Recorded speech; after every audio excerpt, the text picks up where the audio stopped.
creek or river type of, you see it kind of pooling right there, and it was supposed to just kind of make its way down in a specific pattern.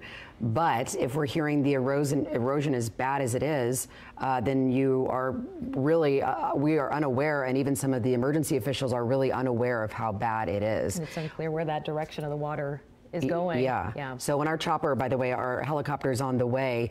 In fact, we might have some live pictures of Dave Allen heading there right now. He's within about 20 minutes right now. So there he is. Hey, Dave, if you can hear us there. I know you've been working hard all weekend and showing us some of those aerial pictures from yesterday. Can you hear us?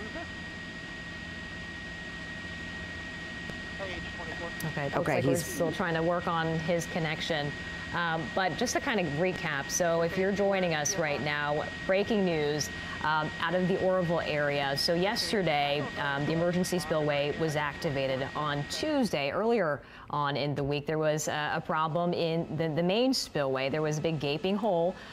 They stopped the water briefly to kind of assess the situation, but release the water again. Lake Oroville is pretty full right now. And today, we have just learned in probably the past hour or so that the emergency spillway, which was activated just yesterday, is starting to fail. We got the notice from DWR around 4:37 that the emergency spillway is expected to fail within the next hour. It's about 5:17 right now, so it could be a matter of minutes. And because of the risk that all this water could have in the low-lying areas, officials are warning folks who are living in the Oroville area all the way to Gridley to evacuate right now. There is an evacuation shelter that is open right now. That's at the Silver Dollar Fairground in Chico. Depending on how serious the situation gets, you know, we'll probably hear more places that folks can turn to, but this is what's active right now. Again, this is the evacuation center in Chico. If you can get there, the Silver Dollar Fairgrounds, authorities are asking anyone living in those areas to just get out. Better safe than sorry until we know a little bit more about what the situation is. When we hear the words failure of the structure, obviously that put up some alarms here in our newsroom. We don't know exactly what that means at that point, but we do know that this dam, as Dirk mentioned, was over 100% capacity. The water has to go somewhere, and the water comes down the spillway, as you see here. It used to be just a nice straight shot down the mountain and just a concrete slide almost. And now this is a result of that hole that started on Tuesday, or probably started before then, got so big with all that rushing water down, it just has torn apart the spillway. So what you're looking at is the original spillway that has now kind of branched off. You see the force and how much water is not only just spraying downward, but off to the side. There's also that hydroelectric plant that's down there as well, and all of this funnels into that river below. With the erosion on the other side where the emergency spillway was opened yesterday, you got to kind of wonder what the situation is on that hillside that's not used to ever having water go over it. So this is yesterday's video. If our producers could pull up the video that was just submitted to us moments ago from a viewer who was kind of at the bottom of the spillway, which kind of gives you a good comparison as to what the main spillway as well as the emergency spillway looks like. So if I'm correct, Dirk, so this is the main spillway, correct? Yeah, where you're seeing all the spray because of that, but that is where the auxiliary spillway flow is coming from there to the left. So you have the two different flows. Much greater or much more water is coming from the original or the main spillway, while the auxiliary spillway, much less water. But again, that's the one that we're concerned about, is that flow coming over the auxiliary spillway. It's incredible, Dirk, when we had talked about being in a drought for so many years and wanting this rain to come, and then all week long, it was just kind of one storm after another. Not to mention, a lot of these folks have been dealing with a lot of rain even before last week as well. It just seems to kind of add up and hard to get ahead of. Yeah, you know, and you look at the history of this area, and that's not unheard of. We have gone through drought situations before, and then all of a sudden we get a big season, and that's what we've been seeing this year, is a big season to help us get out of this drought. And we've been getting not only enough water, but too much water in some cases. And yesterday, officials, DWR officials, were saying that really residents of the area didn't have to worry about anything. The dam was okay. Folks living in the low-lying area didn't have to worry because they had a handle on the situation. So in the course of just 24 hours, a lot has changed. That damaged spillway, which is kind of at the center of your screen, there were plans. They were talking about making improvements and also kind of fixing that hole later on in the summer when they actually kind of get a break from the rain. But right now, I mean, there was a brief point where they had to shut off the spillway as it kind of got a better look at the damage. But really, there was nowhere the water could go except down, and then that's why the emergency spillway had to be activated yesterday for the first time in its history. I know you were out there reporting for us, Kathy, and there were all sorts of engineers with DWR and brought in some other help, and so many minds put together to try to figure out what they could possibly do, because the real threat, even as early as Tuesday, was, gosh, we're going to be getting all these rainstorms in. If this thing overflows, what are we going to do? And they almost really waited to the last minute to make that emergency spillway decision. There's not much you can do once the water is already going. Yeah, they were, pretty much assessing the situation, working with meteorologists to kind of get a better sense of what the forecast was going to do. But Mother Nature, as you know, is very unpredictable. And even though we kind of break from the rain, you still have this situation because, the impact of all the water that's in Lake Oroville right now, you really can't control. Did you get an idea or a sense from some of these men and women down there that it was going to be fine, they were going to take care of it, or what was the overall, was there obviously an urgency to it? Well, at the time when the news first broke, they seemed pretty confident that they had a handle on the situation. At that time, when I spoke with them, the spillway was shut off, and I'm going back to the main spillway where they discovered that hole. But when we originally saw the video that viewers were submitting, we saw chunks of concrete just flying into the air, something that you haven't seen before. This is it right here. So that's from earlier on in the week when they had to shut off the spillway to kind of get a better idea of what was going on. But I was kind of surprised to see the water actually flowing again, but you really can't control, you can't keep the water back, I guess you can say. So the water was turned back on, and they said they have to wait until the rain stops before they can actually go in and make the repairs. But it really is a fluid situation in many ways. And in the course of the past 24 hours, I mean, yesterday Max was out there kind of getting an update from them. And they were saying that this was an ongoing situation that they were assessing. They were monitoring the water levels and controlling the flows.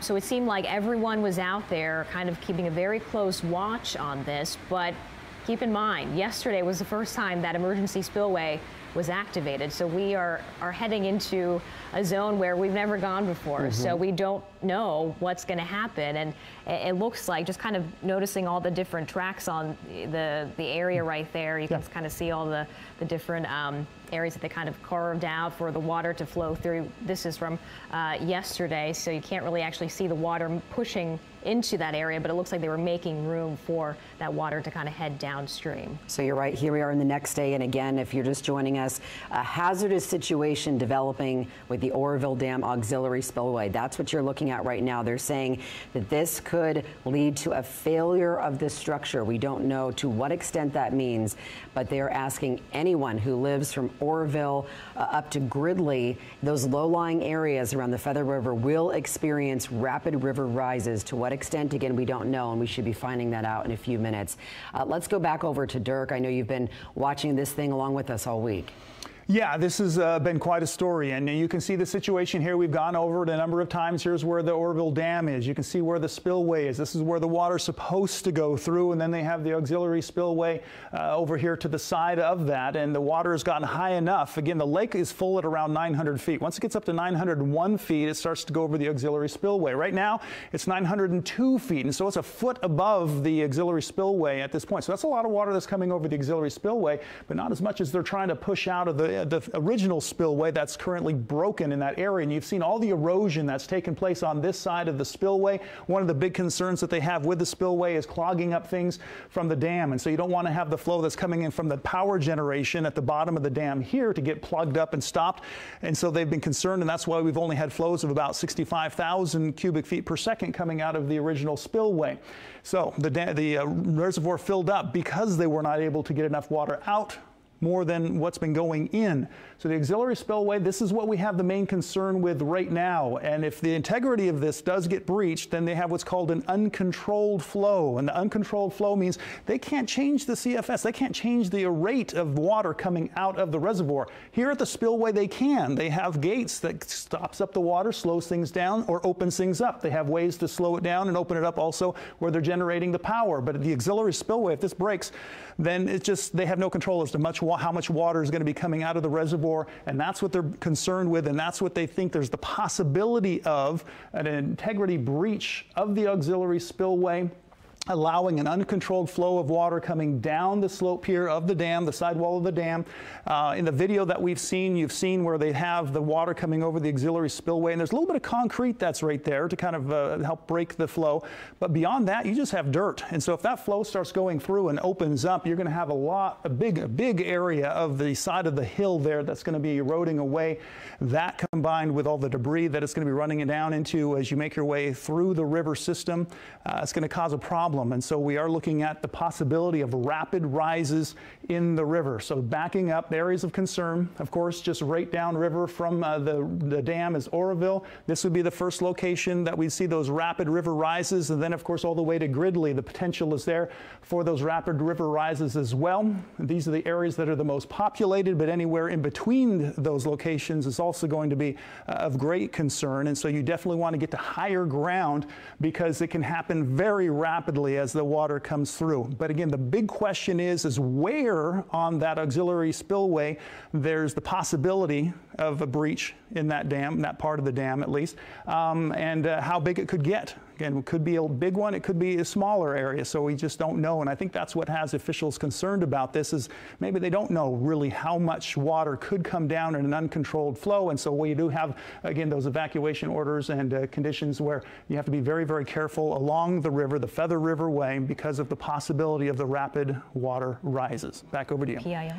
Dirk, thanks. And I want to ask you real quick while we still have you at this emergency auxiliary there, the spillway. So it's basically one side of the dam. So if it collapses, even if part of it, there's no stopping that water, right? I mean, there's no way anymore, like they did with that original spillway, they can't just shut it off. No, they can't. This is something that there's no control over. It's kind of like if you have your bathtub and you start filling it up too high, there's that part where you have that extra little opening in the bathtub where the water, once it gets to a certain point, starts to drain for you. You don't have to pull the plug on it. Otherwise you can control the flow by pulling the plug out, putting the plug in, and that's what they've been able to do. But now the water's gotten to such a point, it keeps on coming in so fast that they can't. Even when the rate that they're letting the water out through the plug just didn't match the water that was coming into the tub, so to speak. And so now it's reached that level where you have that extra little hole that's up there towards the spout where the water comes into your tub. That's the emergency drain. So that's where we're at right now with this reservoir, is it was at the emergency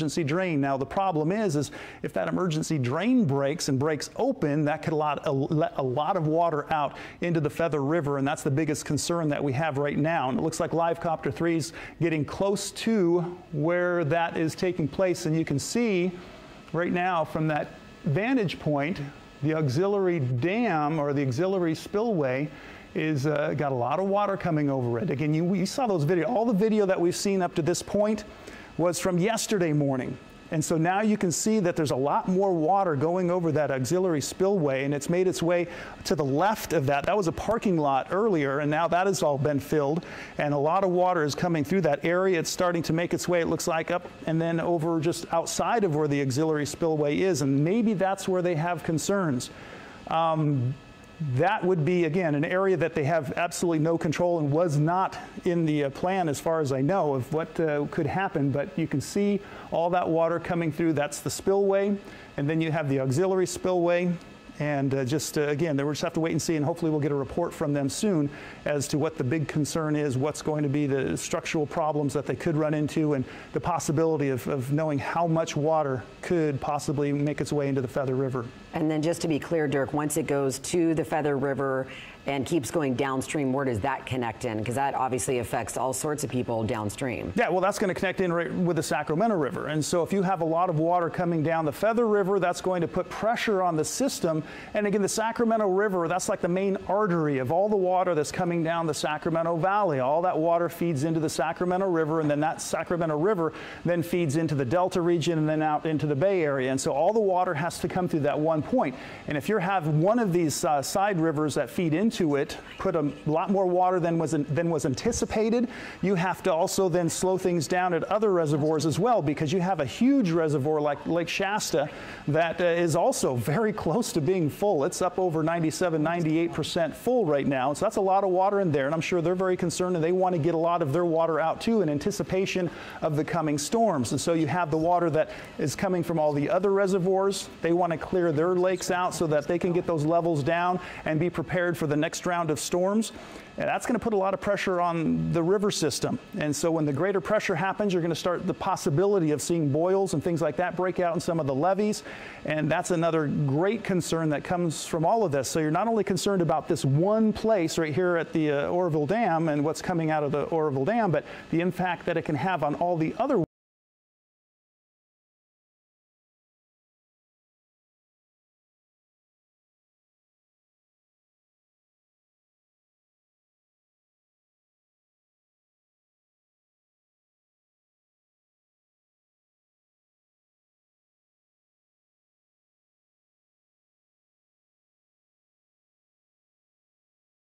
County that don't know the lay of the land, but it's maybe you can describe how dangerous that is because of the way Oroville is constructed, where there's that lower area where flooding could cause real damage and real danger.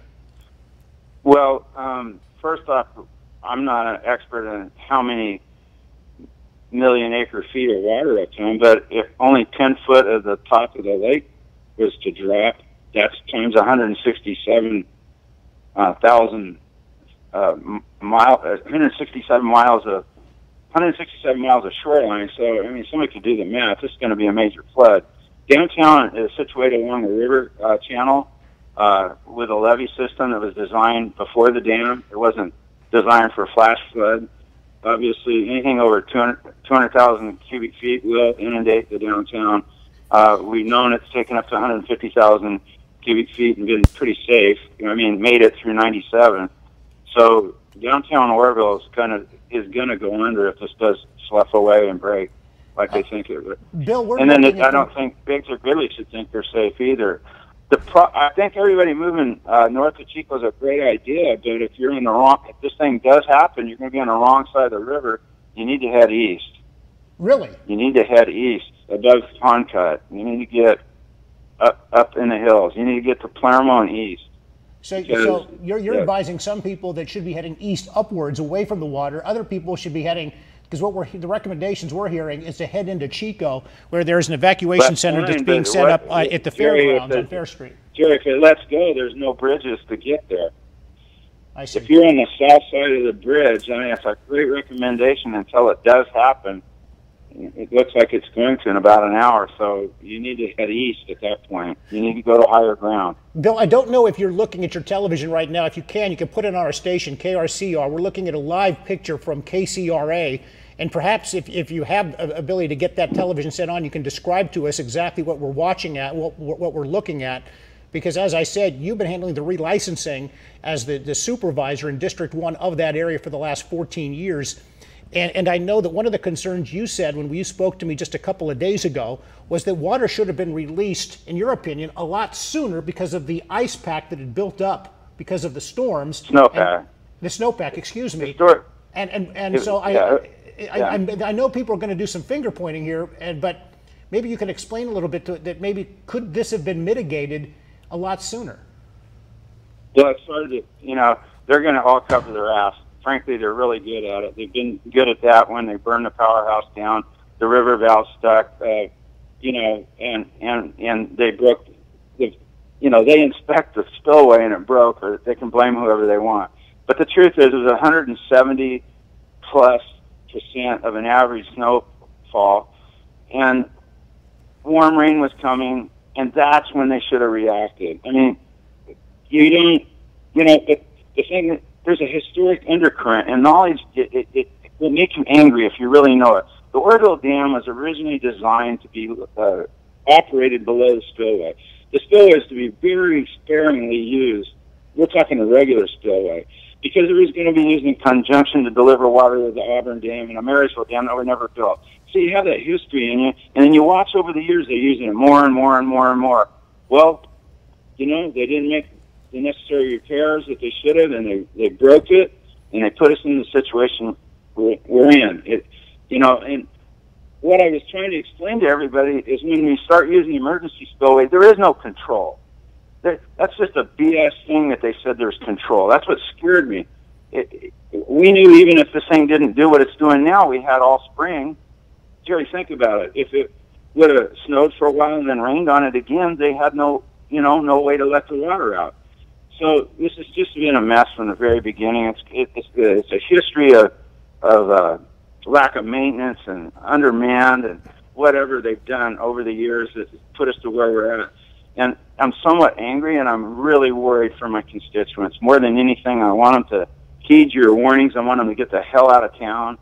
And we'll deal with the other parts of this later. I know you want to leave. You want to pack up and get to you have some people in Chico that you can stay with, but if you could just spare another 2 more minutes. The Department of Water Resources has been saying that the spillway is okay. They had a survey done, a site survey from a distance.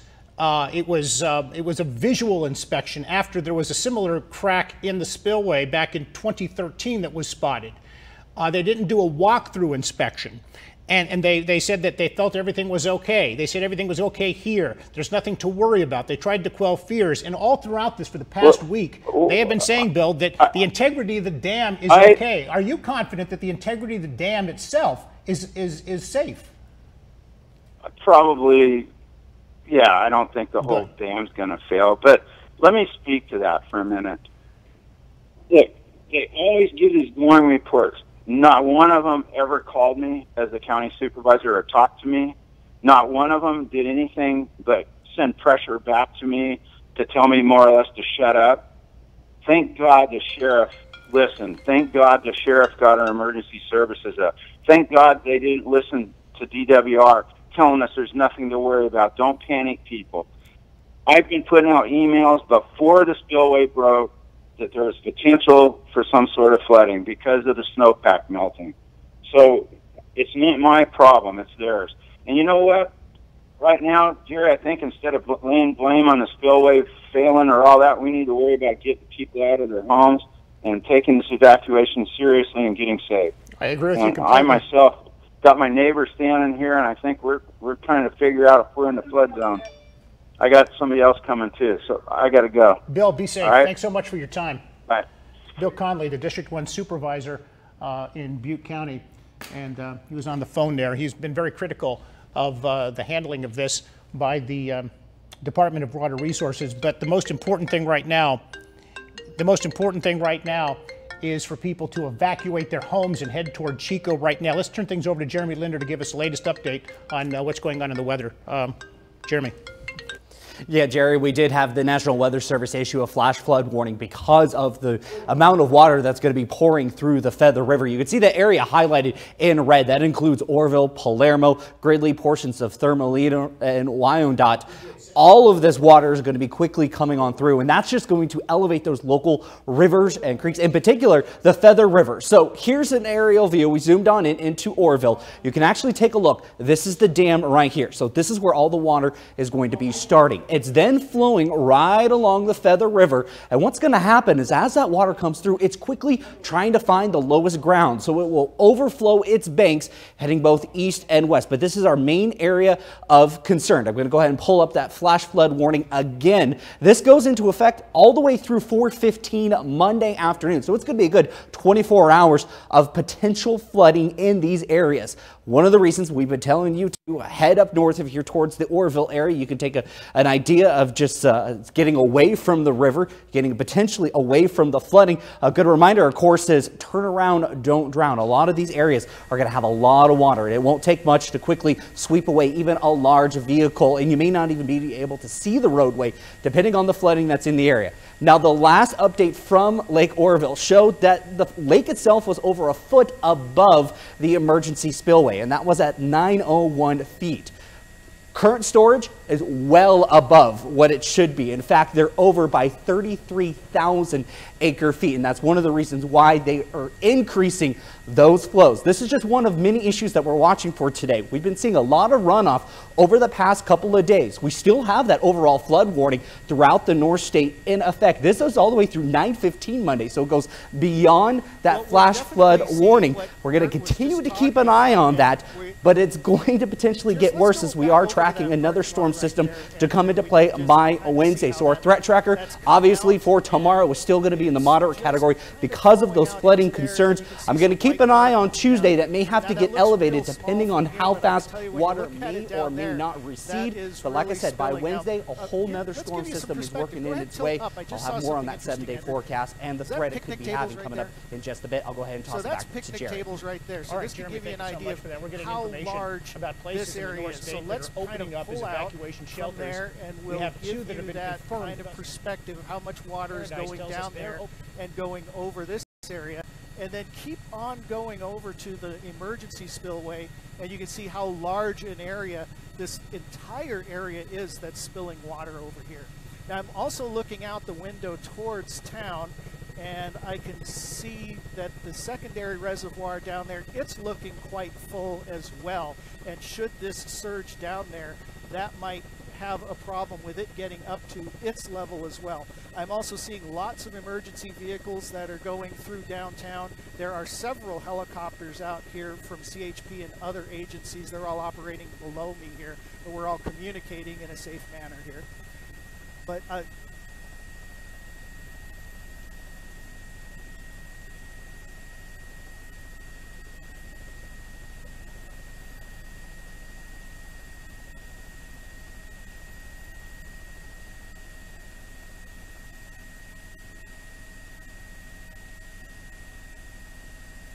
well, it's draining and it's carrying debris. It's carrying a lot of mud. Let's just keep following the river. Let's just keep following the river towards town. Andrew, you can zoom out and tilt up if you want.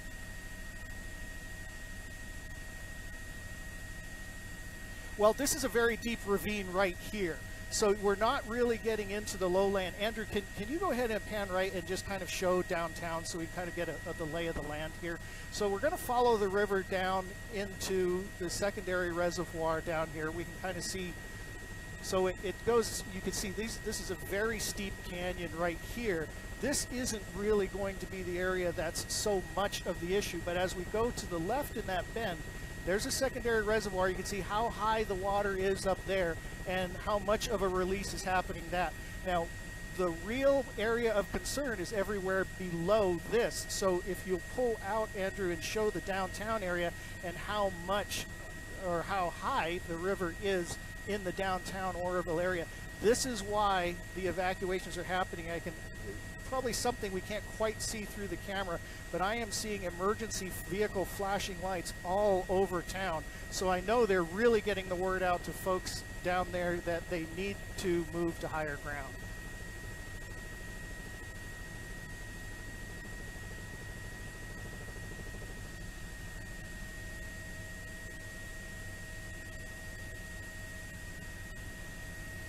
Andrew, I need you to go to the right.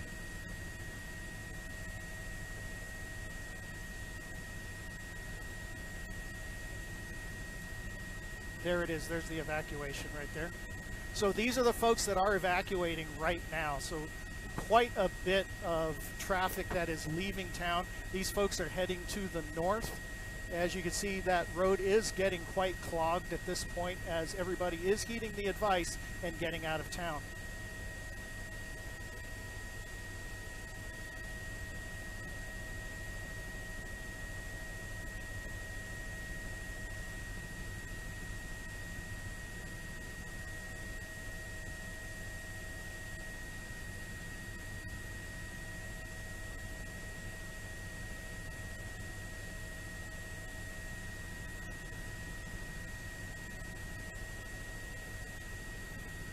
coming towards us.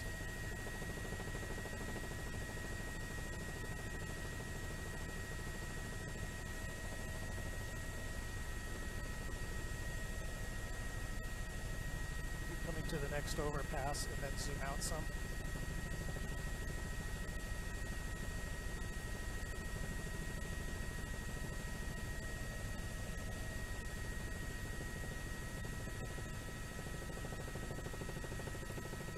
Right in there with all the traffic getting out of town.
That is exactly what's happening. Again, I'm at 3,000 feet over town, but we're seeing probably about a 3-mile backup. Starts just south of the river, and as Andrew was showing you just a moment ago on the camera there, you can see all of the folks trying to get out of downtown and onto the main road here so they can exit out to the north. That is the main exit way that everybody is going. You know, if you want to go to the south, you're heading towards Maryville. They're under evacuation as well, so you really don't want to be heading that way. I can see some of the other highways that head up into the hills. I see a lot of taillights going that way, so a lot of folks are heading up into the high ground from here as well. As a matter of fact, Andrew, let's go ahead and pan to the right back towards the dam, and we'll just kind of come out, show the low-lying areas here of downtown Oroville, and there's the river as it goes through it. Keep coming to the right, if you would, Andrew. And I'm going to show some of the taillights of those people that are leaving town, so keep coming to the right, and we'll go zoom in right there in the center of your screen. You see folks heading for the high ground in the top right, Andrew. So move just to the right there, and you'll see there are the taillights of the folks leaving that are heading to the east. We've already seen the folks heading to the north. Not a whole lot of cars heading to the south, definitely not heading to the west, because that's under evacuation as well. But we can see people are taking this seriously. They are leaving town. That's a good thing right now, because we got the word out early, and folks are taking this seriously and getting away from here. Now we'll go ahead and pull back out, because I don't have much more flight time here. The sun is already set, and we still need to get back to Sacramento. But let's take a look again at the dam. We'll zoom in on there and see what progress, if any, is happening over there. So it does look like everything is about like it was when we first got here. There's a lot of water coming over the top of the emergency spillway. The area of concern is off to the left there, where the recreational parking lot has been, and that's where the water is spilling over there. And like we were talking about earlier, not designed to do that. So this is what's giving everyone the concern. This is what the reason is that all of this is going on.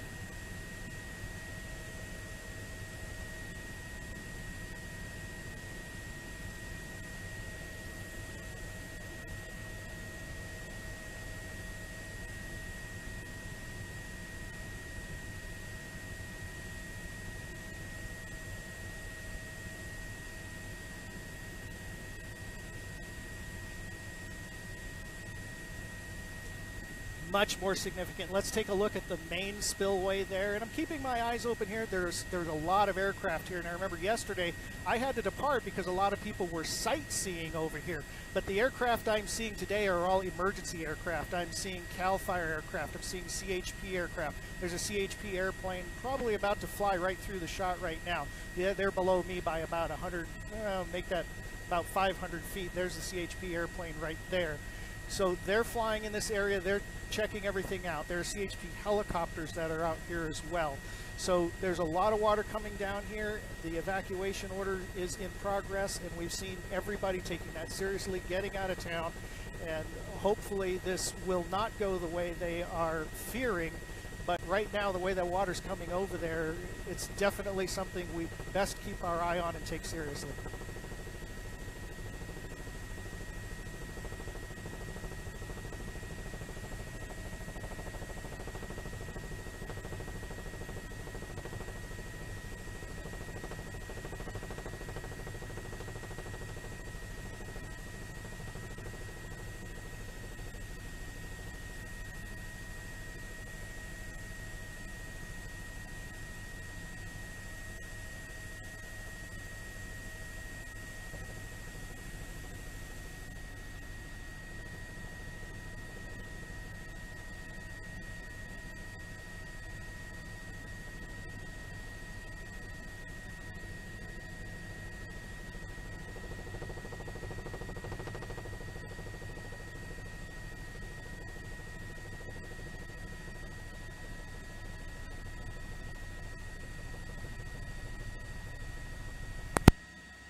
And stay in their homes. There's a lot of people, I mean, when fires happen, when wildfires happen, people say, you know what, I'm going to stay in with my home and protect it, and they decide not to leave. Have you encountered anybody like that in your neighborhood?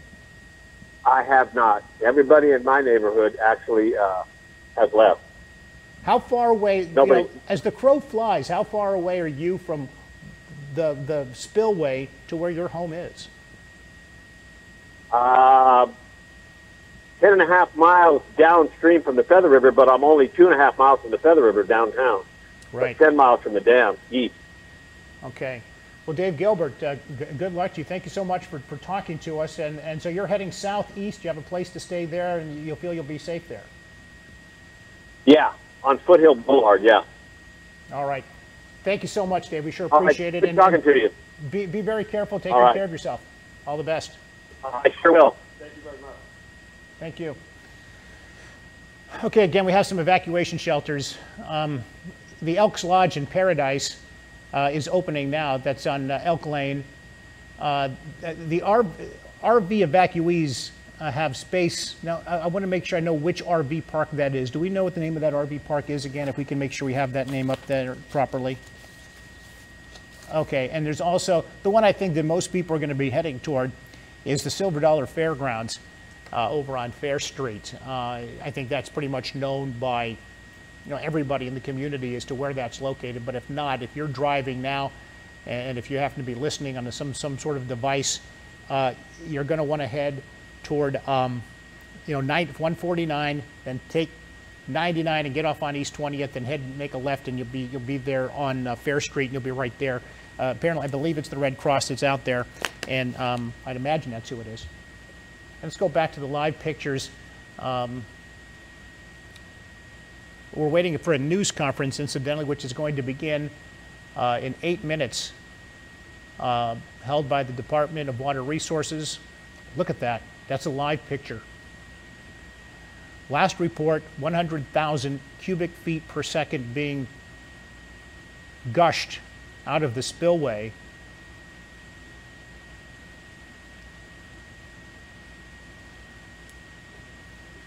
And for those who don't remember, issues with this spillway at the Oroville Dam spillway started actually in 2013 when crews made patches on the main spillway near, not exactly, but near the same vicinity where the damage was found this past Wednesday.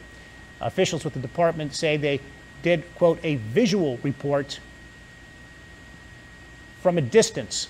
Fast forward 4 years later, a gaping hole discovered on Wednesday, 45 feet deep, 300 feet wide, 500 feet long. They said throughout the week that the emergency spillway would not need to be used, and until 1 a.m. Saturday morning, when the lake levels passed the emergency spillway height at 901 feet.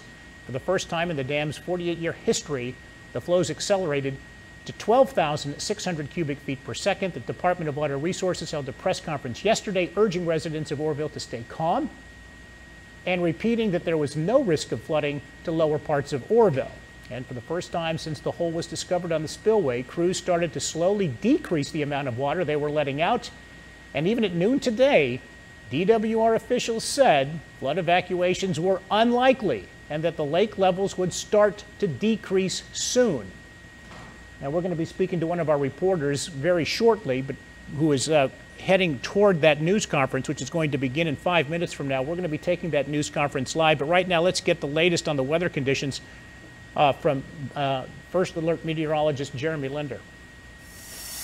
Yeah, Jerry, we are still seeing that flash flood warning in effect for portions of Butte County because of the outflows increasing over at the Oroville Dam. To put things into perspective, 100,000 cubic feet per second is the equivalent of 30 completely full Olympic-sized swimming pool in a single minute. So that's a lot of water that's going to be coming down very quickly. You can see the flash flood warning. It's the area shaded in red that includes Oroville, Palermo, portions of Gridley, Thermalito, and Wyandotte. Now, earlier we were talking about evacuating up toward the north.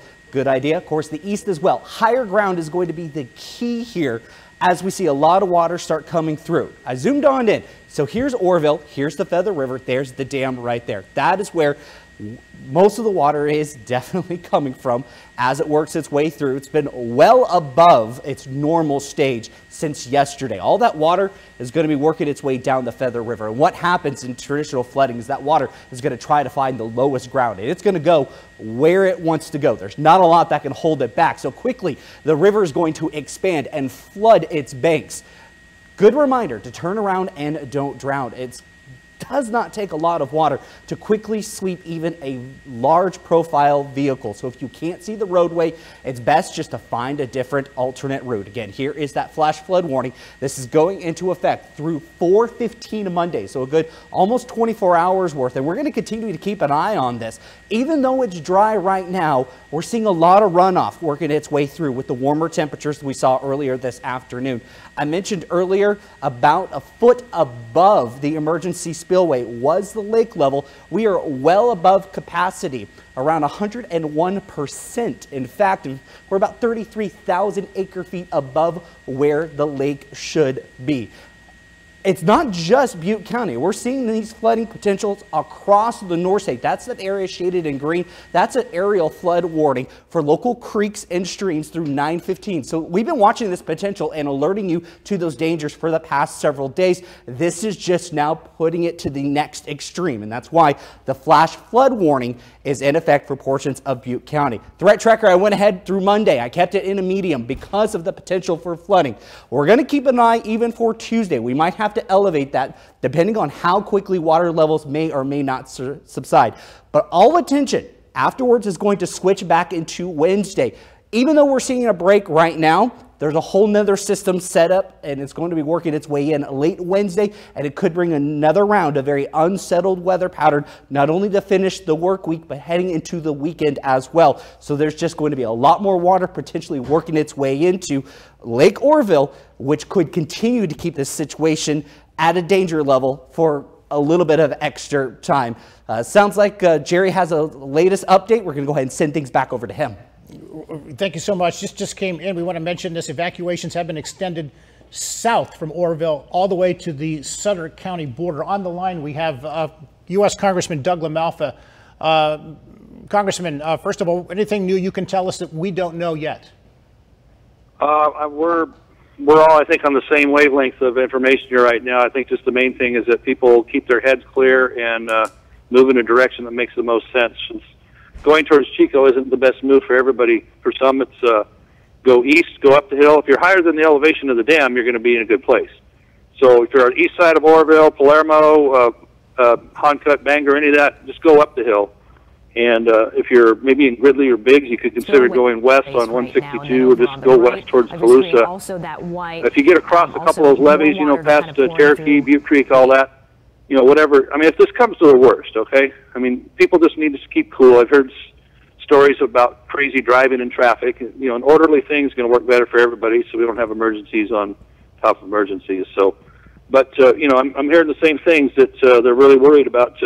that emergency portion of the spillway, and that means a wall of a lot of water behind that without there. That's hundreds of thousands of acre feet all at once. So if anybody's not taking it serious, they better take it serious, because we're getting the warnings and it's official. So I've been trying to kind of get people thinking about a plan just without a panic mode. But panic doesn't do anybody any good. So think about where you are, head up a hill if you're towards the east side, or west. South isn't necessarily good, but north, if you can make it through Chico. I'm looking at 99 right now. It's almost a parking lot. Highway 70, on the pictures I saw, isn't doing a whole lot better coming out of Oroville. So maybe when it gets up there a ways, it's okay.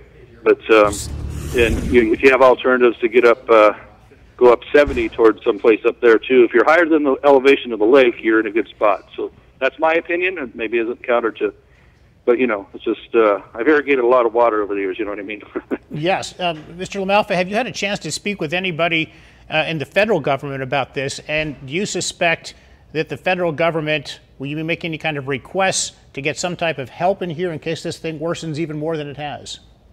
We'll be definitely going for an emergency declaration at both state and federal level. We had a 2-hour briefing yesterday before this got worse. Things looked pretty stable then, but the emergency portion of the spillway is kind of until now. So what we're going on here is the fellows at the meeting reminded me this is a 1957 design, and so that some of the things that they do more modern, they weren't necessarily doing back then on the spillway, and maybe that applies, you know, I mean, to the main spillway as well as to the emergency one. So, you know, we're kind of in ground here. So but we talked about it, you know, Army Corps of Engineers responsible for 20% of the dam, 20% of the funding back in the day, and so they have a role in this. So the federal government will have a role, and we'll be sure to push that as soon as we can. We'll be getting the word to President Trump that he needs to help us with this declaration and whatever it's going to take here. So we, you know, it's new ground for all of us, obviously. Congressman Doug LaMalfa, District 1 U.S. Representative, Congressman for the U.S. House of Representatives. I do need to ask you, did you, I don't know if you had a chance to speak to Bill Conley, who was somebody who's on the same side, the side of the aisle as yourself. He has been unabashed in being extremely critical of the Department of Water Resources in their handling of this. Just a few hours ago, they said that this would not be necessary, and for the entire week. Bill Conley. Bill Conley, the Buchanan supervisor. I was up at the briefing there, and I don't think you can necessarily point the finger at DWR for the way the dam was designed and constructed back in the 50s and the 60s. You know, I ran the numbers on it, and on December 8th, the lake was only 40% full. Okay, so it was a 1.4 million acre feet.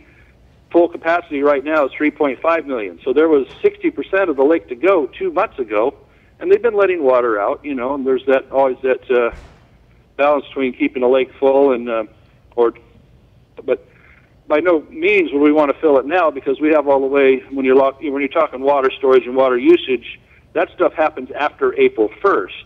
So I think they've been doing things pretty well. You know, there's been rumors about the spillway not being up to par, but it's been inspected, as they say. So the story on this is you know, going to come out after time. Right now, you know, playing, you know, whose fault this is or that is isn't important. It's just everybody going in a direction to get through this situation and get people heading north or heading east or heading west. We all agree with that. So I wouldn't join the crowd on 99 necessarily. It's pretty slow moving. It can see it, and the cars are going about 15 miles an hour. And the copter view I saw on 70 coming out of Oroville on near Nelson Avenue wasn't looking so hot either. So just, you know, use your best judgment on if you're close to a high altitude on the east side of the valley. Just run up the hill. As long as you're above the lake, you're going to be all right. So, okay. I want to ask you one more question, Mr. LaMalfa, sure. And that has to do with, sure. I know that the new administration has talked about the need for new infrastructure and to update the infrastructure. Is this is this event going to resonate not just for Californians, but for other maybe dams in other parts of the country to say that, you know what, we need to do more in terms of taking care of our infrastructure nationally? Yeah, Jerry, I think it will resonate. We're talking about old infrastructure that is in a bad way, you know, bridges and highways and other things that are public safety. And I imagine environmentalists will be looking at this as a way, we need to tear out all the dams now, which we're not going to let that happen. But, you know, this is really an unprecedented, unforeseeable situation. The dam was engineered the way it was, and it was, you know, everything according to independent inspections. This is the preliminary start. I'm not going to be a spokesman for DWR or Army Corps, but it looks like they've done things the way they're supposed to, and they've reacted as adeptly as they can during this crisis here with letting as much water out as the spillway can handle, the main spillway, and being ready for the emergency spillway. So, you know, I mean, blame game, we need to give them a fair chance at how this is going to come out in the investigation. But that all said, today, tomorrow, the next 72 hours are one of being prepared for whatever the emergency could be. Mr. LaMalfa, we want to get this information. We just got it in. Highway 99 is now entirely northbound heading out of Oroville.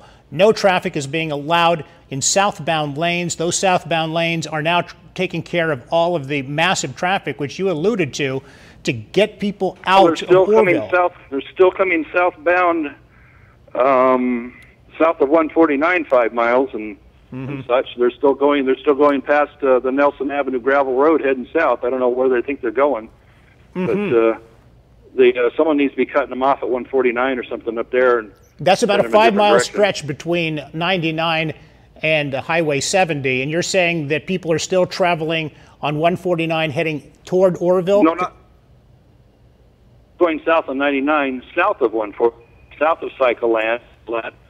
So I see there's still a trickle of cars, and I don't know, you know, again, there needs to be a good reason to continue south, I would think, but I don't know what it is. Right. So CHP probably needs to intercede up at somewhere just south of 149 and direct them. Well, we need to be doing a U-turn, really. So unless you're going to shoot up 70 towards, you know, like Quincy or something like that. There might be some people heading up Paradise, perhaps. That maybe is why they're keeping that open. That could be. At this point, obviously, we don't know. It's just such of a dynamic situation. Things are just moving so quickly, so fast. Before we sign off, we want to thank you for being with us. Any other things that you might want to add that I did not ask you about that you think is important to mention? It's just pay attention to what like our Butte County Sheriff Honey's been really on top of this, and so listen to what those folks are saying. And keep following along. And this is not going to be an overnight thing. It's going to be, you know, at least 72 hours. So people should be prepared for hunkering down for a little while somewhere else. So you know, it's just a good precaution. And I hope they've been thinking about it ahead of time. Our office has been trying to, in a calm way, say think about your plan, think about the things you need to do. So if the go sign comes, then you're ready. So this is definitely very serious. And I hear folks saying, nope, we're staying in our house. So, well, you better assess where you are and what that risk is. So it's wise to take that extra precaution and spend a little time in prayer on it too, okay? A prayer doesn't hurt, that's for sure. Thank you so much, Doug LaMalfa. Yes, sir. We appreciate it very much. Congressman Doug LaMalfa. And we are just moments away from a news conference by the Department of Water Resources being held in Oroville. We understand that Sheriff Corey Honey will be there. And is that Kevin Allison? Kevin Allison from CAL FIRE will also be speaking. And I think most people, maybe we could take that live shot right now if we can. I don't know if we can as they start to get set up. They might be, this is not the live shot though. This is though a live shot from obviously it appears to be, I'm not exactly sure of the lay of the land there, but you can see just water, perhaps, I believe that's the channel heading out along the Feather River. Yeah, that's what it is. So that's not flooding into any land that's not supposed to have water there, it doesn't appear. So again, let's see if we can get a live shot if we can to the news conference. We want to make sure. Oh, we do not have a live shot yet, but we are working to get that. We understand that Corey Honey, the Butte County Sheriff, who had actually been preparing for this as early as when I talked to him on Thursday, said that they had this thing ready to go in case this would happen. But again, as Congressman LaMalfa said, and other people that we've spoken with, nobody ever expected that this was going to happen. Okay, this is no longer a live shot. This is video from perhaps earlier tonight of water streaming down through the Feather River. And we should mention again, that's the spillway there.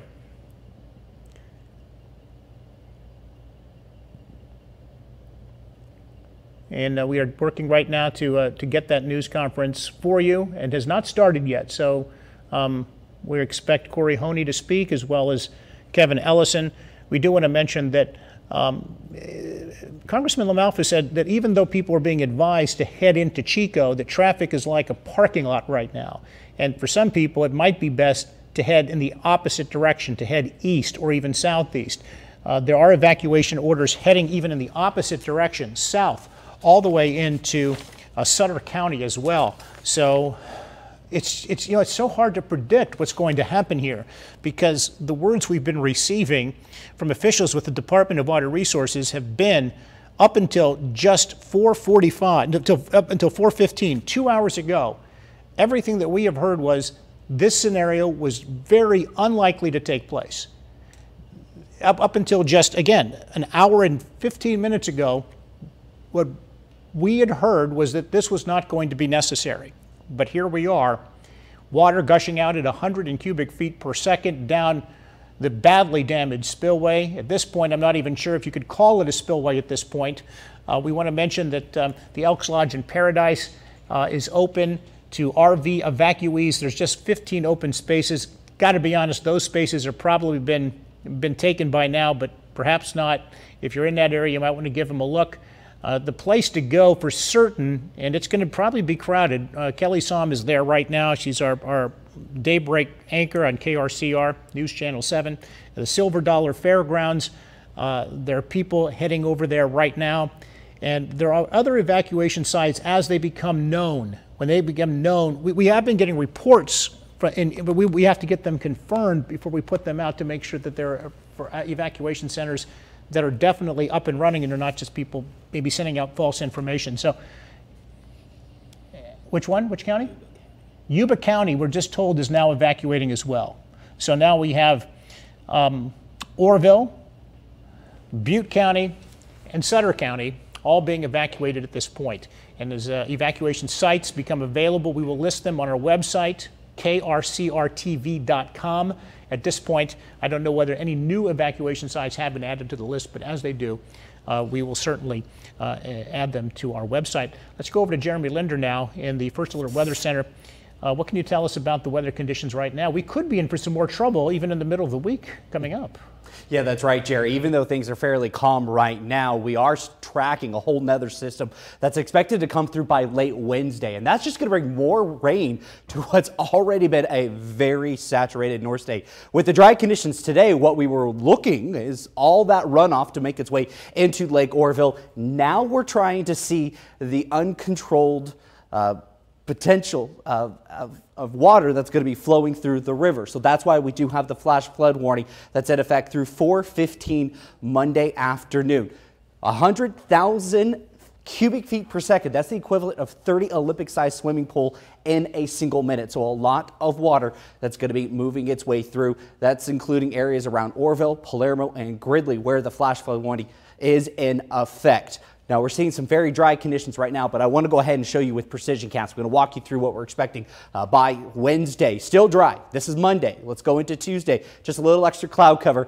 So this is the best time to potentially get a handle on uncontrolled water that could potentially be working its way out of that emergency spillway. By Wednesday morning, this is the next storm system that's working its way in. It's going to first remain on the coast, but by the afternoon, it's going to be working its way in towards the North State. So by 10 o'clock right there on our doorstep, we're going to work this way through, all the way through Wednesday. Thursday morning now, seeing more rainfall, even more snow potentially coming into play, and this unsettled weather pattern does persist all the way in through Sunday. So even though we're dry right now, it's going to be a whole nother issue as we start going in through the middle of the week. And I want to put things into perspective. It's not just the Feather River. We mentioned earlier about evacuations even farther south of Oroville. What's happening is we have a lot of water in the Sac. We have a lot of water in the Feather River, and those two do merge. So this could be a much larger issue as you go farther downstream into areas around Sacramento County. So something we are definitely going to be keeping an eye out for, not only for the rest of today, tomorrow, but definitely for the entire work week. So I want to cover that threat tracker just one more time. I mentioned earlier, I'm keeping us in the moderate category all the way for Monday because of those high river levels. We're going to keep an eye on the potential for even Tuesday, but by Wednesday, that next storm system comes through, and that just means a lot more rain potentially working its way into the lake, and it's already very full right now. One of the reasons why all that water is now working its way into the Feather River. Jerry? All right, thank you, Jeremy. We need to make a slight correction here. Not a slight correction, a correction. We've been talking about those 15 RV spaces over at the Elks Lodge in Paradise. It's not on Elks Lane. It's the Elks Lodge on Clark Road near Billy. Elks Lodge at Clark Road and Billy. So there are apparently, as of 6:06 when I got this call, there are still spaces available. Elks Lodge in Paradise. It's not on Elk Lane. It's actually on Clark Road. So we'll look at that fixed. It's at Clark Road, and also Silver Dollar Speed. Oh, hold on a second. Nope. Okay, we want to remind you that we're waiting on a news conference from the Department of Water Resources, which is going to take place momentarily. And we are actually going to bring in Red Weber, who's going to come in and take over for a second as we wait for the press conference to be announced. And again, this is a video of the spillway, water coming down and there's the traffic. The traffic coming toward 99, according to Congressman Doug LaMalfa, has been basically a parking lot. And of course, this is previous video, not live shots as we've been receiving earlier. And I believe we are going to take it over to KRCR weekday evening anchor, Brent Weber. What can you tell us, Brent? Well, Jerry, I know you've been doing the yeoman's job here, and much of the information we've been funneling into you and getting it out there as quickly as we can. And I know you probably even need to catch your breath. The very latest, we're trying to confirm certain situations. There will be fairgrounds to Tehama County. We are looking to clarify.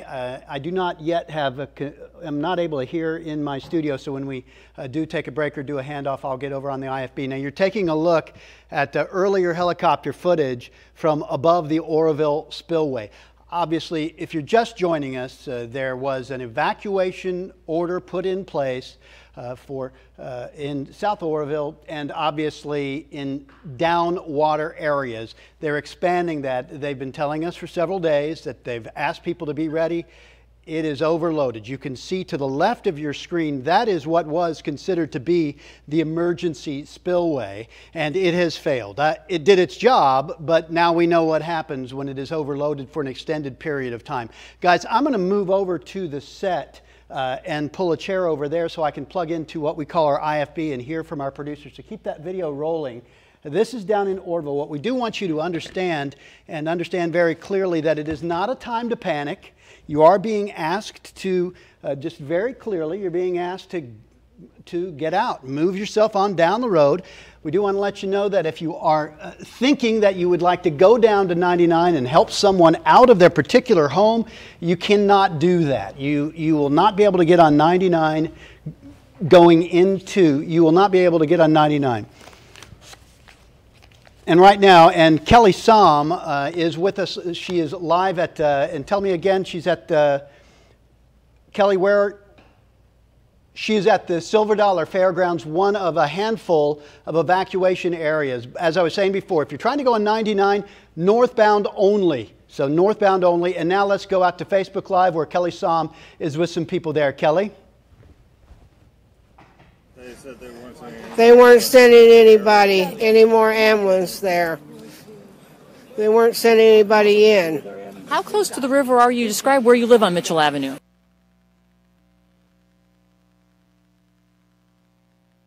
No, that was a woman whose daughter is stuck in Oroville, has not been able to get out. They haven't been able to communicate, so they are asking for help, and we will be seeing some of that. If you do know someone, do contact them. Again, we don't believe that homes, we have no reports of severe damage to homes yet. We have no reports of injuries yet, but we do want you to understand this is not a drill. We've been told repeatedly since shortly after 4 o'clock this afternoon. Let's go back out to Kelly, who is at the Silver Dollar Fairgrounds. Kelly? When the Northville, when it collapsed, and she was working with her sister's far northern worker, trying to figure out how would we get her out of there in that situation. We don't have the transportation to be able to, because if we had, and that's one of the things we're going to try to look into, is get a van that's wheelchair equipped. Did you ever think you'd live to see the day that Oroville would be evacuating? No.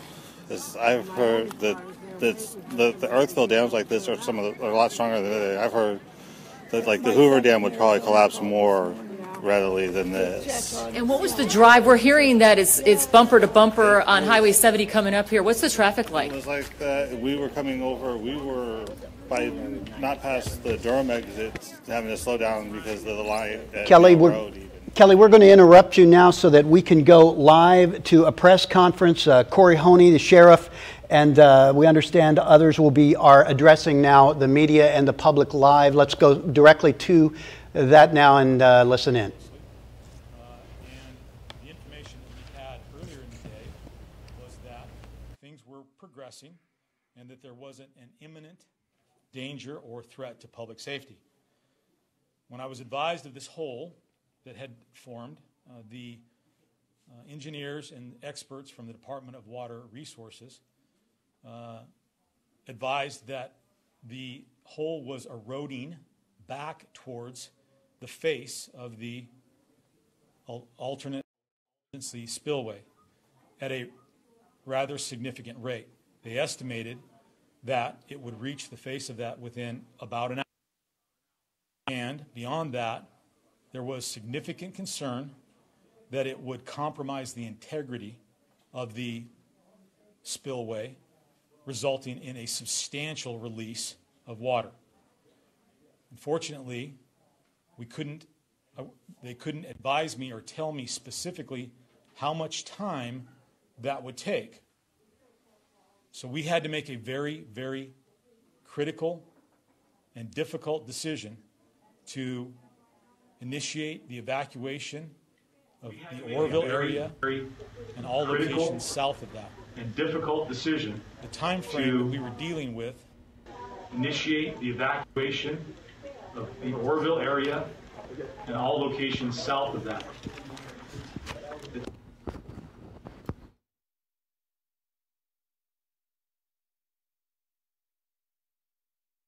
Okay, so we're having some audio concerns here. Just kind of bear with us. We're doing the best that we can here with this live feed and getting more information. See if we're getting anything else out of here. And I couldn't risk at that point. Okay, sorry that it continues to cut off, but just to recap, we heard the biggest piece of information was that there was a hole found on the lower edge of the emergency spillway, which activated all the evacuations and prompted all this water to cascade over the emergency spillway. Another brief. Water Resources staff who were monitoring the situation closely, the experts, told me that the erosion that caused all of this concern was not advancing as rapidly as they thought. That's a very good thing. Secondly, there is a plan currently in for the whole. That would include using helicopters to drop back into the crevice and prevent any further. I'm told that the amount of water still coming over the alternative auxiliary/emergency spillway is about 2 inches of water. That is significantly down because one of the other important measures that was taken was to increase the flow of water out of the primary spillway to 100,000 has helped reduce the level of the lake rather quickly. It is hopefully going to reduce primary spillway to 100,000 cubic feet per second. That has helped reduce the level of the lake rather quickly. It is hopefully going to reduce the pressure on that alternative/emergency spillway and stabilize the situation so that we can find a repair for it and hopefully prevent it from a complete failure. I'm going to turn it over to my counterpart in CAL FIRE, and I will add that from this point forward, we are in a unified command in terms of managing this operation. Chief? Thank you, Sheriff. Good afternoon, ladies and gentlemen. Kevin Lawson, I'm an incident commander with CAL FIRE Incident Management Team 3. To give you a brief little rundown, Sheriff is absolutely correct. We are in unified command. CAL FIRE is currently mobilized and activated on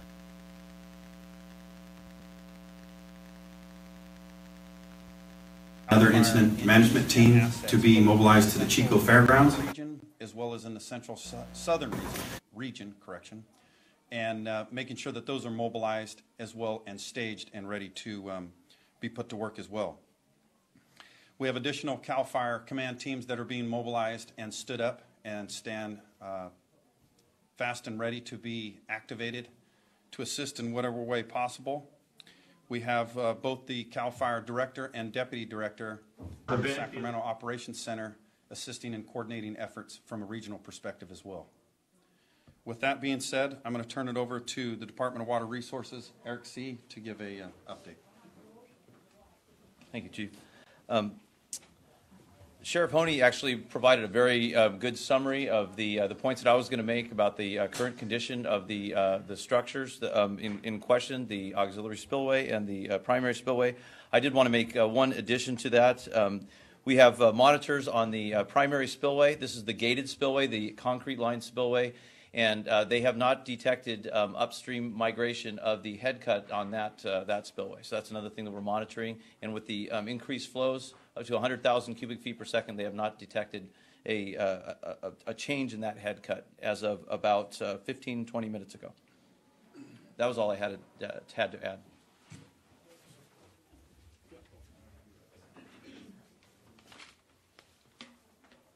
I want to, now that you have been briefed on what the situation is and what the rationale or reason for taking this rather extraordinary measure was, I want to tell you just a little bit about what our ongoing efforts are. So, as I told you, we declared an evacuation of the Oroville area.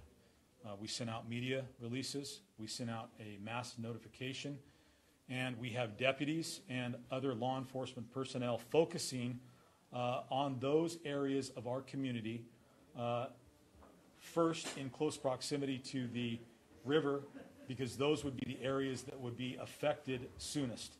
So they are going into those areas and trying to make sure that all of those residents have been notified and are able to evacuate. We recognize that this has caused a significant problem with traffic in terms of exiting the area. Our counterparts from the California Highway Patrol are working to deal with that. Again, the importance here for me was that I didn't have the luxury of waiting to see if all was okay. We needed to get people moving quickly in order to protect the public and save lives if the worst case scenario did come to fruition. Chief? I would just reiterate, public safety is our #1 concern in making sure that we have a well-initiated, coordinated effort between the sheriff and ourselves that is being implemented. The other thing is we've been able to mobilize additional swift water teams that are readily available to assist where we can. And one other key component that I did leave out is we have additional CAL FIRE helicopters that are readily available both in the north and south that can be mobilized and are ready to be mobilized should we be mission tasked for additional assistance with that. I'll just add one other thing in terms of what has the commitments of support that we have gotten, and it has been overwhelming. As you might imagine, in a scenario like this, there is a lot that has to be done very, very quickly. We've been working to do that. As we get those tasks taken care of, we can move on to other issues. But I have received, I've been in contact with the Governor's Office of Emergency Services. They are sending resources and committing to sending additional resources as this situation develops if we need it. I have been contacted by our local legislators in California, Assemblyman Gallagher's office, Assemblyman Daly's office, and Senator Jim Nielsen have all reached out to me and committed their support and aid in getting any kind of resources. We have, of course, the full support of CAL FIRE. We've had the full support of the California Highway Patrol and all of our other public safety partners. Now, I am hopeful that the lake level will drop significantly in a very timely fashion and relieve the pressure on the spillway. I'm hopeful that the amount of water that is being released downstream will not cause significant damage. But even if that happens, this is a very dynamic situation. It's a situation that could change rapidly, and one that we're going to have to pay a very close pay close attention to. People may ask, when can we come back if the situation doesn't result in catastrophic failure? And the answer to that question is, I don't know yet, because we're going to need to assess the stability of the spillway before we allow people back in. Once we've got them out, I want to make sure it's safe to come in. And so I would ask for the public's cooperation and patience. This is certainly not something that I wanted to do, but it was something that I felt was necessary to protect the lives of thousands of people. Quick question for Eric. How long do you think this will take? When will it begin? Okay, you're listening to a live feed, two live feeds actually from DWR and the officials there down in Oroville in Butte County. Just to recap, this is not what they wanted to do. It's considered to be a dynamic situation, as you may not, if you've just joined us. The Oroville Spillway, emergency spillway, is overloaded. They have both the spillway and the main spillway releasing more than 100,000 cubic feet per second, so an emergency evacuation has been called. Let's go back to the press conference as it continues. Per second design. As it was in 97, and there was some serious flooding. So how high can you get the CFS up to where you feel it's safe downstream? Well, they brought it up to, as Sheriff Honey has described, they brought the flows up to 100,000 cubic feet per second to lower Lake Oroville very quickly to get it below the top of the auxiliary spillway, and they're continuing to they will continue to drop the lake level down as quickly as they can. You said you're monitoring this, as I understand this is the emergency spillway that you found this new problem. Yes, there was a head cut form below. Yes. So this is the first time this is That is correct. So how did you describe this monitoring it? But tell us a little bit about the process and what you were actually seeing. We had a monitor that we have monitors on the main spillway, also on the auxiliary or emergency spillway, and they identified this erosion feature in I think it was about 3 o'clock this afternoon, and immediately started assessing it, seeing if it was moving, and observing it. And there's they don't have any models for something like this. It would happen so quickly, and so it was our engineers made their best estimate, and that was when they gave the information to Sheriff Honey. Currently, do you have an estimate as to time as to when the lake will drop so the emergency spillway will not be activated? I believe they said within the next hour. That's my understanding. That was the latest we had. That was right before we got here, so they're assessing that right now. But that was their estimate. Do you know what the inflow is now? I don't off the top of my head. It was decreasing, though, I know, throughout the day. but we will get you that information shortly. That's something we can readily obtain. As you make this attempt to try to fix this and deal with this problem, there is rainstorms predicted coming up this week. How do you balance that? How do you handle and how do you plan with that when that clock's ticking? Well, I think right now we're going to be, going after this problem right now, and we'll be, we're definitely aware of that. We have, hydrologists and our forecasters are looking at that too. But this is our primary focus right now. Okay, if there's no further questions, there'll be another press conference right in this room at 9 p.m. tonight. If any of you have any questions afterwards, everybody will be available for interviews. Thank you for your time.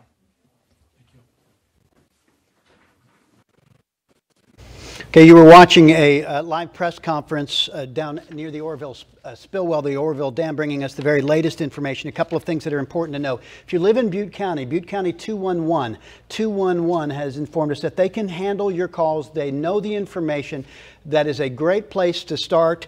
Call the 211 call center and they can give you information as to where you, any questions that you might have if you are not sure if you're in the evacuation area. Low levels of Oroville, areas downstream have been ordered to evacuate.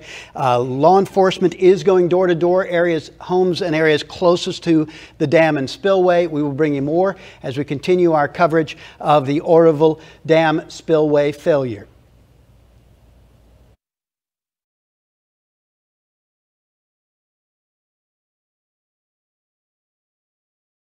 Rain we may see in the Feather River Basin remains to be seen, and how much inflow we might start to see again. But I think they just want to get between now and, let's say, Thursday to draw that level down as much as they can. But I can't see any scenario where they're going to stop letting water go down the regular spillway anytime soon. And not to get too far ahead of ourselves, but this next rain system, I mean, is significant amounts, or we're just too far out to tell still? Well, I'm going to let Dirk answer that, because Dirk's been looking at the models closer than I have been today. Yeah, we're looking at a series of systems right now. The forecast has that we have the first one coming in on Thursday, and then expect to have the next little one coming on Friday. The first one, we could see between a half an inch to an inch of rain, and you translate that. That's for Sacramento. Now, you translate that into the foothills, and you're talking several inches of rainfall. And so from just the first system, we're going to get a significant amount of rain in the mountains and the hills that, of course, feed into the Oroville Reservoir.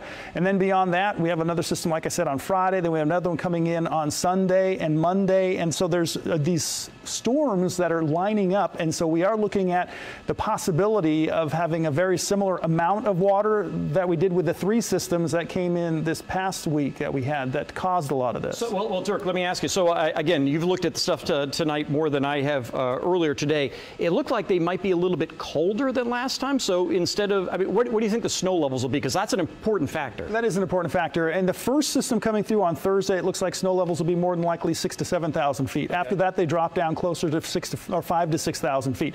And so we do have some colder air with those second wave, third wave, fourth wave that's coming through. The first one, though, still looks a little warm. But so we won't have all the runoff and the snow melt that we had with this last system where it was so warm.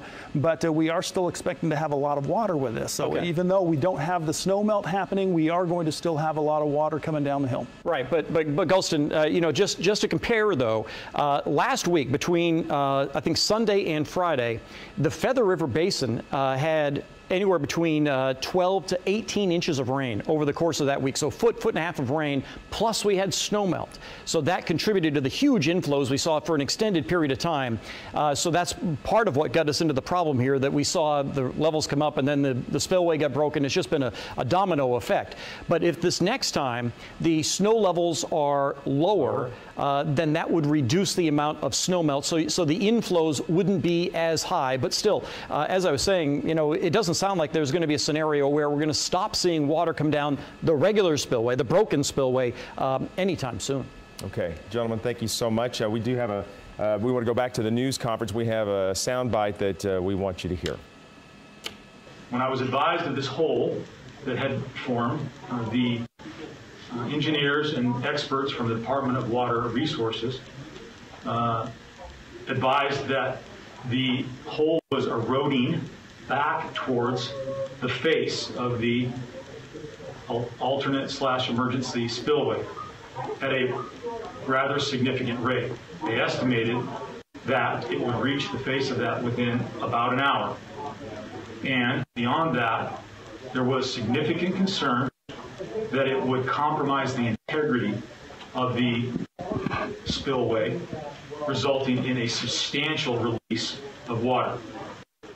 So that was a quick bite of that news conference that we just watched with DWR, also folks there from CAL FIRE, a lot of different emergency services obviously working together in this. They are assessing the situation by the hour. They have local and federal safety engineers on scene working on this problem. But again, what he was explaining there is why they called that emergency evacuation, because they just didn't know how serious that erosion was. If the spillway could in fact fail, we've got all sorts of problems. So again, what he was saying there is that there is a hole in the lower edge of that emergency spillway. There was some concern that it would compromise the integrity of it and release a lot of water. And so now basically their plan is to plug the hole. They're going to bring in helicopters to drop bags of rock into the crevice and try to prevent any other erosion. There are choppers on standby right now. And again, all sorts of hand crews being mobilized with CAL FIRE. And the current outflow, as you saw just from this video from moments ago, all that water coming down is helpful in a sense that it's releasing some of the pressure so they can kind of get in there and get a better gauge of where they're at. And as a result of all of this happening, there have been evacuations for tens of thousands of people, including the residents of Marysville, Hallwood, Olivehurst, Plumas Lake, Wheatland, Oroville. People are asked to get north of the dam if they can, also Live Oak as well, and Yuba City. So very, very serious situation, and people are being asked to get out as soon as they can. And we just mentioned that CHP is about to open up the southbound lanes of Highway 70 to northbound traffic so people can get north of the dam quickly. Eastern portion of Yuba County, the evacuation center there, the Alcoof Community Center, that's on Marysville Road, and that's in Oregon House. And there's two other evacuation shelters for folks who are being evacuated. One is at the Silver Dollar Fairgrounds in Chico, 2357 Fair Street. Again, that's in Chico. The second one is Colusa County Fairgrounds, and that is another place there in Colusa where folks can go. Camelot also in Oroville. So they have set up these different evacuation centers for people who are getting out. And earlier, gosh, we saw those lines of traffic on 70, 99, Highway 113, and it seemed as though people were getting out all at the same time. As our pilot, Dave Allen, was heading back with the helicopter back to Sacramento, we came upon this. I believe this was in Marysville, and we saw some of the first shots of the traffic backed up, which, as you know, for a Sunday night, oh, this is Oroville, for a Sunday night is very odd to see this time of night. This is the kind of traffic Dave said that you would see on a typical rush hour during the week. And as he approached closer to Sacramento, he was seeing this really all over town, just these two-lane highways, which is exactly why they open up that extra lane on 70. You're right. This is a sight you just don't see except for in an emergency situation, the kind we find ourselves in right now, as the structural integrity of the emergency spillway is now very much in question because of all of that erosion from the emergency spillover. So if you're just joining us, it has really been a fluid, developing, breaking situation, because all week long, as you know, if you've been watching KCRA, we've been covering the beginnings of what was a concerning situation. When we saw that original spillway coming off the Oroville Dam, they noticed a big hole right down that chute, that concrete chute. What they had to do just yesterday morning is open this. What you're looking at, that's the emergency spillway that has never been used in 40-some years that this dam has been built. By the way, the tallest dam in the United States. So this holds a ton of water, 3.5 million cubic square feet of water, and it has to go somewhere. So the fact that that original spillway really busted up, we saw the concrete fly off, and it basically just, as they let more water out, the only choice they had was to let this out yesterday morning. It began as a trickle, and now this is what we were seeing just within the last hour or two. Our pilot, Dave Allen, was up over this tonight, and you see it just looks like that white water coming down, and you see how much it's carved away at that hillside there. Well, you heard the lake level go up a foot above flood level, so that's why it flooded over the emergency spillway. So that is a lot of pressure. You see that white water as it just hits the bottom of the spillway in such a fashion that water is going to erode whatever is underneath it. So it looks like it has managed to cut a hole down into the ground. That hole in turn has now started to erode back toward the edge of the spillway, and that's what's giving emergency officials a big cause for concern. And it is going to be quite the task of somehow getting these helicopters in the air and dropping these bags of boulders down into that hole to try and put a Band-Aid on it, basically, to try and hold it until we can get the water levels down. And as Mark and Dirk mentioned, there's more weather on the way. So as of tonight, I guess one of the things to tell you is if you have a mandatory evacuation order, obviously get out, even if you're just questioning it. As far as how long you're going to be out, we just don't know at this point. We have not gotten any indication on the timing of this, how quickly the hole could potentially be filled, the extent really of the erosion, hard to tell at certain points with this much water coming over. The thing that we do know is with over 100,000 CFS coming out, that's certainly going to slow things down. So we don't have an idea for you as far as how long to stay in evacuation orders, how long to go north, but just to get out until these crews can get in and make some progress. Yeah, and you know, we got the first word into our news desk about 4:15 this afternoon. I mean, that's only been 2.5 hours, so a lot has happened since that time, but you still have people trying to get their way away from the Feather River. If they live south of the Feather River, they're trying to find some routes either east or west or way far south, which is proving to be hard on Highway 70, as you saw there, as people trying to leave Oroville. And it's going to be a long night for some of those people trying to find a place to stay until this emergency hopefully passes. And our meteorologists have made some really good maps too, just kind of showing some of the areas that are affected, because again, it's not just the communities that are right at the base of Oroville. Obviously, Oroville itself was the immediate city that we heard about, but as this river flows into the Feather River, flows into the Sacramento River, that's a main artery for our area. So Mark, as this water is being released, depending on the inflows and the outflows and the weather over the next couple days, that in effect all comes downstream, so it affects these folks who are living in all sorts of communities with rising river levels. It's dangerous. Well, it can be. What we've been looking at is the amount of water coming downhill is still in a manageable level, if you will. Right now, there is about 100,000 CFS coming out of that spillway, and that is a manageable amount. Just wanted to show you this graphic we threw together real quick here, just to give you an idea of what we're talking about. If this is the emergency spillway, and the water has been coming off the top of that, and again, that's mostly concrete, but down at the bottom, it's that dirt and mud and rock. So what we think has happened is this water coming down eventually eroded a hole down in here as the water was coming over the top. And basically that just kind of started backing up toward the face of that emergency spillway. And so that's why we have the issue that we have right now, is that the erosion down here exceeded their expectations. But again, this thing isn't exactly built to be used all the time. It's never been used before. So that's why the erosion perhaps exceeded their expectations. We also saw that the erosion on the far end, if you will, up toward the boat ramp as well. So that's kind of what's going on there. But to get back to your point that you're talking about, Kelly, I want to make sure that everybody realizes that right now the amount of water that's coming off the emergency as well as the regular spillway just to the south of this is still in a manageable amount. We're talking about 100,000 CFS. Whereas the lake, I should say the river, the Feather River, has a channel capacity of 210.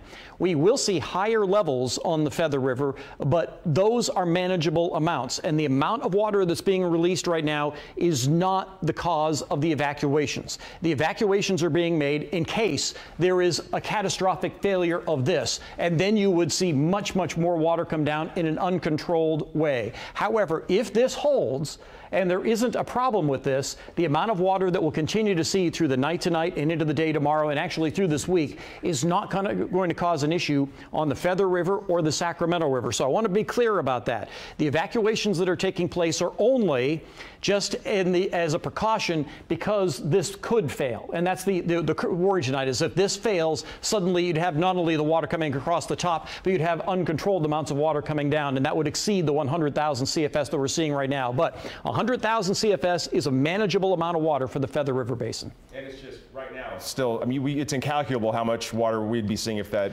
spillway, God forbid, fails. Well, and yes, because the whole thing is 1,700 feet. They said it may be as much as 30 feet, but okay. that would be if the whole thing failed. But what would most likely happen is that there would be a failure somewhere, and you'd start to see a channel of water, extra water come out. So it wouldn't all come down at once, but it would be uncontrollable. Whereas the 100 that they're releasing right now is very controllable. But yeah, that's what they're worried about right now is an uncontrollable amount of water coming down. Okay, Mark, thank you so much. As we've been talking about our evacuation centers right now, KCRA3's Mike Lurie is in Plumas Lake. There's some evacuation centers there. Plumas Lake, just south of Yuba City. Looks like some traffic behind you there, Mike.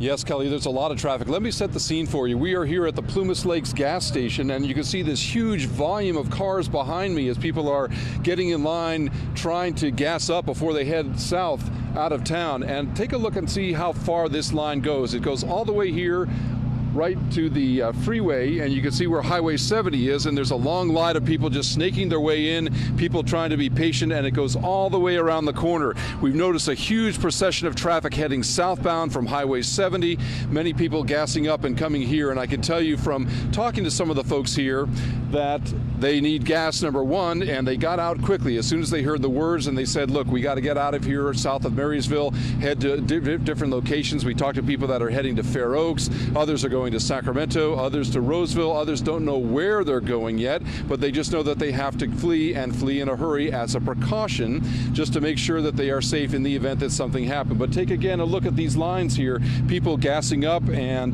most of the time people have been pretty patient. We are starting to hear some bad words and some tempers here as people get a little frustrated with the long lines, but that's probably to be expected. But this is, you know, a situation, again, we're about 12 miles south of Marysville. People starting to get a little sense of urgency. They want to get out. They want to have gas in their tank so they can get a full ride to wherever they need to go. So we're going to continue to talk to people here and get a scene for you and report back as soon as we can. But this is what we're seeing right now here in Plumas Lakes. Reporting live in Plumas Lakes, Mike Lurie, KCRA 3 News. Hey, Mike, this is Galston. Back here at the station, they're wanting to see if it's possible maybe you can talk to somebody while they're waiting in their car. Sure. All right. Yeah, let's see if we can do that. I know it's a stressful time for these people. Good. You're live on Channel 3. Tell us where you're from and where you're going to. Plumas Lake. We're heading down to Natomas. Okay, we got a semi right behind us. Where are you heading to? Natomas. Natomas. Okay, so you're going to Sacramento. You heard the word that there's a precaution. Everyone's been ordered to evacuate. So you've got your family here with you? Yeah. Okay, and any animals? One animal. One animal. Okay, so what's the? How much were you able to pack before you got into the car? Not very much. Not very much. Okay, so what are the key supplies that you're trying to get here aside from gas? Just gas. Just gas. Gasoline and then go. Yep. Okay, well, have a safe journey. All right. All right, good luck to you. So we've heard that from a lot of folks. People don't have a lot of supplies. This is something that happened obviously very suddenly, but they want to make sure that they have all the precautions and all the proper wear that they can take, and so they're here in line for gas, and that's what the order of business is right here in Plumas Lakes tonight. Well, I think that's what emergency officials want to hear, is that people just get out quickly, they get their family together and just head on the road. We just don't know the severity at this juncture, but as we just heard in that news conference, they have a plan in place. They're going to try to do what they're going to do with this crevice and try to plug up that hole. But in the meantime, a lot of water is going to be coming down the Feather River, which of course leads into the Sacramento River and affects a lot of communities along the way. Well, most people who live in these low-lying areas understand what's at stake, but this is one of those situations where this is a get out situation. You need to heed these warnings, and you can tell by the video we got here from Live Copter 3 earlier tonight that people were listening. This is Highway 70 out of Oroville, and people were evacuating like they were told to do. Yeah, this was one of the first pictures that we saw when Dave Allen, our pilot in Live Copter 3, was heading back home. Basically, he saw this all through the area on the way to Sacramento. He came up on Marysville. He looked at Yuba County, and in every direction, folks trying to head north and just to head to higher ground. It was kind of hard to tell from some of these pictures where the river comes through, if on the banks there it looked higher than normal. Obviously, closer to Oroville, that was certainly the case, but further downstream, we just don't know the effects this is going to have yet.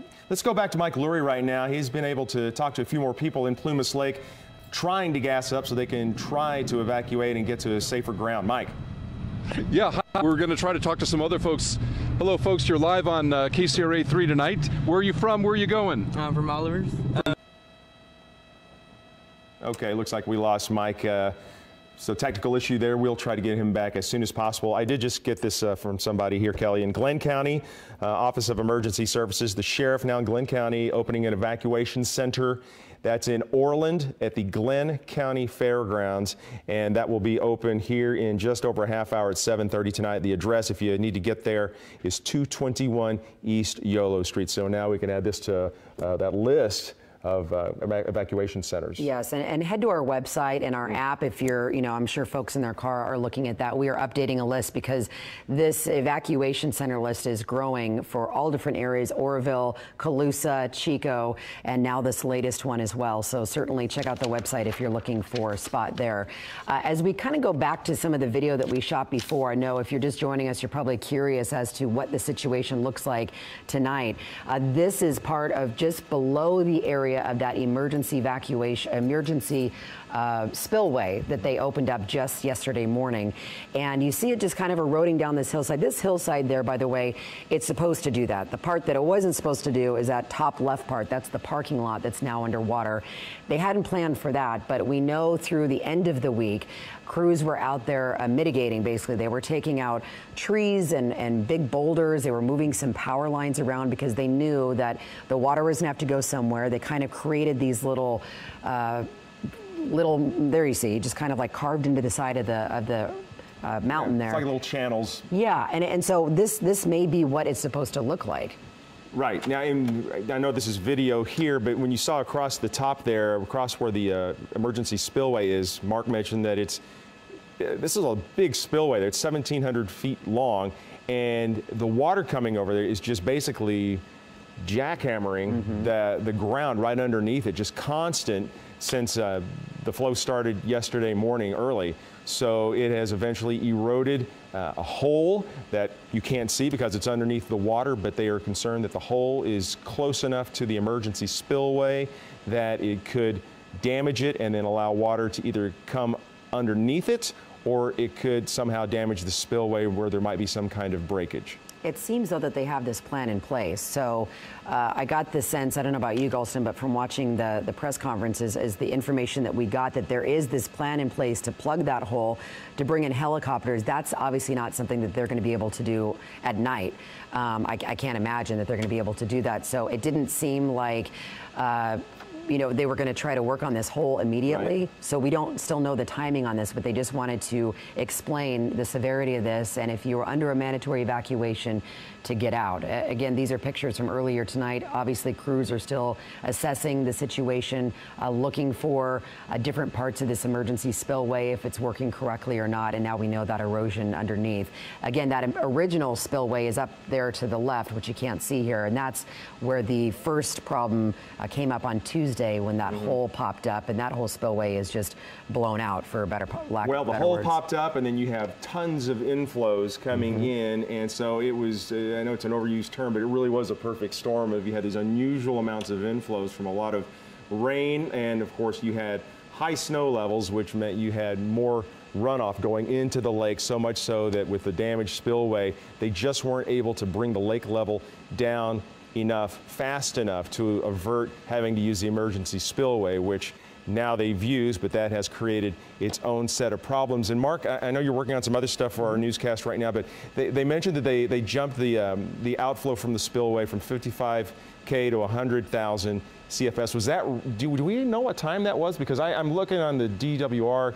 Okay, you're looking it up. Well, so I can tell you it was around 4 or 5 o'clock this afternoon. Okay, so it was about right when they put out the emergency alert. Yeah, it was right around that time. It had been around 55. They then bumped that up to about 65, and now it's up to about 100. And I just got updated information on what the impact that may have on the Feather River downstream. And to keep in mind that this rise, this is the Feather River at Gridley, so this is south of Oroville. Right now it's around 92 feet. It's supposed to go to 95 feet, 95.2 tonight and into the day tomorrow and stay there. Now that's based on that 100,000 CFS number.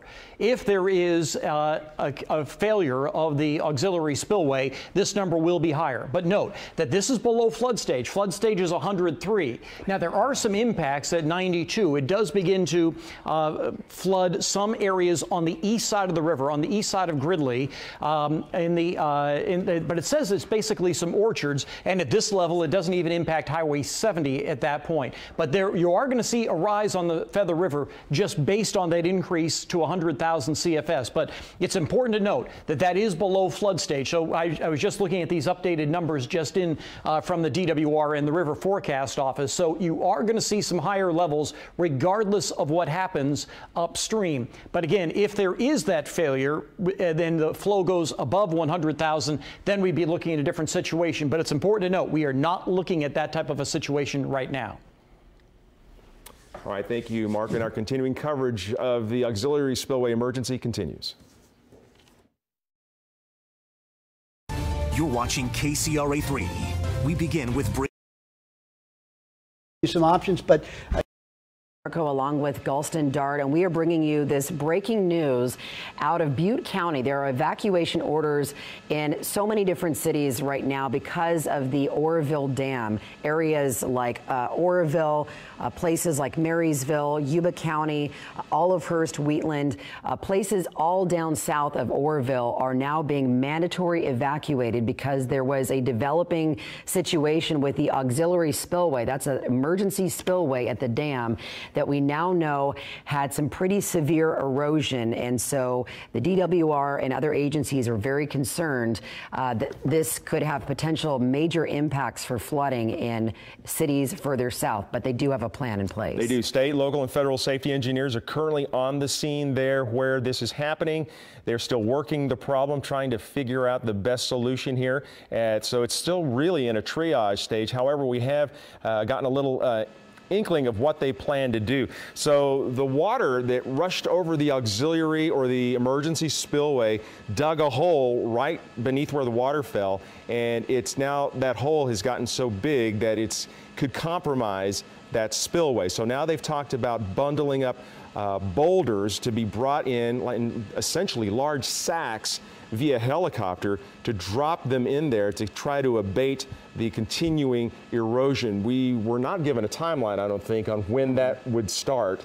It'd be difficult to think if they could do something like that at night, but that seems to be what they want to do, is to essentially plug that hole with these giant bundles of rocks to try to stop that erosion. In the meantime, this has caused a mass evacuation south of the dam for low-lying communities near the Feather River. We're talking tens of thousands of people in the area now being told, not asked, told to get out, to evacuate.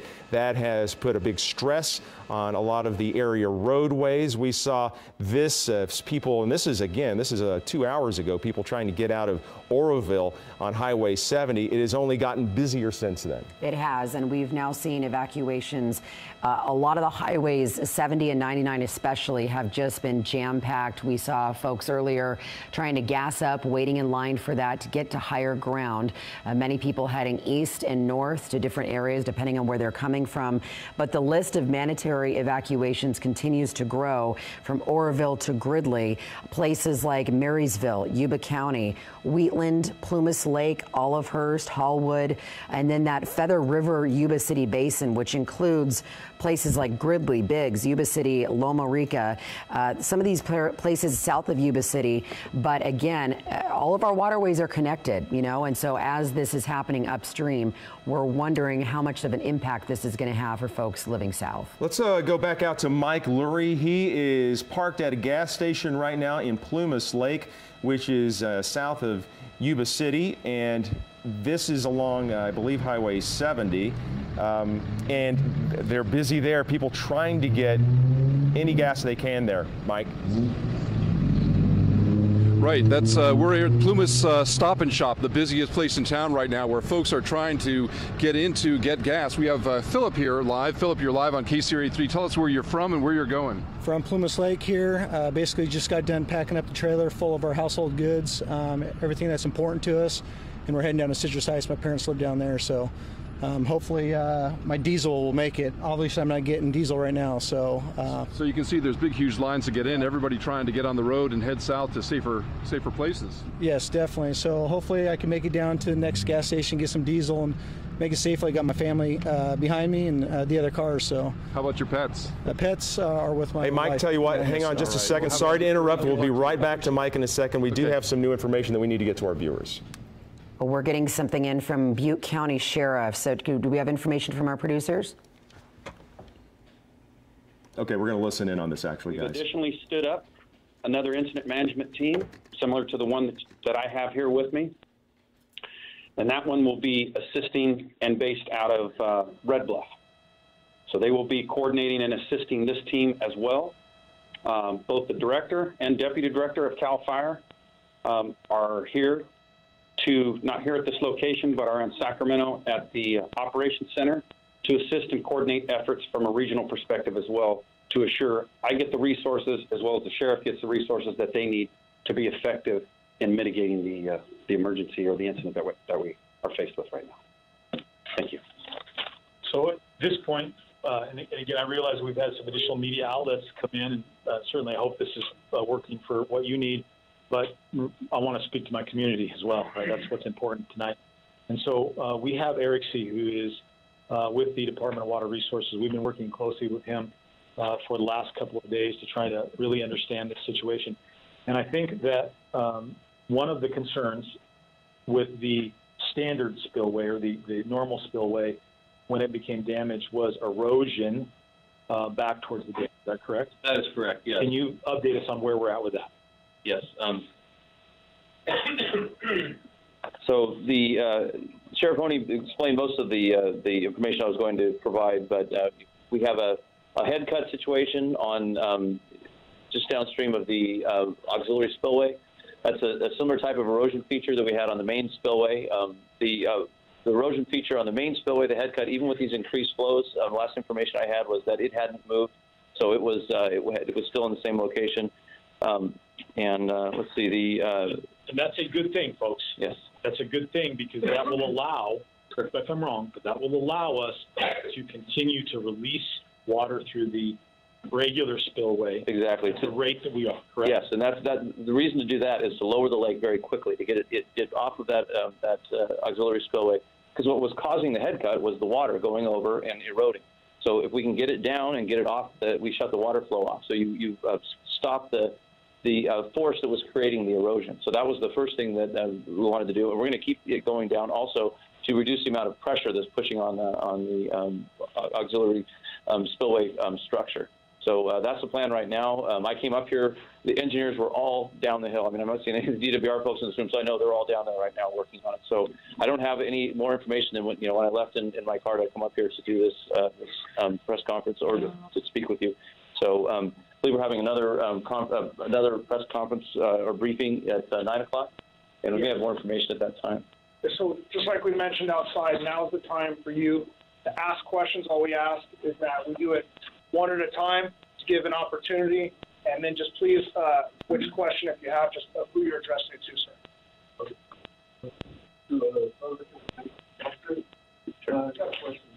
I noticed this summer that there was a lot of heavy equipment working out along the Feather River from Larkin all the way towards, roads and probably further down. Was that because of this purpose? Because they're already going to do something like this? Or, I mean, anybody that's living along the river, should they evacuate also? I mean, yes. Because all the water that's coming down. They're part of this evacuation order, but I will say that that's a project by the Sutterview Flood Control Agency. It's one of the many projects that's been going on in the last 10 or 15 years to increase our flood protection in California. So there's been bond measures passed, and that project actually goes through a portion of the Oroville Wildlife Area, and that's what it is. It's the Feather River West Levee project, and it's specifically is designed to bolster the levee along that area. But I will say that the channel capacity prior to that, was still at 150,000 cubic feet per second. So it was to improve that levee system down there. So you're listening right now to a press conference of the Butte County Sheriffs, and they're giving us the latest information, talking about combining resources, and really gave a bit of good news, which is that all that water that is coming off not only the original spillway, but that auxiliary emergency spillway, at least it's taking some of the pressure off of that dam. So their goal right now is to keep that water going. They have crews out there in place to, again, try to fill an area that has eroded away with some big boulders. The timing of that, we are not sure. But we want you to listen into this press conference because our reporter's there, and these are just kind of questions that are being asked that maybe you have as well. Contact people who are closest to it, who they would be affected. We will continue to work down that until we have some reasonable degree of certainty that we don't need to continue to do that. So if you're living there, I think that's the thing. Okay? You bet. You bet. I'm sorry, man. Go ahead. What is your fuel control and the we are assessing that right now. This is very early in the incident, so I really can't speak to it right now because I don't have that information. I'm going to throw something out there for everybody to keep in mind and keep a perspective of, is this is a very dynamic incident. So as far as to be able to predict exactly what is going on, we are working with, one, Mother Nature. That is huge, and that is hard for us to predict. We've got several subject matter experts from DWR, Department of Water Resources, that are giving us 100% of their support and information that they can. That information is vetted, it's validated, and then we make the best information or decisions that we can based on the information that we get. But again, I would just share with you, the #1 priority for us is your safety. And that's why we have taken the appropriate measures that we have and implemented those. So we will continue to evaluate that information as it comes in. When we get some additional eyes on this, first thing, when there's some daylight, where we can get some actual visual eyes on it, to better assess what we're dealing with, we will have another game plan and implement that as well. Right now, we did what we felt was right to protect the citizens. So that's why we implemented what we did. Eric, I'm not sure. My question is, with the emergency spillway, the first spillway, this spillway that we normally use, right. When it eroded, everybody made fast, we kept hearing from DWR, everything's fine, it's eroded, but the water can still flow, we're fine. Then when the emergency, or now we're calling it the auxiliary spillway, began to, the same message was received by the public, fine, it's fine. Why is it a bigger concern now that there's erosion on the emergency or auxiliary spillway? Is the earth pack less good than the poor concrete spillway? Why is there more now with the emergency or auxiliary spillway? Okay, so the concern is that it's closer to the structure. We knew when we started operating the auxiliary spillway that we were going to have the water flowing down the hillside, and that we were going to get a certain amount of erosion down there. We knew that. So the concern now, though, is we have a head cut that's actually close enough to the structure itself that it could, if it continued to migrate up, could jeopardize that structure. And so that's the concern that we had. If it jeopardized the rock that was under there, it could get up to the concrete portion. The structure. No, the structure of the spillway. We're still talking about the auxiliary emergency spillway, which is over on the. If you're on the dam, it's on the very right-hand side where the spillway part. You got me. So that's where this is. It's not on the dam. You have that, then you have that feature, then you have the concrete line spillway that we normally use that's running at 100,000 cubic feet per second right now, and then the dam's over on the side. Actually, there's a hill, and then the dam's over there. So again, we're on that auxiliary spillway area. What's your estimate of silver population? Oh, good question. Yes, I'm sorry, I should have brought that up. So we cranked up the flows very quickly, and we're lowering Lake Oroville. I believe when I was at a meeting about 45 minutes to an hour ago, they said within the hour they thought that we would actually have the flow down where it wasn't going over the top of the spillway anymore, which would stop the erosion. Now, you still have pressure on that structure, so we want to keep lowering it and lowering it, and to try to reduce the water pressure. And you know, I haven't had an update, so I don't know where the lake is, but that was what they said. So I think probably by now the water is either off spilling or it's minimal. But we'll get that information and get it to you as quickly as possible. Okay. The other question? Yeah. I know probably down the road, and I know it's good. Let's say right now, assuming there is no more further damage to the building, are we looking at at least a year or more that the area is still way? It's hard to speculate, you know, going out that far, but I can assure you there's going to be a massive amount of repair work and construction work this summer.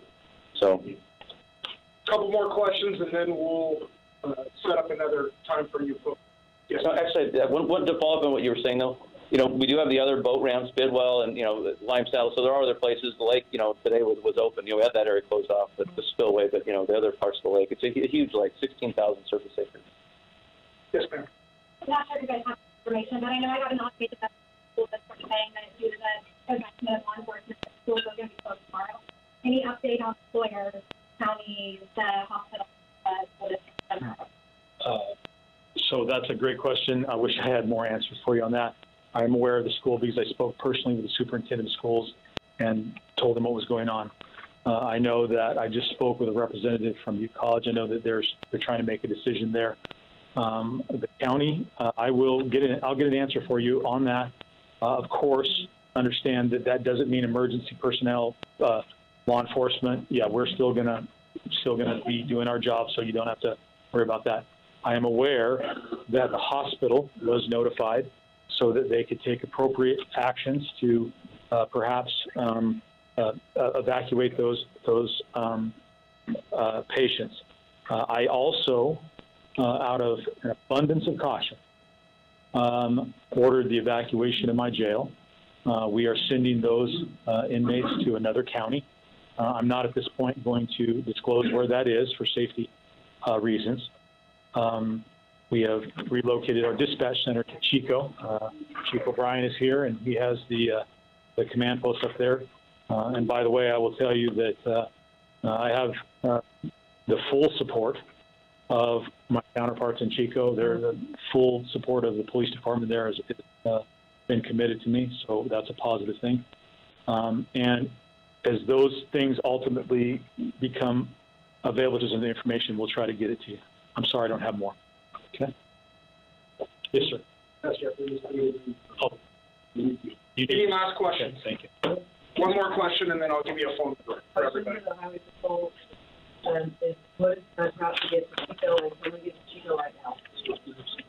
Yeah, for the traffic controls, we actually have the traffic is shut down on Highway 70 from Garden to 149 for northbound. I'm sorry, for southbound. So we're allowing both lanes of traffic, southbound traffic and northbound, to go north. We have a closure in Marysville around on Highway 70 at 18th Street, prohibiting people from coming north. We also have a closure at 99 at 149, prohibiting traffic from coming south. And we have, again, both lanes of traffic going north for the egress for escape route. So good question. Basically 99, depends where you're at, but if you're on the west side, 99 north would probably be the best escape route, or if you're further south of the closures, obviously go south.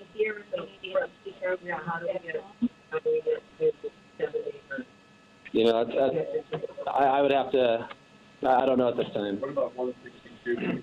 That's probably not a good problem. 162 is not being controlled either way. So when you take 162 to 99 and then get... So that's how I came here, was 99 and 162 and get back over here. And it was good? Yes. Crowded, but good. Okay. Those are all water on the road. There was not. Okay. No, when I came in, that was about 40 minutes ago, so I couldn't be traffic. So two things real quick. If you could grab a pen, we'll give you a phone number. Area code 530 872-5951, and that's a number you can call for information from the public. What's that?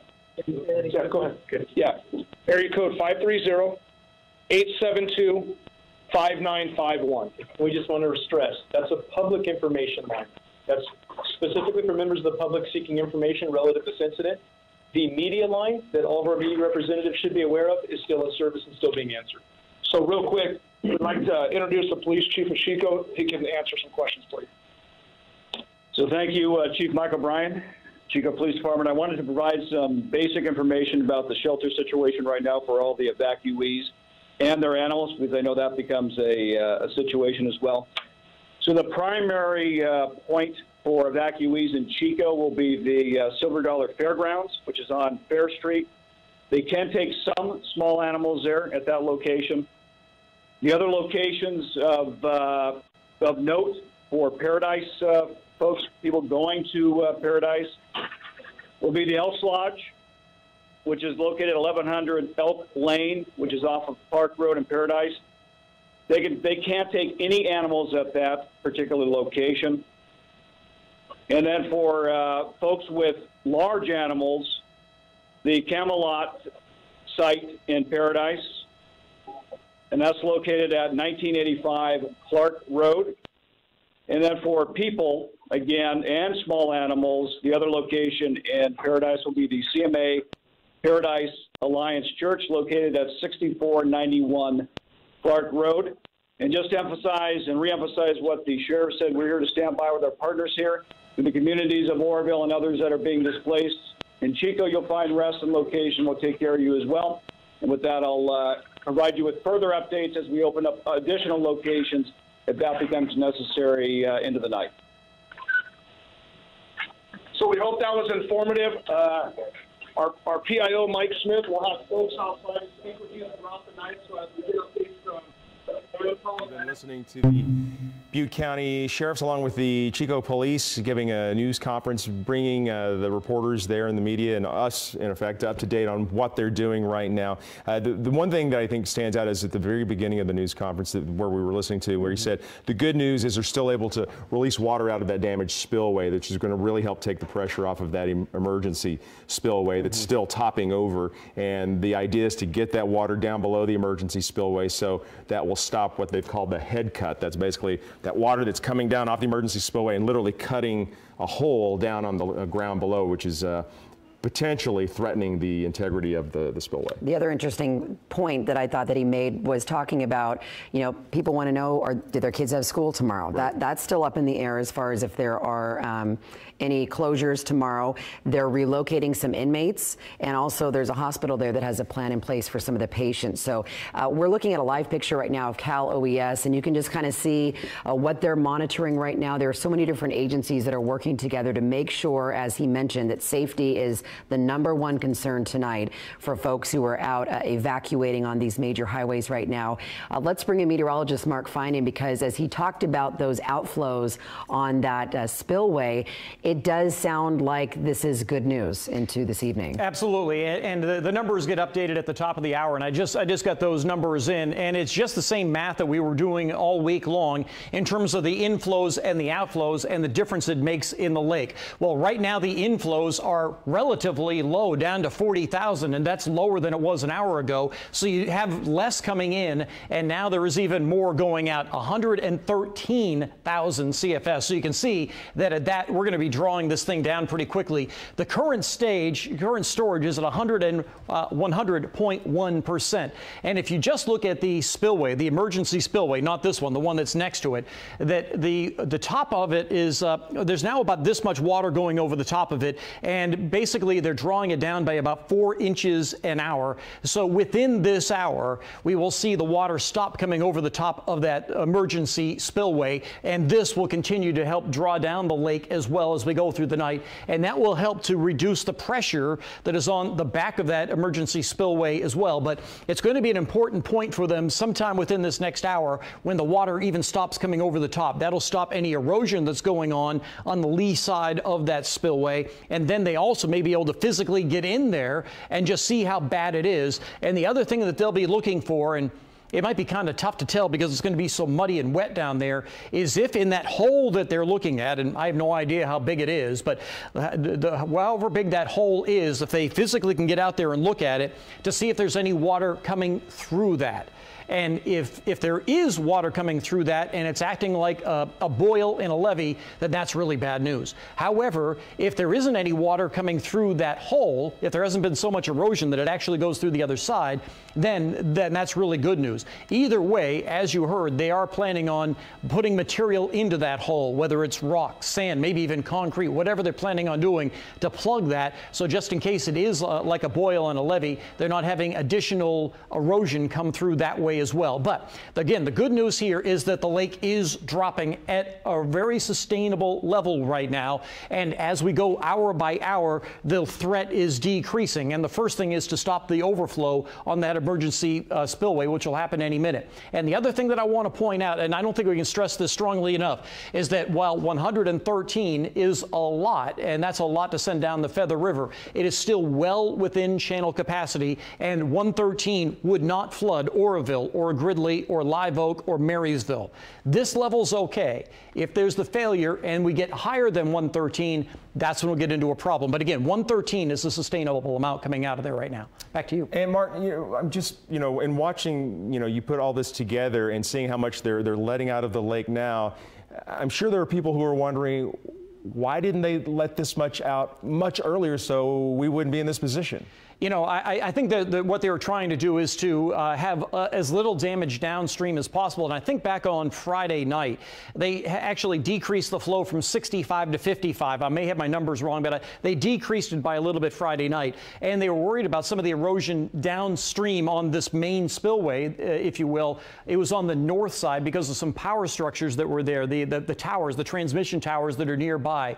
I think they were seeing some erosion on the north side that could have had some problems there, so they wanted to try to avoid that if they could. And they thought, well, if the water goes over the emergency spillway, that's going to be all right. But I think once they started seeing the situation today, they said, well, whatever, we just have to get as much water out of this as we can. Right. Keep in mind that this spillway, these gates right here, this is the top of the main spillway, this can handle as much as 250,000 CFS. Now, I've never seen them put up that much, and they wouldn't do that because that would exceed the channel capacity down below. But in 1997, they did put up to 160 out of here when they were trying to manage the flows coming through there. But that was just fine on the Feather River below. Yeah, it was scary, but it was. But Oroville was okay. Live Oak, Gridley, they were all okay. The problem we saw in 97 was below Marysville, below Yuba City, when the water combined with everything that was coming out of the Yuba then caused a levee failure down there. But 113, like I said, that's a manageable amount. Now, everybody's going to be able to play Monday morning quarterback with DWR and the folks that run this.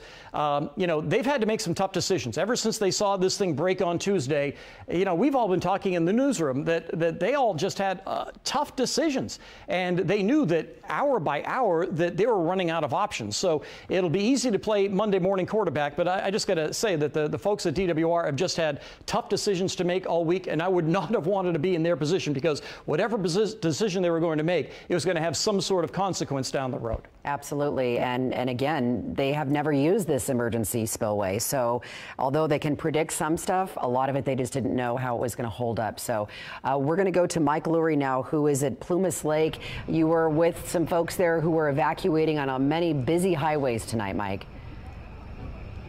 That's right, Kelly. I'm going to introduce them to you in just a moment here. Let me just set the scene first. This is the Plumas Lake Stop and Shop, and this place has been packed all night long with literally dozens and dozens of cars, people coming in to fill up with gas as they head south on Highway 70 towards Sacramento and Roseville. Other locations, people telling us that they are heading anywhere they can for what they think might be a safer location with friends and family. So one of the families that we've met here tonight is actually right over here. We have Amanda and Vanessa. Amanda is a nurse, right, at Right Out Hospital in Marysville, and you had a little bit of a flat tire here. Oh, yeah. We came to get gas, and then she was waiting in line for a long time, and then we noticed that her tire was flat, so. Not a good time when you're trying to evacuate, right? Right. Yeah. So I see you brought a lot of your pets here. Tell us who you have. We have Princess and Twinkie in the car, and then we have 3 dogs and another cat. somewhere else in another car. And you have some other parts of your family that are here as well, right, Vanessa? Yeah, I have my brother and my dad, and they're in another car over there. They got stuck over there, so yeah. So you have so many pets that you have 2 cars in order to get everybody out. Yes. Yep, we have a lot of pets. We have 6 animals. So. Well, that's important to get them all out. They're part of the family, right? Yep. So where are you heading to? We're headed to Sacramento, I believe. Yeah. Yeah. You have friends? You have family there? We have a hotel. My parents left early. They were from Live Oak and got evacuated early, so we are heading out there with them.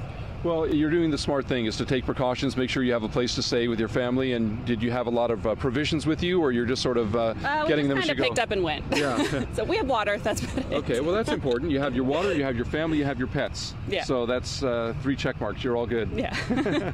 Well, we want to wish you a safe journey and good luck on your visit to Sacramento. Hope it's a safe one for you and your family. Thank you. Thank you for talking to us live on Channel 3. Thank you. All right. You bet. Take care.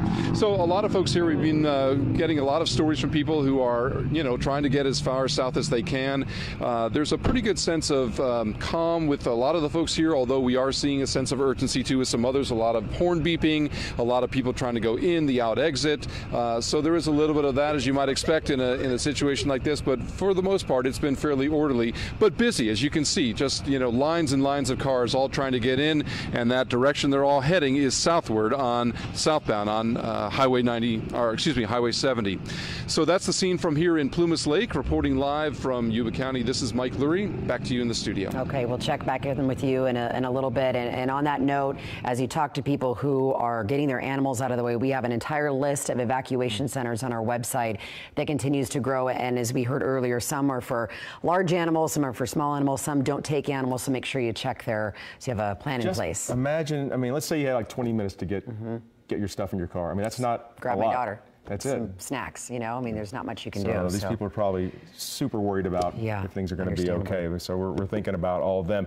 We're now into starting our 4th hour of our continuing coverage of the emergency at the Oroville Auxiliary.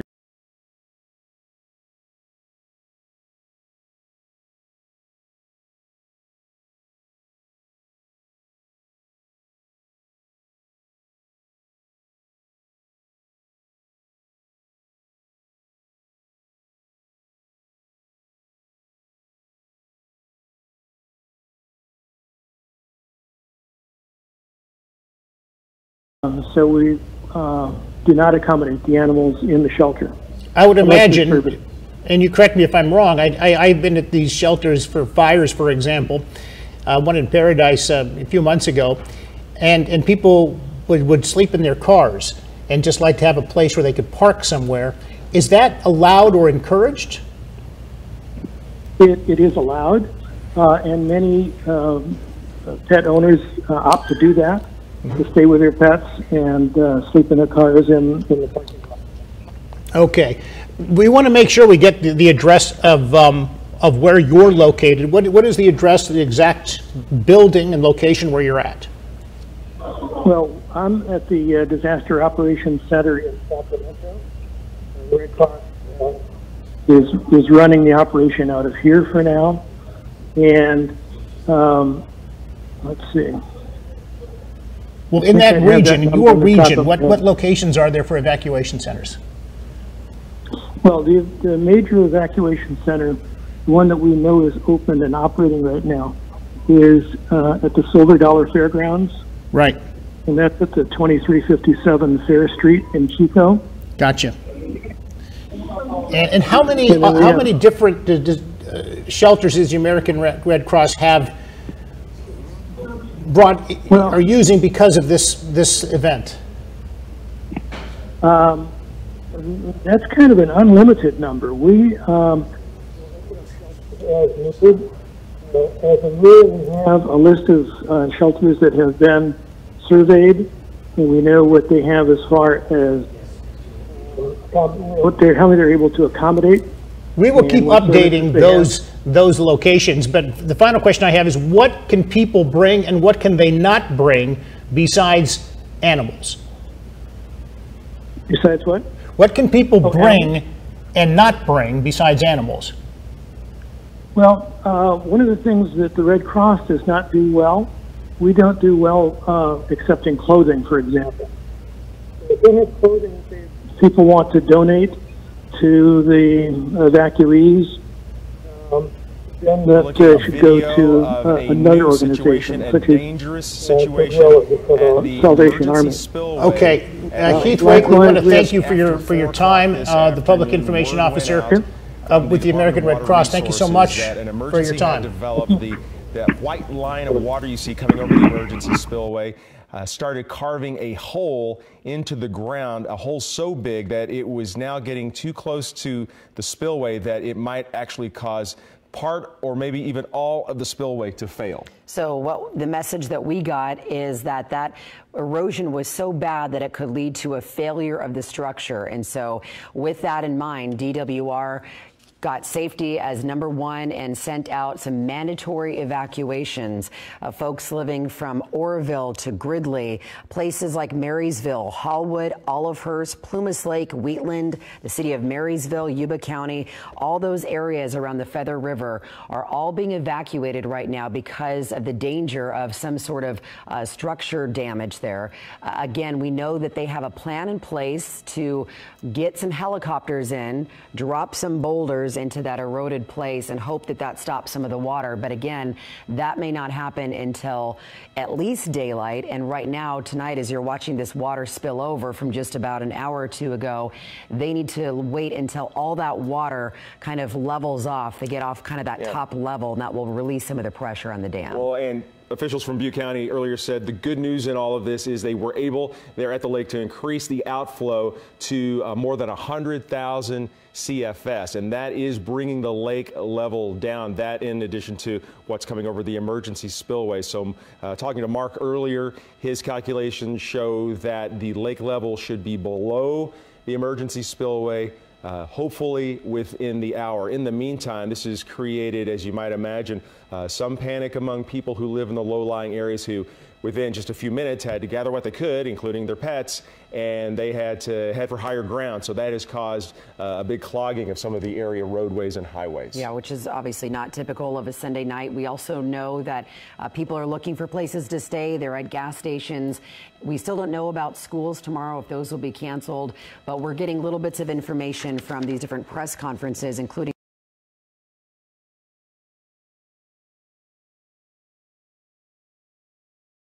River that connects into the Sacramento River, and there's a lot of communities that live along there that are worried about flooding concerns. A lot of moving parts to the story, but it all ties into water levels. Let's go to Mark Finan right now as we look at these videos here, Mark. So the water level is dropping, Mark, and it's just a waiting game, it looks like. Yeah, let me just kind of back up a little bit and see to refresh people on what the problem is here. So if this is the emergency spillway, and we had the water coming over it starting yesterday morning, and so for about the last 36 hours, we've had water coming over this spillway that has never been used. And that spillway is 1,700 feet long, and I think it's about 30 feet high. But the water has been spilling over there, and the area underneath it is mostly dirt. There was a little bit of an area of some concrete that they put in. But what they found this afternoon was that somewhere along this line that the water coming over had eroded an area on this side, a hole as they're calling it, and that hole just kept eroding back toward the foundation of the spillway, if you will. So that's when the alert went out that there could be a problem here, because if that happened, then all of a sudden you'd be talking about the foundation of the spillway and it would lose its credibility, if you will. So that's when they decided to increase the water coming out of the main spillway, and this is it here. And the latest math on it, that the inflows aren't all that bad. At the top of the hour there were just 40,000, but now there's more than 100 coming out, because they're trying to draw this thing down as quickly as they can so that they can reduce not only the water going over the top of that spillway, the emergency spillway, but also to relieve the pressure behind it. So right now the lake stands at 100.1%, and at the top of the hour, so 37 minutes ago, there was about 3 or 4 inches of water just kind of going over the top. So it's really slowing down, and give it another 30 minutes or so and the water will completely stop going over the top and will continue to draw it down. Now at this rate of outflow, they'll be able to draw the lake down by let's see, carry the one. It's about 200,000 acre feet in 24 hours. So that's really drawing it down very quickly. And that lake, instead of being at 100.1%, will be more like 95 or 96% by the time we get into the day tomorrow. So they'll draw this thing down pretty quickly with that amount of outflow. But again, I really want to stress that this 113 that's coming down is a manageable amount of water. Let me show you the Feather River at Gridley. So this is south of Oroville, if you will. It is forecast to have this jump up, if you will. It's currently around 92, or it was earlier today, but now it's on its way up, and it's going to be around 95.2 according to the latest forecast from the River Forecast Office, but that is still below flood stage. Flood stage is 103. Now, they say at 96, there are some orchards that are starting to be impacted in the Gridley area that are close to the Feather River. But I really want to stress here that that amount of water coming up, while it will cause a rise on the Feather River from Oroville through Gridley, through Live Oak, through Nicholas, and then all the way down toward the Yuba City area. Well, Nicholas is south of Yuba City, but you get my point, that the river will be higher. But according to all of the river forecasts at this time, it will stay within its banks, it'll stay within the levees, and it will not flood. So the evacuation orders that have been given are for the worst case scenario if there is a failure. The warnings, the evacuation warnings that have been given are not for this. This is quite manageable. The evacuation orders that have been given are just in case there is a failure, because then instead of seeing 100 or 103,000 CFS come out, then it would be an uncontrollable amount coming down through that emergency spillway if it happened to fail. So that's what we're looking at tonight. Again, so I just really want to stress the water coming down the Feather River right now is manageable. The evacuation orders are just in case something happens. Back to you. Right. That's for worst case scenario, exactly. Which we certainly hope we're far away from that. And again, Mark, just while we have you, the inflows into Lake Oroville, they will continue to drop as long as we don't have any more precipitation. I know we're still having some snow melt. Right, and it was interesting that because I was just looking at the inflows. They were down this morning into, I think they were even below 40 this morning. They went up to about 55 this afternoon. They're back down to 40. And you know, today was a nice day. It was nice and warm. There is still snow in the Feather River Basin above 6,000 feet, especially. So the increase in inflows we saw this afternoon is because of snow melt, just because it was a nice sunny day. But tonight, with clear skies, it's going to get colder again, and so already the inflows are slowing down. The inflows will slow down at night as the snow melt continues to decrease during the nighttime hours. So we'll see the inflows continue to come down, and that will also help them to continue dropping the lake as we go through the night. So yeah, like I said, I think they'll be able to drop it by a few feet as we go through the night tonight and during the day tomorrow. 100,000 CFS coming out of there is a lot of water. They're doing all they can to relieve the pressure on that emergency spillway. And just like last week, the hour by hour the situation was getting worse.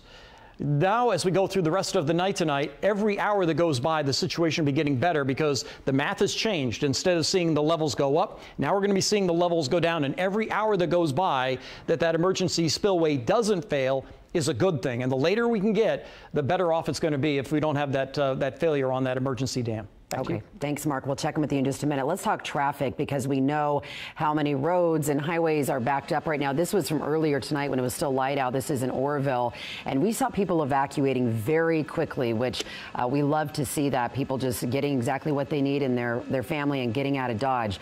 We did get an update from Caltrans, and I want to let you know southbound 70 at 149, southbound 149 at 99, and northbound 99 on Marysville are closed.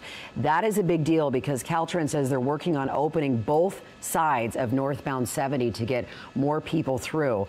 We also know that people are advised to evacuate west on Highway 20 toward Colusa County, south on Highways 99 and 7 toward Sacramento, or south on 113 toward Yolo County in the Bay Area. We've seen evacuations in so many cities. We have all of those listed on our website, as well as the evacuation centers. But the main ones, again, are Live Oak, Yuba City, unincorporated areas of Sutter County along the Feather River, Marysville, Wheatland, Plumas County, Olivehurst, Hallwood. So you're probably, if you live in this area, you're well aware of the situation. But as time goes by, these roads are starting to close down, and hopefully Caltrans is working on a plan there to open up more lanes. It looks something like you would see during a hurricane evacuation when they open up both lanes of traffic to just one direction so they can try to get people out as quickly and as safely as possible. Mike Lurie has been talking to some people who've been trying to get to higher ground. He's in Plumas Lake. He's been talking to some folks at a gas station. He said tempers have flared there a little bit, but some people are also just wanting to get to safety, Mike. So I know you've been talking to folks out there. Absolutely. There's a lot of folks here that are trying to gas up as they head down the road. One of them we just met a few moments ago is Ignacio. How are you doing tonight? Pretty good. Good. So Ignacio is working at the Target store in Yuba City. Tell us about how busy you were there today with this evacuation order. We were pretty busy, selling a lot of water, a lot of canned foods, stuff like that, just to get ready. And now where are you heading? I'm heading to Sacramento for a motel, just to get out of here. So you got the evacuation order, but you're not alone. You have some pets with you. Tell us about that. Yeah, my mom's pets that she didn't want to carry in her car. So how many dogs and cats do you have here? There are probably about 4 or 5 dogs. So you're going to be busy tonight? Yes, absolutely. Yeah. All right, well, good, safe travels for you, and hope that everything works out okay. Right, so thanks. everybody's, yeah, you too. Everybody's gassing up and getting all the necessities here, bottled water, along with other supplies, and just doing what they have to do in order to get ready to head down south. A lot of people telling us they're heading to Sacramento, Fair Oaks, Roseville, any place where they have friends, family, or as you heard just from Ignacio just a few moments ago, a motel there where he can find a nice place to sleep and have his animals and his pets, because as we know from talking to folks here, that's part of the family too. So everybody's very orderly at this point. It seems to be calming down just a little bit compared to maybe an hour ago when things were really jammed here. So many people have been serviced with gas, though, that I think that things are starting to calm down a little bit, and that's a good sign. So folks here in Plumas Lake, very diligent about getting their gas, getting their supplies, and then getting on the road, but it looks like a very safe and orderly process. That's the latest from Plumas Lake. This is Mike Lurie reporting live. Back to you in the studio. Mike, just a quick question. Did you guys, was it hard for you guys to get to that location? I guess traveling northward, the traffic wasn't so bad, but trying to get south, it looks like it's still a little backed up. Okay. Yes, going northbound really wasn't a problem at all, but we saw a huge string of front lights, headlights, I should say, heading from Highway 70 southbound. There we put a lot of video on Twitter and Facebook letting people know that there was the evacuations coming from Marysville and further points north. So there was a lot of folks getting here. We were able to find this location about an hour ago, and it was just starting to fill up. We pulled over to the side of the road and started, shooting as fast as we could right away, knowing that this would be sort of an active hotspot. And you can see from the pictures that John is giving you, there's still a lot of people that are in line, ready to go, anxious to get here and to fill up with gas and, keep as busy as possible. We have another gentleman over here, and maybe we can talk to you, sir, about where you're going and heading tonight. As you're heading to what location? Reno. You're going to Reno? Yeah, a little bit higher. A little bit higher there, huh? Not that, just that it's probably being safer because everybody's heading to the city, so we don't want to be into the jam. So head up just further, hopefully where there's not too many people. Okay, there may be some problems getting there on Interstate 80 with mudslides, and 50 is also having some mudslide problem as well. So I know they cleared it up. I'm a truck driver, so I know that they cleared it up. So I know the weather's pretty good. Well, good. Well, hope you have a safe trip. I appreciate it. All right, thanks you. so much. All right, guys. Take care. So there's somebody going eastbound to Reno. So everybody's going to some other location. They want to stay safe. They want to be warm. They want to have their pets. They want to have a full tank of gas. That's for sure. Just like Ignacio is doing here tonight. And helping out Mom. Yeah, with her 5 pets that he's got jammed in that Mustang there. So we wish everybody all the luck. I know that there's some anxiety with that of not really knowing what's going to happen. Got to fill up the car. So our thoughts are certainly with all those folks on the road tonight trying to get to a safe place. We're going to take a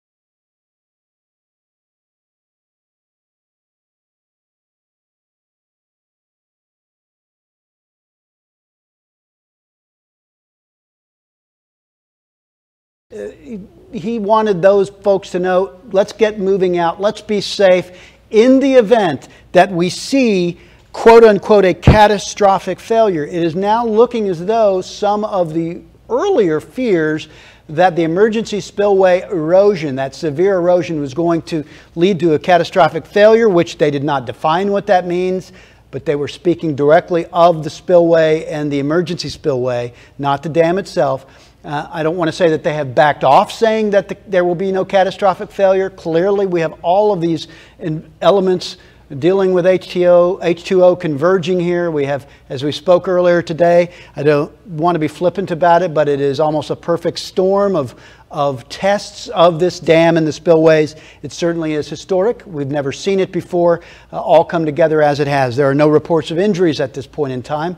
There are no reports of severely damaged homes or structures. When we do get that information, we will let you know. We will say that you are being told to get out. Earlier at the press conference, we were told by authorities that, sheriffs and other deputies are out and they are going to residents in the area and helping make sure that people are evacuating. They are telling you this isn't one of those scenarios where you can ride it out. Don't ride it out. You are going to be asked to leave. And they were earlier making their way to homes and businesses that were closest to the spillway.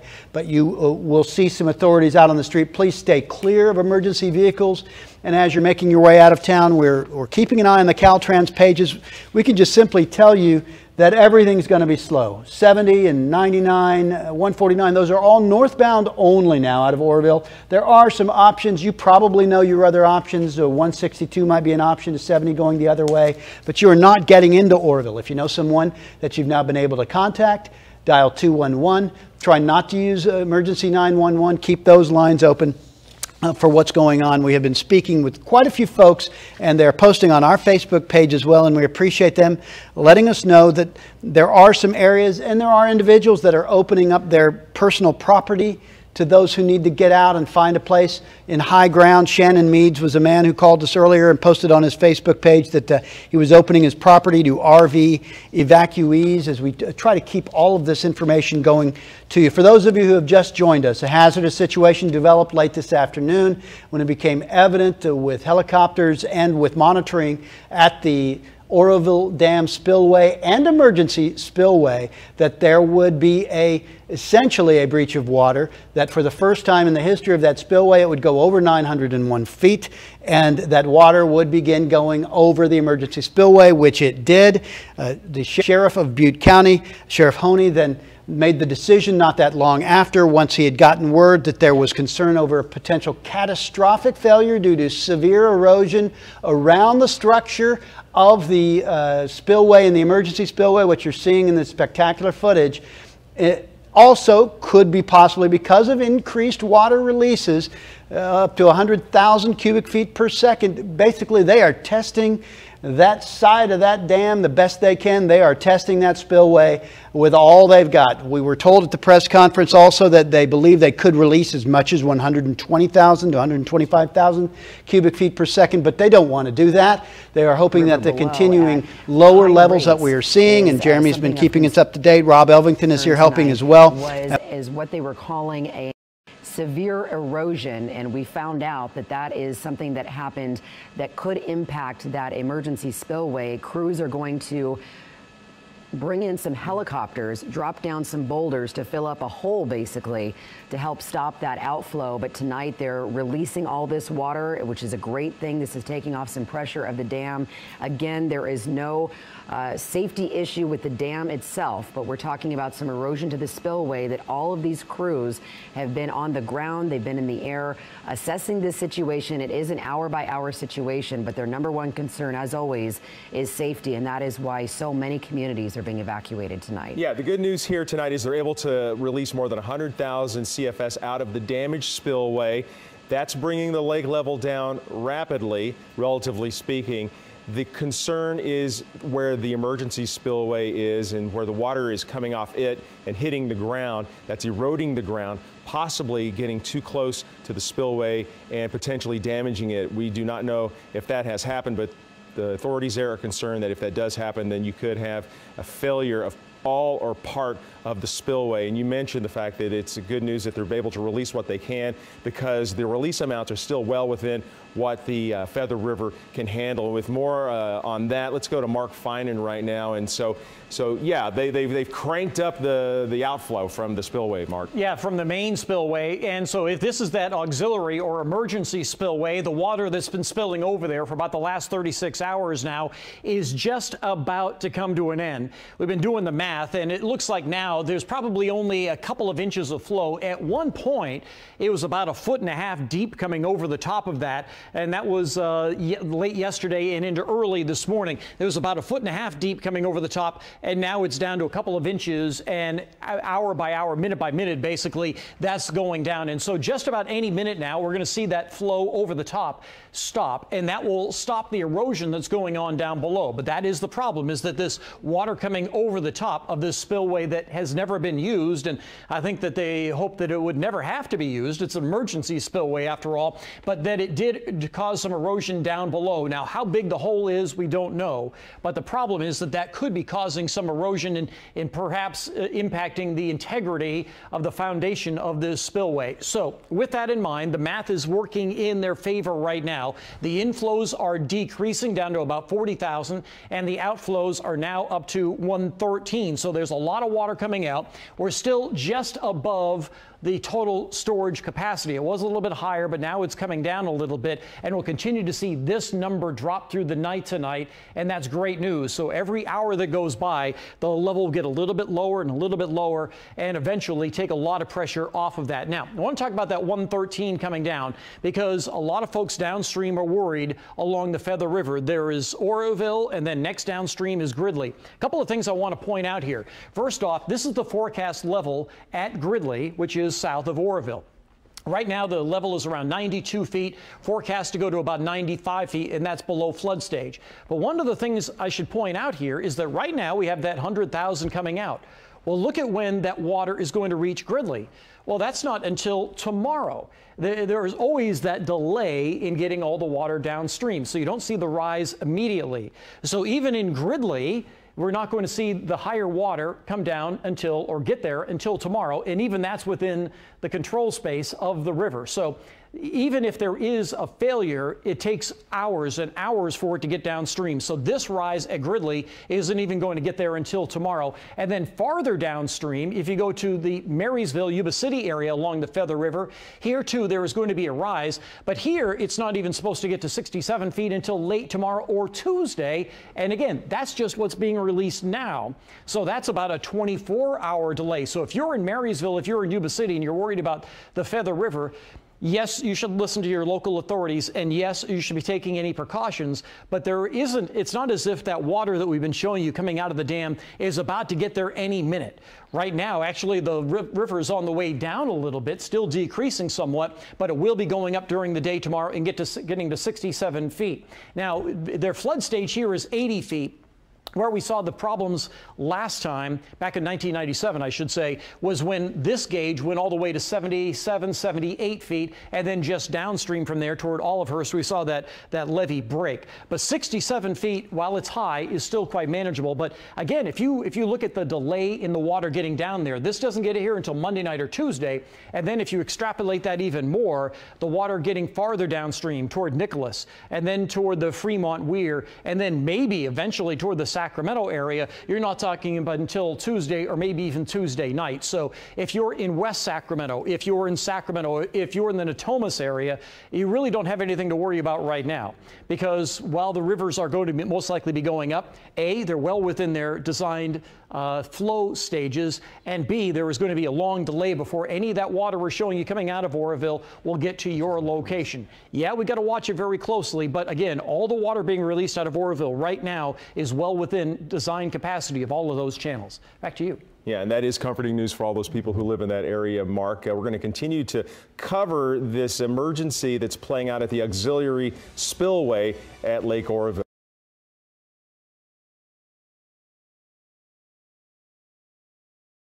Spillway has done. Let's point out that over about a 2-day period, there were crews out there ripping out trees, making sure that where you see white water going down right now, much of that had to be cleared of debris, of trees, of things that might have created downstream clogging and issues.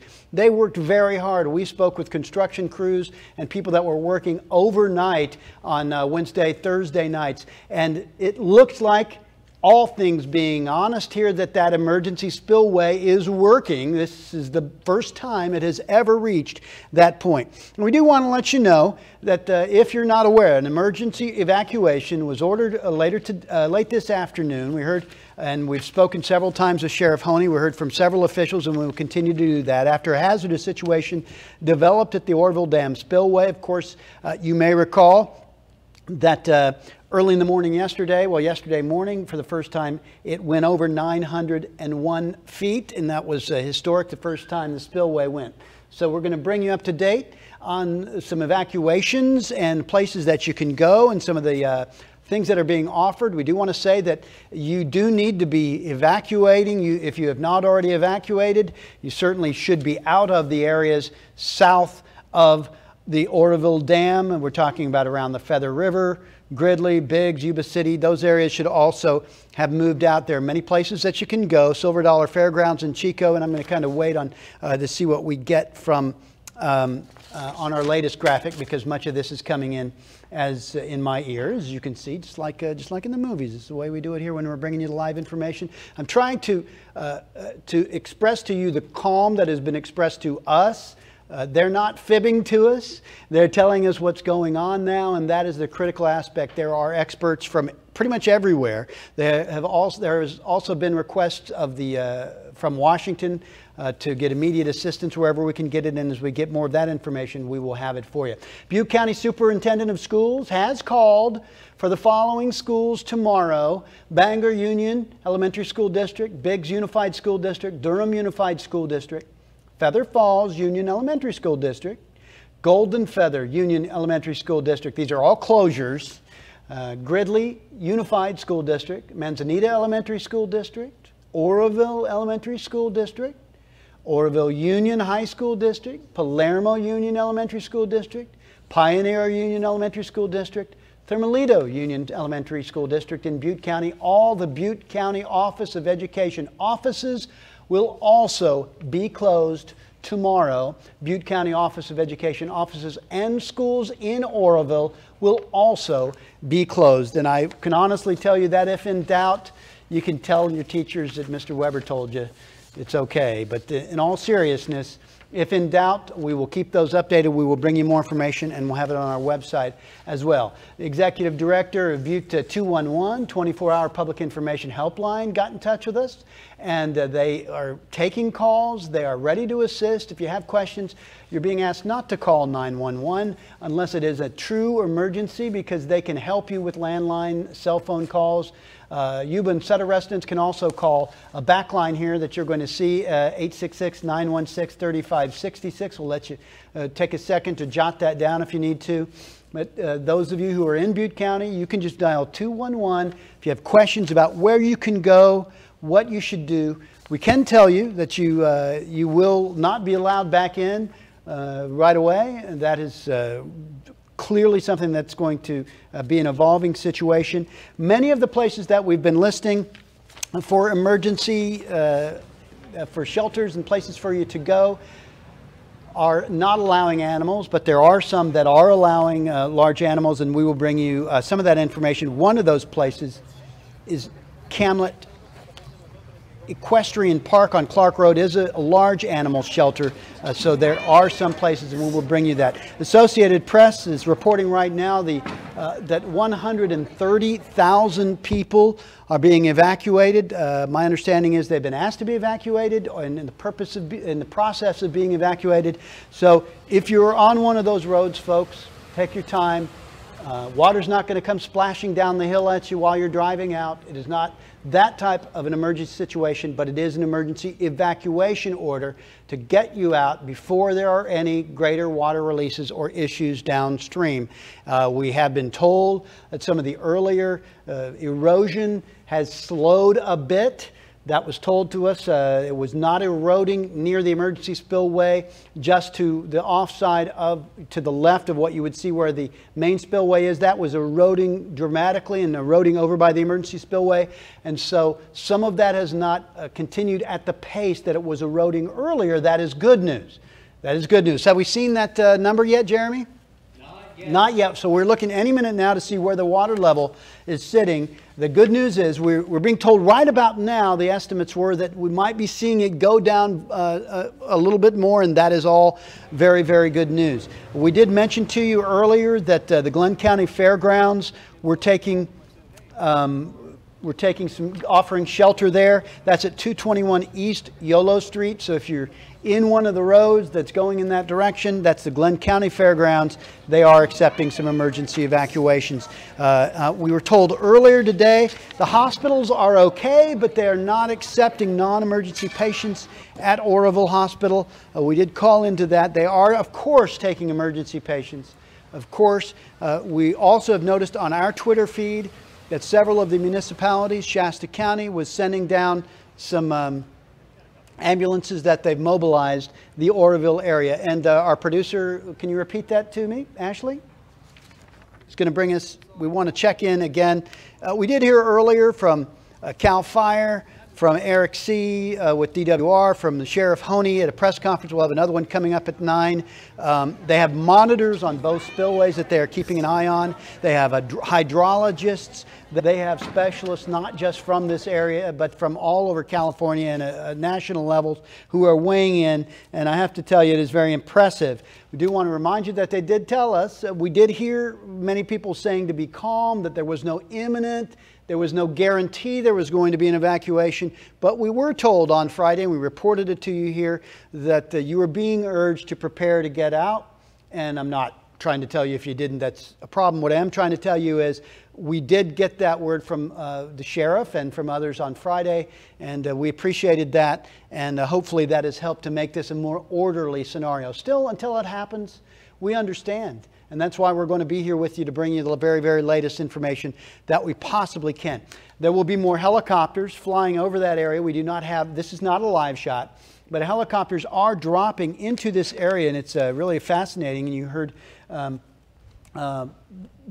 heard, Eric C. mention this again a moment ago, that, no, he's still shaking his head. We're still waiting. They're going to come in, but he's looking for them.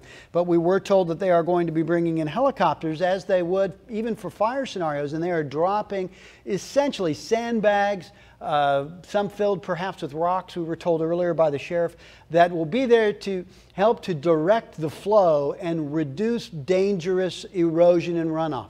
There will be erosion and runoff. This is all the models in the world that scientists can bring you cannot predict 100% accurately. And at this point, it is very important to point out that the dam itself has shown no evidence or signs of any structural scenarios, any difficulties. The dam itself is fine. But obviously the spillway, the main spillway that had suffered those huge gaping holes that built up as they had to increase water flow, and then splash flow, downflow, off flow from that had begun to erode to the side near the emergency spillway. By the way, those are not official terms. I just kind of made those up because you could understand what we're talking about. And Jerry Lennon is also, he's been on this and lives closer to that area, and he'll be coming in to take over for us here in a second and bring you any of the other information we've got in the newsroom.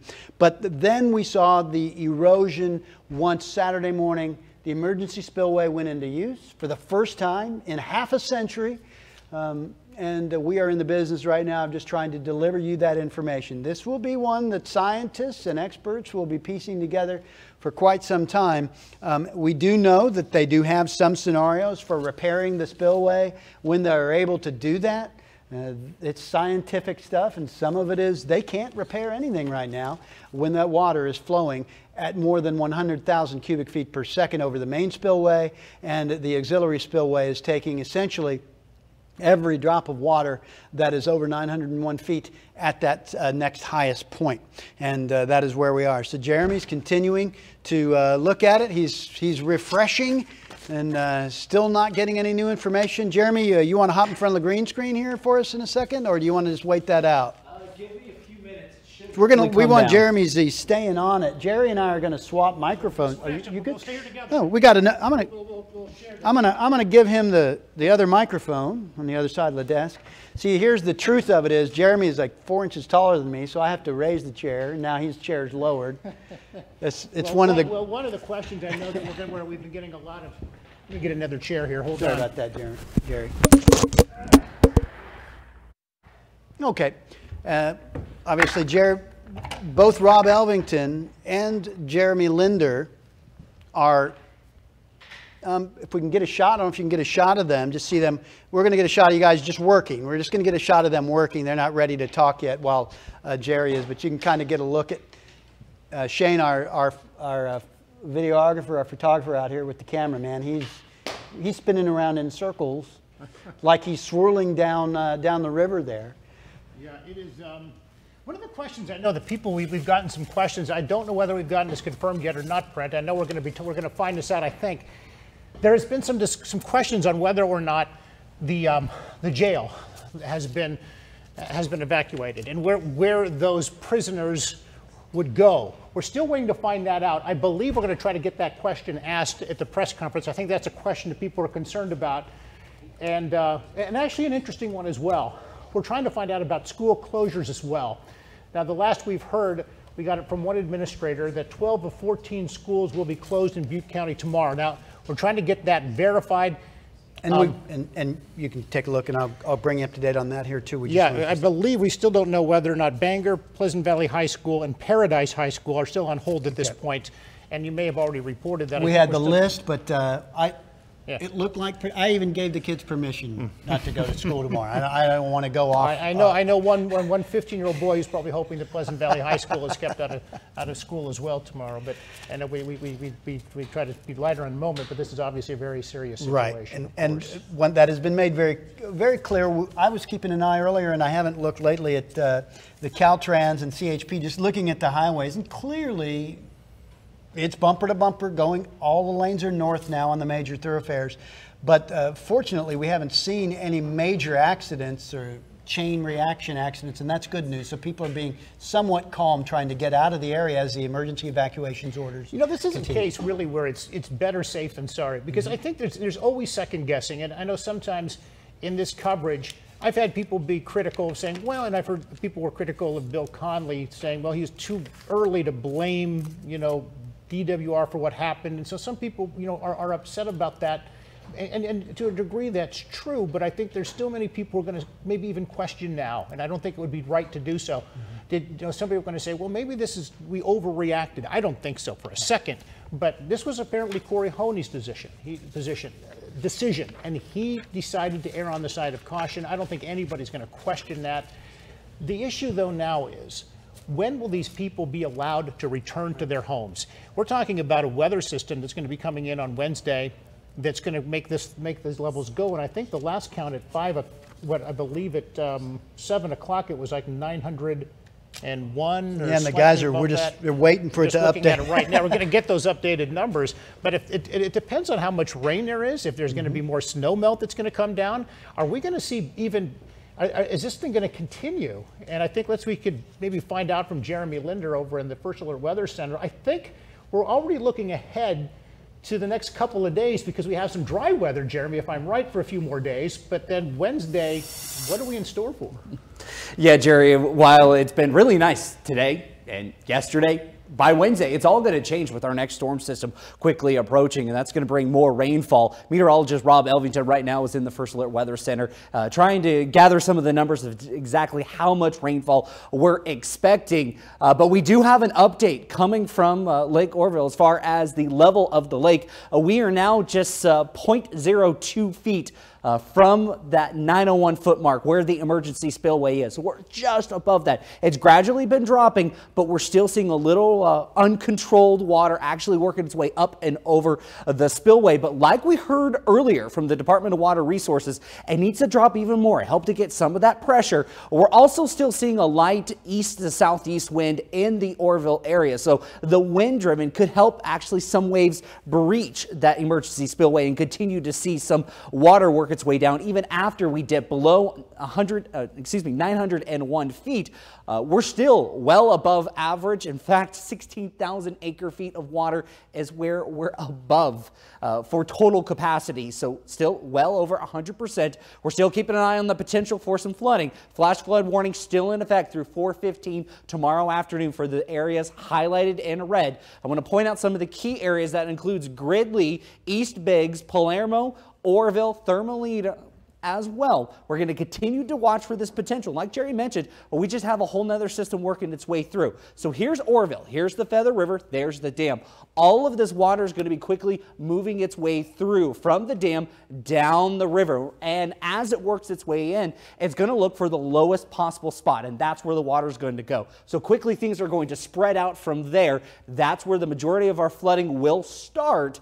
But then it's going to creep as the water continues to flow. It's 1,000 cubic feet per second is what we're seeing the outflows right now, but we're also still seeing some snow melt. We mentioned earlier with the nice weather we've had today, that continues going into tomorrow, so we're going to continue to keep an eye on this potential. We're not the only ones, though. The entire North State is looking for that potential for flooding. We have an overall small stream flood warning still in effect through 9:15 Monday, and then all eyes will go back to that as we head with that next system by Wednesday. So quick update with our threat tracker, still in the medium category for tomorrow because of the river levels being very high.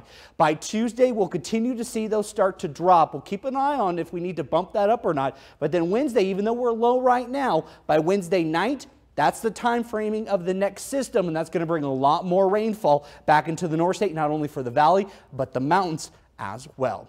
Jerry, Brent? If I could ask Jeremy a question, and I don't want to play stump the weather forecaster, that's not my intent, but is there a way that you could look at things and say, okay, given the snow melt and given the amount of rain that's expected, what that could do to add to the dam? I know that's many people's questions, but that might be a difficult one to answer. So again, I don't want to play stump the forecaster, but give it a shot. No, and that one is, there's a lot of factors that do play into that, Jerry, and what we could be seeing is several inches potentially working its way in with that snow melt. If you look at the water equivalent from the station index across the Sierra, there's a lot of water there. And it may take a while for that to gradually be melting and work its way through. So very tough question, a lot of math and a lot of science behind that. That's, of course, one of the factors that the Department of Water Resources is definitely looking into right now as they project forward with this next system to find out how much more room that they need so this doesn't happen again. Let's hope for the best. Wow, something else. At least 130,000 people have been asked to evacuate over concerns about the dam's emergency spillway. That includes folks from, of course, Oroville, Gridley, Live Oak, Marysville, Wheatland, Yuba City, Plumas Lake, and Olivehurst, all under evacuation orders. And Jerry, we were talking about this earlier. I think one of the biggest concerns right now, and again, not knowing this part of the preparation picture, they told us as a group that people please be prepared, but there is some confusion over what is open and what isn't as a place for people to go and when they're leaving, and that's been a bit of an issue. For example, we just saw that apparently Tehama County Fairgrounds are not being opened at this time as an emergency shelter. That doesn't mean it couldn't possibly happen, but folks just need to know where to go. And I know that the best, we've been, when we first went on the air about 4 hours ago, we had like a list of evacuation centers. We had like 2 or 3. The number has grown so large that the best thing we would advise you to do is go to krcrtv.com. We have a list of them there because it seems to be fluctuating. Oh, okay, go ahead. Fantastic. These are live pictures from Fox 40 in Sacramento that are going, that we're looking at right now. So that's some of, I'm guessing, some of the boulders and things that they're trying to drop in by helicopter. See the big bags? They're going to put those boulders and sand in those bags. They will drop those from helicopters into the spillway area to try to direct water to reduce erosion in whatever areas they can. And I guess this works, I guess. I was at that exact location on Friday, I believe, if the memory serves right. That picture, and just to the left, I believe, is where you'll find some helicopters. Now, as the crow flies, that spot right there is probably 1.5 miles from where the spillway is located. Yeah, and I think you're right. That is apparently what they're going to do to try to get that water diverted and try to have it go into a certain direction.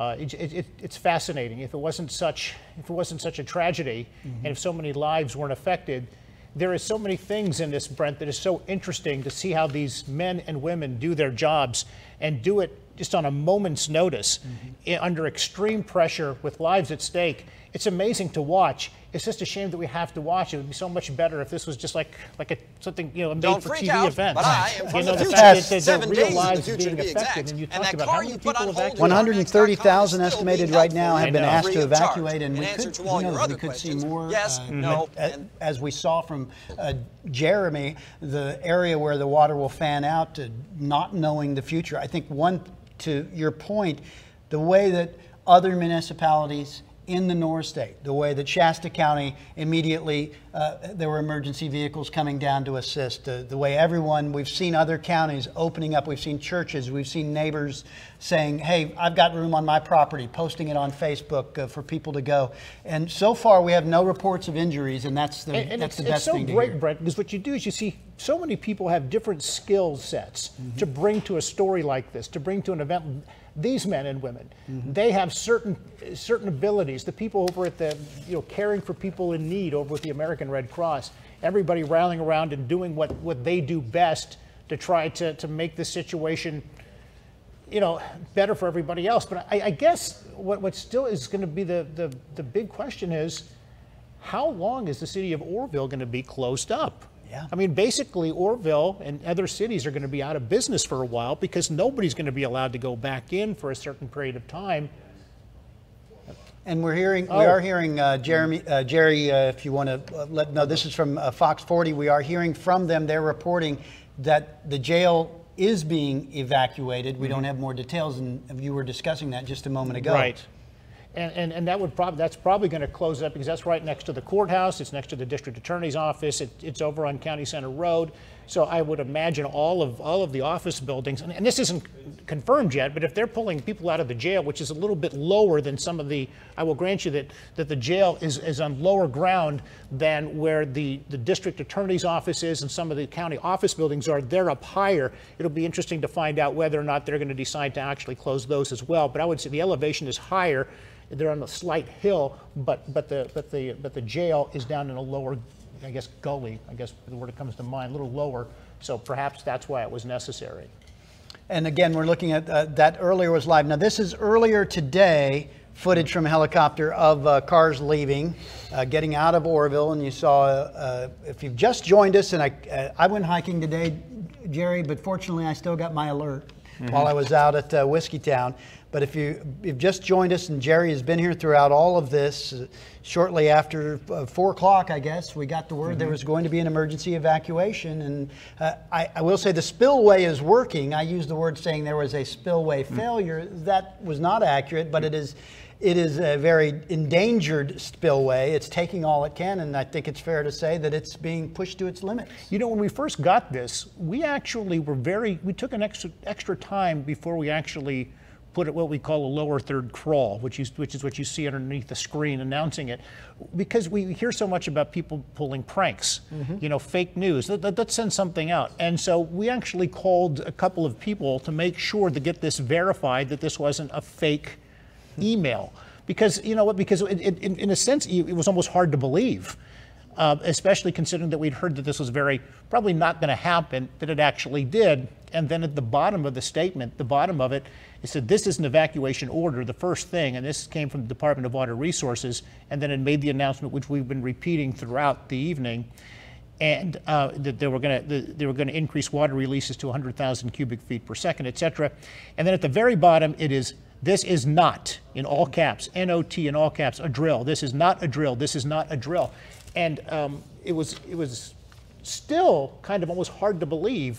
It was like, we better make sure that this has actually happened, that this isn't a prank. And unfortunately, it's not a prank, and this is actually happening now. Because that was what, 34, or I'm doing my math, maybe 34 hours since the water first began going over on Saturday morning. It was 8 o'clock or in that area, wasn't it?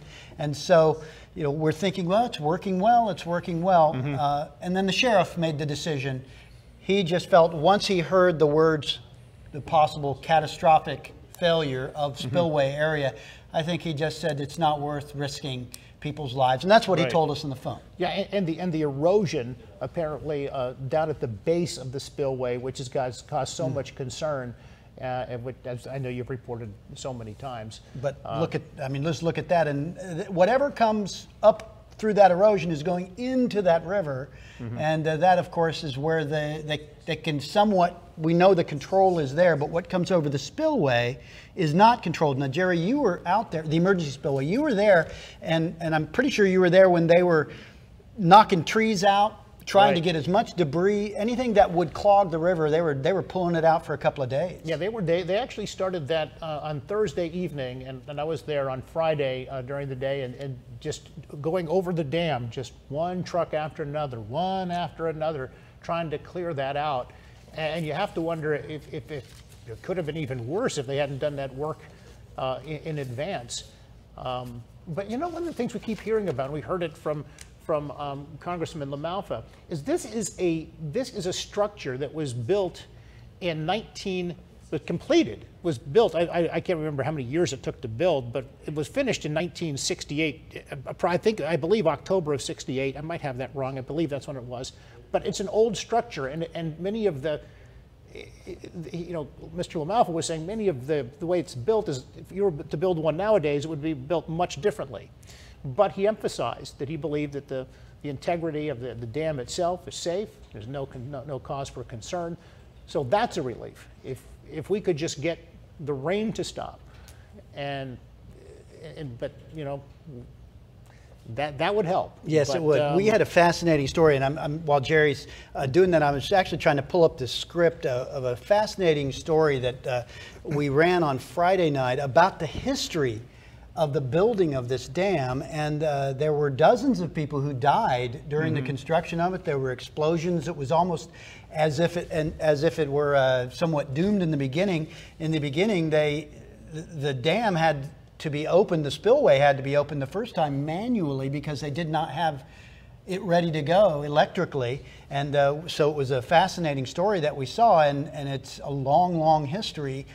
We just never knew, and not trying to play scientist here, this is very serious stuff, but no one knew what would happen when we reached the point of yesterday, and since that time, and we are now experiencing it and changing. I think it would be good, though, if we could show that graphic of and Jerry, you know some of these locations better than I do, of where the shelters are in place, where people are being evacuated to. Can we get that graphic up, because it had a list, Jerry, if you can help, because you're familiar with these spots. Yeah, it's right up the Skyway, Paradise Veterans Hall. It says you head up the Skyway. Of course, you'd be coming from Oroville.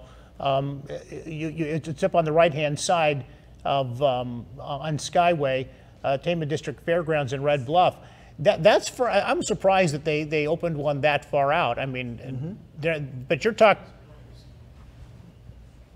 It's not. And then again, we have that one. That graphic is wrong. That graphic is incorrect. It's Glenn County is open. We need to get that fixed. Yes. Glenn County Fairgrounds is open on Yolo Street. Now, the neighborhood church, if you're just now leaving, and there might be some people who maybe were busy today, maybe they had events, they're just putting on the television, and they're like, oh my goodness, we got to get out of here. The Chico Neighborhood Church, that's the big gold dome as you're coming into Chico. It's on the right-hand side, a big gold. You can't miss it. It's on the right-hand side over on Notre Dame Boulevard. Lake, Cottonwood, I'm not that familiar with that area. The Elks Lodge in Paradise, and I believe we still have that. That's over on Clark Road. There it is, Elks Lodge in Paradise. That's on Clark Road. And there's also an RV park that has 15 spaces open. The big one where the American Red Cross is located at the Silver Dollar Fairgrounds, that is just off Park Avenue. You can make a get off on Park on 99, make a left, and it's over on the right-hand side. So if you're in Butte County, 211 is asking you to utilize their 24-hour helpline, as opposed to using 911. 911 emergencies only, if you're in an automobile accident, something of that nature. But 211, they are fully staffed. Lines are all open. They are able to take calls from landlines or cell phones in Butte County, and you can ask questions. Where do I go? Where can I go? What roads are open? What aren't? Have to evacuate large numbers of people. Want to send it back into the newsroom because Mark Dembski's got an update for us on some other effects of these evacuations. Mark. Yeah, good evening, Joe. Good evening, Nikki. A lot of this information bears worth repeating, but I did just get a piece of information into the newsroom that the Butte County Jail is being evacuated out of concern and caution, obviously. I am told that this is according to the Butte County Sheriff's Department. They are transporting the inmates to other nearby jail facilities at this time. Again, the Butte County Jail is being evacuated as we speak, and inmates being transferred to nearby jail facilities at this time. Now, we did want to mention that, again, according to the Associated Press, the latest numbers that we have, we've talked to a lot of people that are on their way out of town, but according to the AP, 130,000 people evacuated at this time. Getting lots of calls to the newsroom from our Placer County friends in Roseville, Rockland, Lincoln, you name it. Right now, at this time, there is no evacuation orders for Placer County at this time. Joe did mention a while ago that the Silver Dollar Fairgrounds, about 40 minutes ago, was reported to be full. That is in Chico. So some of the other evacuation centers that you can go to, again, the Nevada County Fairgrounds is taking on both RVs and animals as well. You access through Gate 4. Again, that's the Nevada County Fairgrounds. And at 7:30 tonight, a shelter opened up in Orland at the Glenn County Fairgrounds.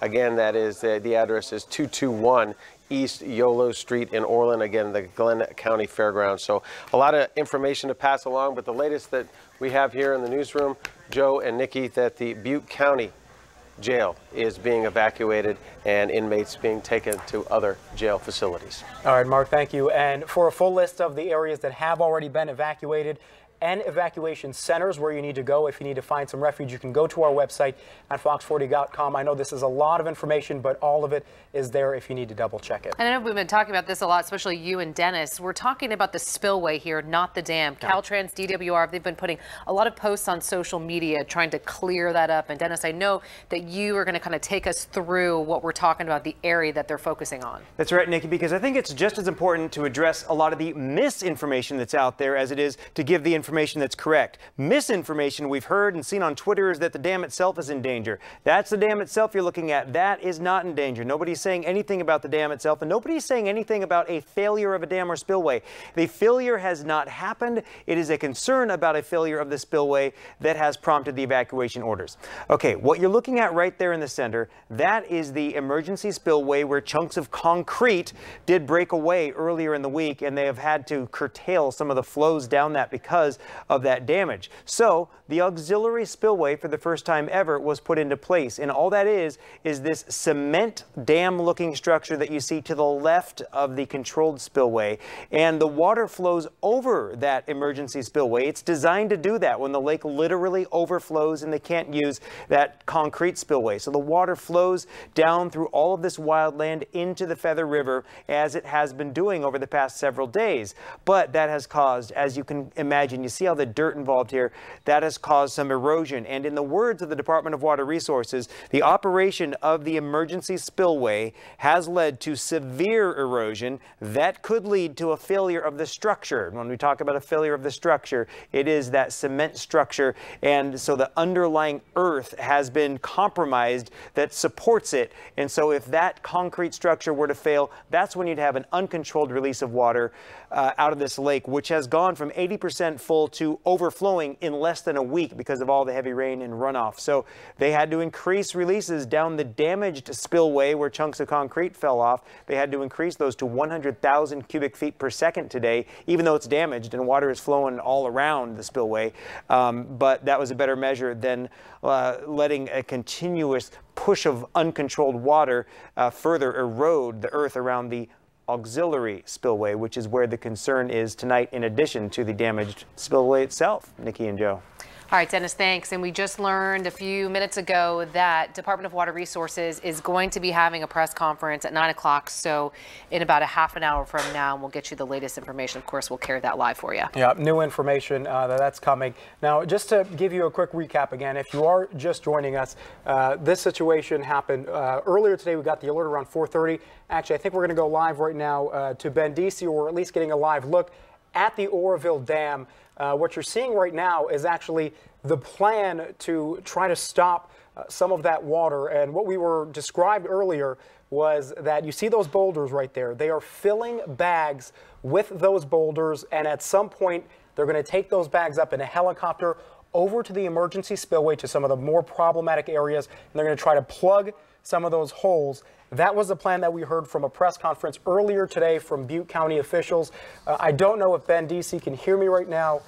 Producers can. Okay, so we're just getting a live look, but that's what you're seeing right there. And again, that is a massive, massive effort right there. No timetable yet on when that might happen, when they might actually start to take those bags. But I mean, you're looking at it right there. It's dozens, if not hundreds, of those bags being filled with boulders. We've got a number of workers that are there right now at the dam. This is, sort of the center of where this is all happening. Ben, from that vantage point, could actually see the emergency spillway. Said that from what he saw, there were lights below that were still on. So had we been talking about worst case scenario here, where that water was flooding over that area onto those lights, we wouldn't have been able to see them. We heard earlier from emergency officials that they were in fact a little bit more hopeful later on, about 6 o'clock, when we heard from them, than they were earlier in the day when they were expecting that water to sort of overflow, or at least preparing for that to potentially happen. I want to send it over to Sarah Zenenam, who is live right now for us at the emergency office in Sacramento, the Cal Office of Emergency Services right now. Sarah, what are you hearing from them? Well, Joe, not much has changed here at Cal OES. The State Operations Center is still obviously activated. Very, very active situation, very fluid situation here as well. You can see they're at full activation right now. That means all hands on deck for this situation. We're still waiting for that press conference. It's supposed to start somewhere around 9 o'clock, where we'll get a little bit more information about how Cal OES and other local, state, and federal representatives will move forward with this situation. Now, as I mentioned a little bit ago, during the January storms, there was activation here at this center as well, but it was about half of what you see right now. You can see just what a dire situation we're in, and obviously, as I said, all hands on deck here. And the last time they were at full activation was during the Napa earthquake just a couple of years ago. So right now, Cal OES tells us they're just in the information gathering stage. And once they get that information, then they'll figure out exactly what course of action to take. And like I said, 9 o'clock press conference is expected. And once we get some more information, we'll definitely relay it back to you guys. For now, at Cal OES, Sarah Zendenam, Fox 40 News. Sarah, thanks so much. And we're keeping an eye on social media because that's where we're getting some updates. And we know that Beale Air Force Base just posted this not too long ago, saying in support of local communities. Beale Air Force Base has authorized transit across the installation, entering via either the Doolittle Gate or the Schneider Gate and exiting to higher ground via the Grass Valley Gate. Additionally effective at 7:30, so that was an hour ago.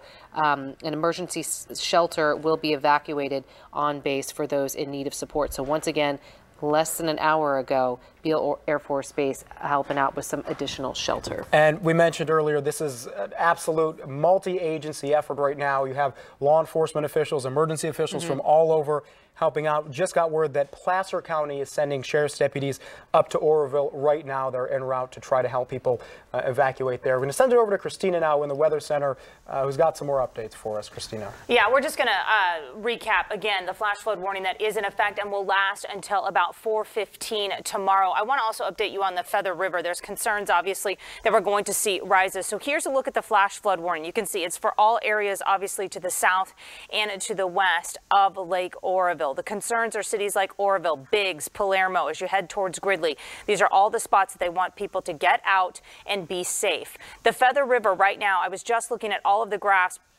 as far as where they would rise and do we have concerns of flooding. Right now, as we know, they've increased the outflow out of the dam to make sure that they can get some of this water down. Now, it looks like so far, even with the increase in strength of water that is starting to flow out, that the Feather River will be just fine at all the areas that we monitor. The Feather River can handle what they are putting out right now. However, the concern, as Dennis mentioned, is that auxiliary dam. If that happens, then we have an uncontrolled amount of water, and that's obviously going to cause rises in many areas that certainly would not be prepared. So right now, the Feather River looks just fine. The key is keeping the outflow at the number that they need it to be to keep everyone safe as you move downstream. So that's what we're really going to watch. Obviously, if this auxiliary dam goes, if we see that outflow of water that's uncontrollable, we are going to have a lot of problems, and it's going to be, yes, even very far downstream. It may take many hours for that to happen. You have to consider we'll see the immediate response in the areas closest, but still 9 to 10 hours later, we could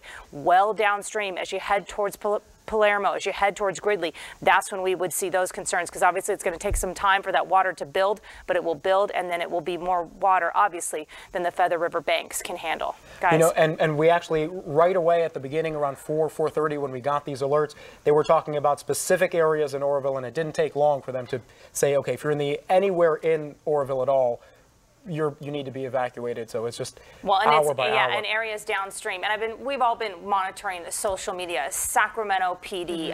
We saw just out of Natomas, Angelique Ashby, all of these areas. These people are monitoring right now. None of our areas specific to Sacramento, specific to Natomas, West Sacramento, not in any immediate threat. But you know that everyone is watching this. This is something we really have to, because even as we go through the next few hours, it's going to be slowly but surely, if something was to happen, that everyone would see that. So that's why we take this precaution, get everybody out as far as we can, and then hopefully hope for the best that they are, as Ben said, going to get this under control. Pretty stunning, the images too. Caltrans just tweeted out a pic not too long ago of the traffic very, very heavy on southbound 99 and Highway 70. People just trying to get out, and they're saying, please use caution. But we have Ben DC standing by right now at the dam with the latest from there. Ben.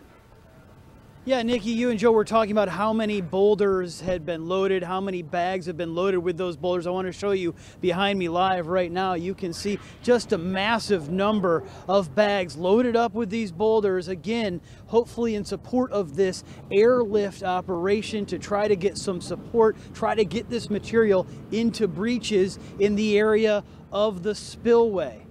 Just take a look at just the dozens and dozens of bags that have been loaded, and that operation is still ongoing. Now, the spillways are still in operation right now too, and you can see that just over the hill there through the trees. The lights are still on. That is a very, very good sign. Those lights are set up to shine on both the auxiliary spillway and the original spillway, both of which we now know have structural problems, are crumbling as the water rushes over them. But the fact that those lights are still visible to us, again, a very good sign. If the water had begun rushing in an uncontrolled way, if this dam had given, or the auxiliary spillway had given out, and to a degree that Department of Water Resources was concerned it might, you wouldn't be seeing those lights. Those lights very well could be underwater. But as we speak of lights, I want to take you over this way yet again for a look at the dam. Can't see it, can you? That's because the lights that have lined this dam and been on all evening long, just within the past couple of minutes, have gone dark. Now, we don't know if that's a bad sign, but it certainly is not helpful to crews who are making their way across this dam trying to check on its integrity as this scenario unfolds. Again, the lights on Oroville Dam have just a few minutes ago gone out. All right, Ben, we'll continue. Yep, sorry, go ahead, Ben. You can see at the very far end, that's the area where that truck with the yellow lights flashing, that's the area of concern here. That's where both the spillway and the emergency spillway are, and that's where the erosion is occurring as this water rushes out of Lake Oroville. And we could tell you just by looking, we have seen the level of the lake decrease. Now, that's a good thing as long as it's done slowly and steadily. The concern here is that water will begin pouring out rapidly in an uncontrolled fashion as that auxiliary emergency spillway, if you will, may collapse. So far, we have not seen that. That's the good news. But again, lights on the dam now out.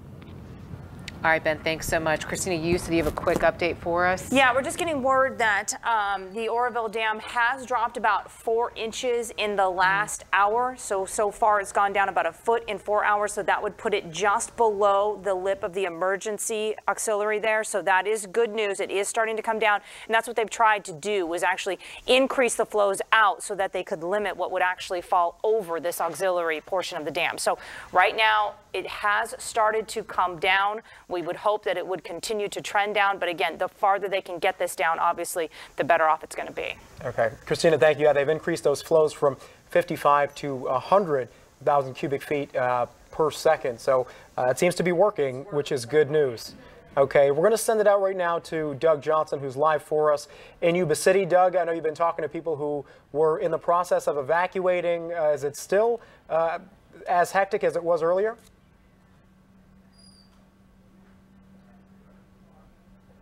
Yeah, it certainly is, Joe. You know, we just spoke with a woman who was right here in this silver pickup truck. She just told us she's been on the same stretch of Highway 20 for the last 3 hours. And you can see it's not moving very quickly at all. People, some of them just turning their cars off and starting them again when they need to move. The entire town is shut down. If you take a look across the street, you can see a Popeye's Kitchen. This should usually be open, but you can see it is completely shut down. Employees there and at the Long John Silver's next to it have all closed down so that they can leave and go help their families out. There's a Walgreens that says 24/7. It's open 24/7. It's also closed right now, even though the sign that says open 24/7 is still highlighted. But you can take a look and see, I mean, the town is completely shut down. Everyone is basically in the same situation these people are in, stuck on the same road for more than 3 hours. We spoke with a gas station.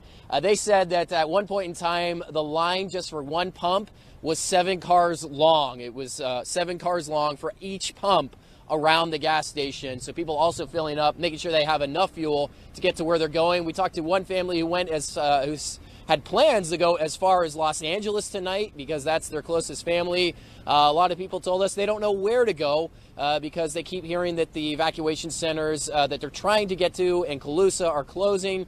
We keep telling people to go to our Fox 40 News app because we have all the information there of where the latest evacuation centers are. But you can see even the Golden Arches way down there are dark tonight here in Yuba City, and that is just a sign of just how closed everything is. So even these people that have been in this traffic jam for the last 3 hours, they don't have anything to eat. A lot of them don't have a lot of options to get something to eat. We've also seen a lot of pets in these cars, and we're hearing ambulances coming and going all over Yuba City, trying to get people who are stuck in their homes, sick, out of their homes because, again, mandatory evacuation, everyone is trying to get out. Joe? Doug, I know you talked to people there a little while earlier. Just wondering, what's the sense that you're getting among people in terms of how they're feeling right now? I mean, is it apprehension? What are they telling you?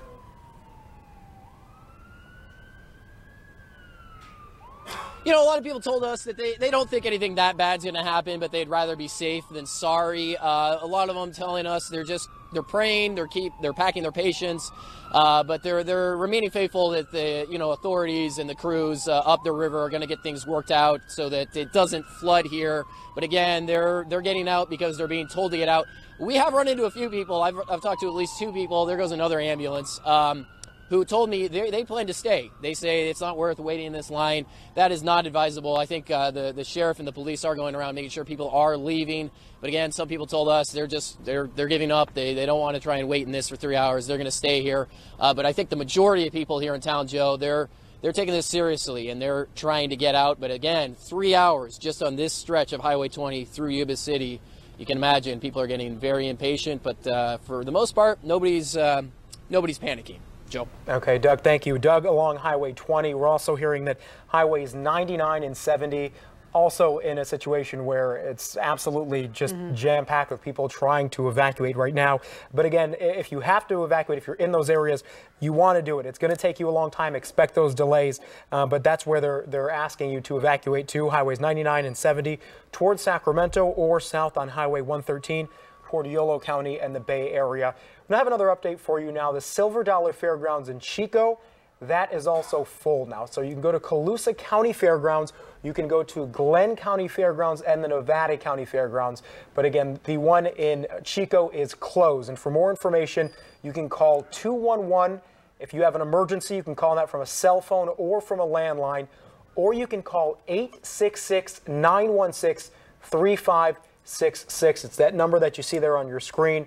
If you have an emergency, 211. The other number at the bottom if you need any sort of information about evacuations or any of the situations that you could be dealing with now. Just a couple more updates in terms of evacuation centers. We talked about Beale Air Force Base. Some new information on that. It's the Harris Fitness Center. It's located on base. It's currently an active shelter location. It opened about an hour ago. They can take 400 people, and what you'll do is you're going to want to park at Dragontown, and then you're going to be transferred by bus. So once again, the Harris Fitness Center, that is a shelter location.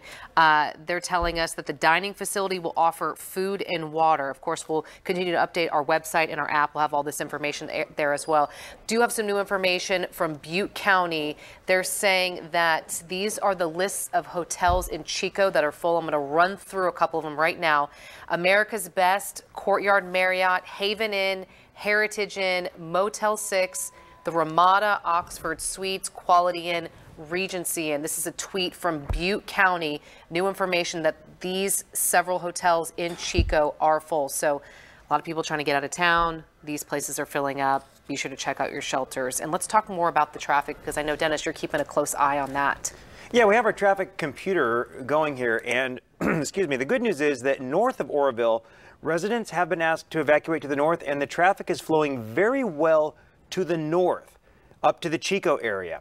But as we look to the south, and you just saw Doug in the traffic around Yuba City, residents have been asked to evacuate to the south and to the west. And so that's where you're seeing this absolute logjam of traffic. And keep in mind, it's Highway 99, but through a lot of this area, you're going through stoplights, you're going through an urban area of Marysville, Yuba City. And so that's slowing you down in addition to the volume of cars. So here we are looking a little bit further to the south, and you can see as you branch off to Highway 113, which has been recommended as an evacuation route for people from Yuba City and Marysville. 113 also very slow to the south. Highway 99, pockets of slow traffic.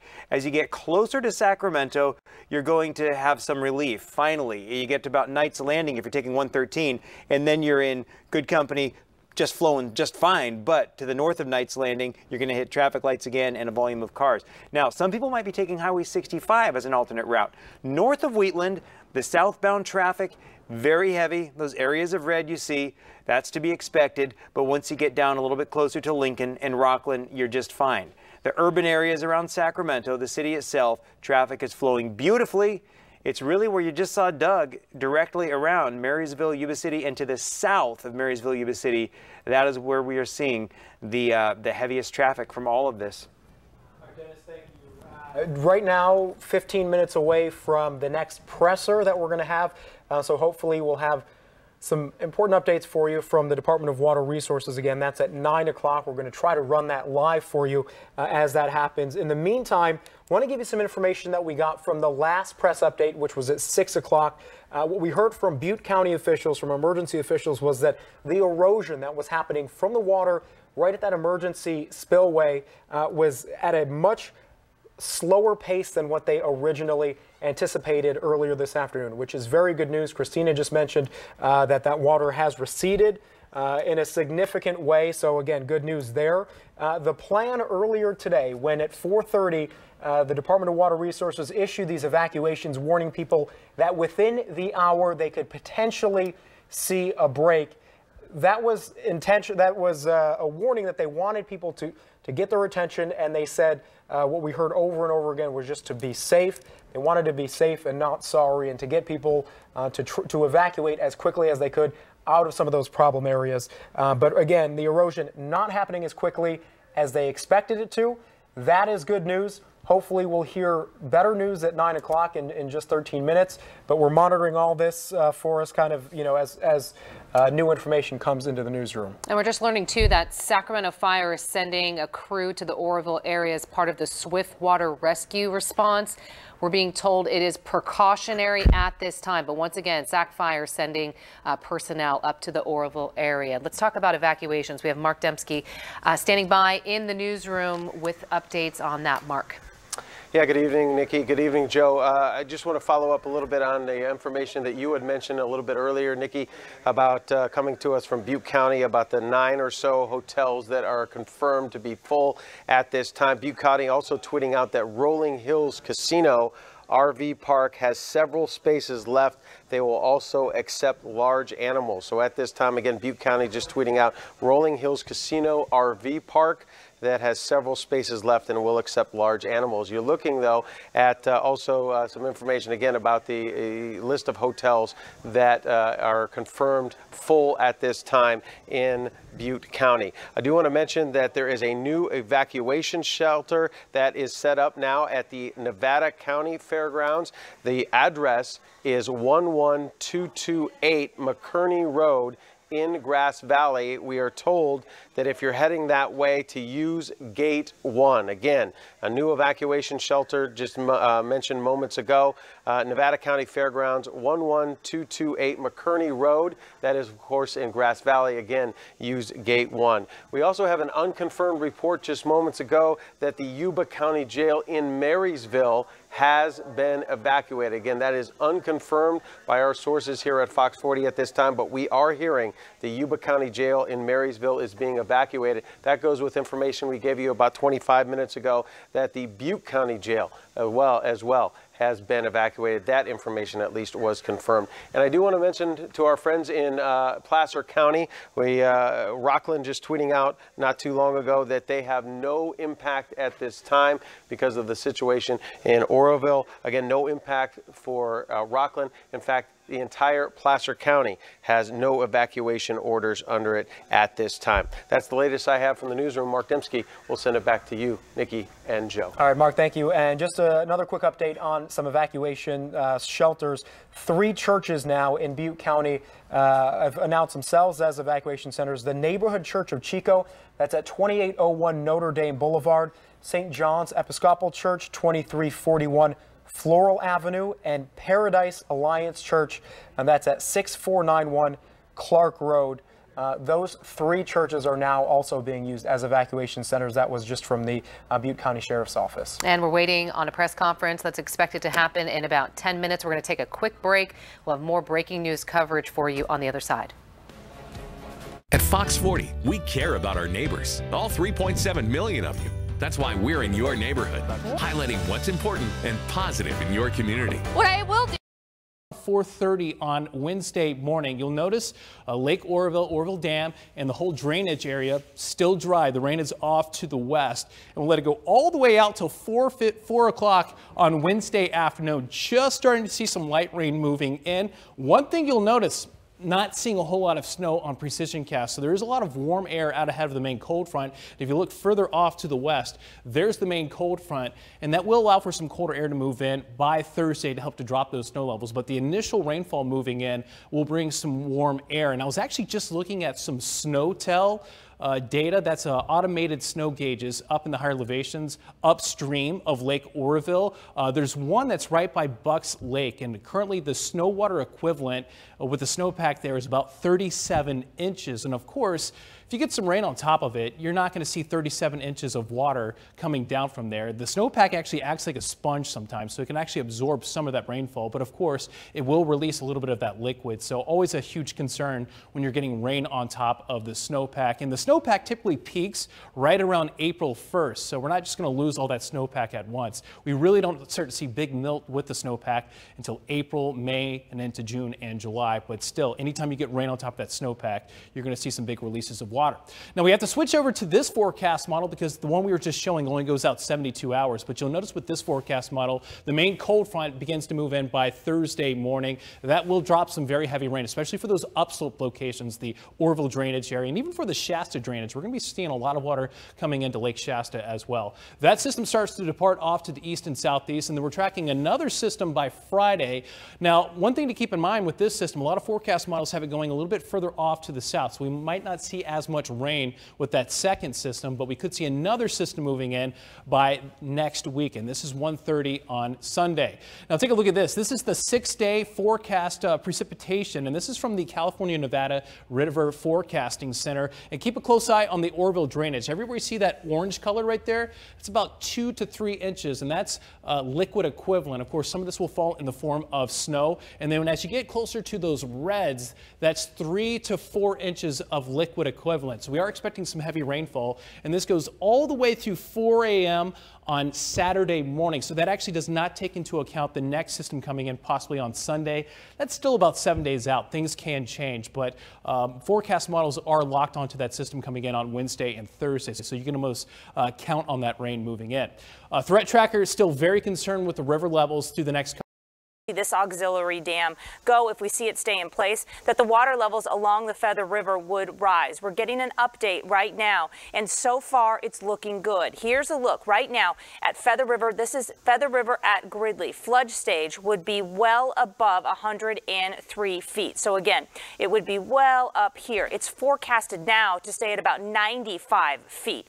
That's including the doubled outflows that are now coming out of Lake Oroville. So that means right now, the amount of water they're putting out the Feather River can absolutely handle. So that is good news. The major concern with this obviously would be if that auxiliary dam was to go, we'd have that release of uncontrolled water, and that could be the issue. The next update we would likely get on this would be at about 3 a.m. But so far, it looks like the Feather River would be fine handling the current outflows that they need to try to bring down that lake level. Guys. All right, Christina, thank you. We're going to send it right over to Sarah Zenenam, who throughout the evening has been at the Office of Emergency Services in Sacramento. Sarah, what are you hearing right now? Well, Joe, that's right. I'm still here at Cal OES, where the State Operations Center is in full swing. As we've been saying all evening long, full activation here at this center, all hands on deck, still trying to figure out exactly what aid needs to be sent over to Butte County, exactly what needs to go on there. I want to go through a couple of the different agencies that they're working with here. Now, the California Utilities Group is here to coordinate with PG&E and SMUD. Caltrans is also here, and they're in contact with people out in the field in Butte County, trying to get information out there as well. This is kind of the intel gathering stage that we're still in right now, just being out there, making the calls, getting the information, and relaying it back to this center here just to see what aid needs to be sent over. Now, Cal OES is also in contact with the California Highway Patrol. That agency is in charge of controlling all of the traffic issues that are going on as people try to evacuate those areas. Even Cal OES personnel are also stuck in traffic there. That's just how bad the situation is. Now, as I mentioned, full activation here. The last time there was full activation at this center was during the Napa earthquake back in 2014. We're told that generally there are a couple of people at this center just in case something happens, but tonight, as you can see, dozens of people from all different agencies, local, state, and federal representatives, just trying to piece together exactly what's going on. Now, that press conference that was supposed to be held at 9 o'clock has been pushed back. We're waiting to hear on a definite time for that, but as you can understand, this is a fluid situation, so as of right now, still standing by for a little bit more information. But for now, at Cal OES, Sarah Zendenam, Fox 40 News. All right, Sarah, now I know you mentioned that they are monitoring traffic. I'm just wondering, have you heard anything about a plan to sort of ease some of those traffic issues that they're having? Well, as I mentioned, Cal OES is in contact with the California Highway Patrol at this time, but we haven't been told of any traffic plans or anything like that. Obviously, it's still, as I mentioned, information gathering stage. So once they get the information and can relay it to us, we'll relay it right back to you, Joe and Nikki. All right, Sarah, thank you very much for that. Also, as Sarah mentioned, CHP now taking part in this. This is a very multi-jurisdictional effort right now to not only clear some of these areas, but to sort of facilitate as traffic moves in and out. Now, CHP, we're learning, has deployed additional staff to personnel in Butte, Yuba, and Sutter counties. That's in addition to the information that you just heard there from Sarah. And we have a traffic update for you right now. This is from Caltrans. A couple of new closures we want to tell you about. This is southbound 70 at 149, southbound 149 at 99, and northbound 99 at Marysville. Those are all closed. Right now, Caltrans is working on opening both sides of northbound 70. So again, we're going to go through these again. I know it's a lot. Southbound 70 at 149, southbound 149 at 99, and northbound 99 at Marysville. Those are all closed, and right now crews are working on opening both sides of northbound 70. And want to mention that if you either know or are in contact with people who are evacuating right now, just ask that, they be patient. There are going to be major delays. We're talking about within a small area, 130,000 people that have already been evacuated. So obviously there are going to be traffic issues. Want to get you right back to the dam itself. Ben Deasy's live for us there. Ben, what can you tell us about what you're seeing now? Okay, we don't have Ben right now. Let's get to an update from CHP headquarters, because we're being told that CHP has deployed additional staff to work with emergency personnel in the Oroville Dam area. That's Butte, Yuba, and Sutter County. So that update coming from CHP headquarters. But we've been talking about the traffic mess as people are trying to get out of the area, listen to these evacuation orders. We were talking to one of our coworkers, Lindsay, who said that she got out pretty quickly, but once she did, she noticed that there were a long line of cars behind her. Yep, and especially, we just saw not too long ago Doug Johnson in Yuba City talking to a number of drivers. Obviously, it's frustrating. Right. You have to evacuate your home. You're in traffic for, he said, 3 hours. People were stuck there. So, just be patient. Expect those delays. It's going to happen. We do have Ben Deasy now, who is live for us at the dam right now in Oroville. Ben, what are you seeing? What's the latest? Hey, Joe, Nikki, it may be a little hard to discern on your screen right now, but what you are looking at live is a helicopter hovering over the area of concern, hovering over both the spillway and the emergency spillway, both of which has sustained massive structural damage in this crisis. It is shining a very powerful spotlight on those two spillways, looking for the damage, trying to appraise the situation. We don't know if that's one of the helicopters that might be used in this airlift plan that has been floated by the Department of Water Resources. I do know, however, that a number of helicopters have been circling the area as they have been filling these massive bags of boulders. Again, the idea being that they might hook one of those bags to the bottom of a helicopter. That helicopter would take that material, those massive rocks, to the breach in the spillway in the area to the west of the dam and try to fill in some of that breach.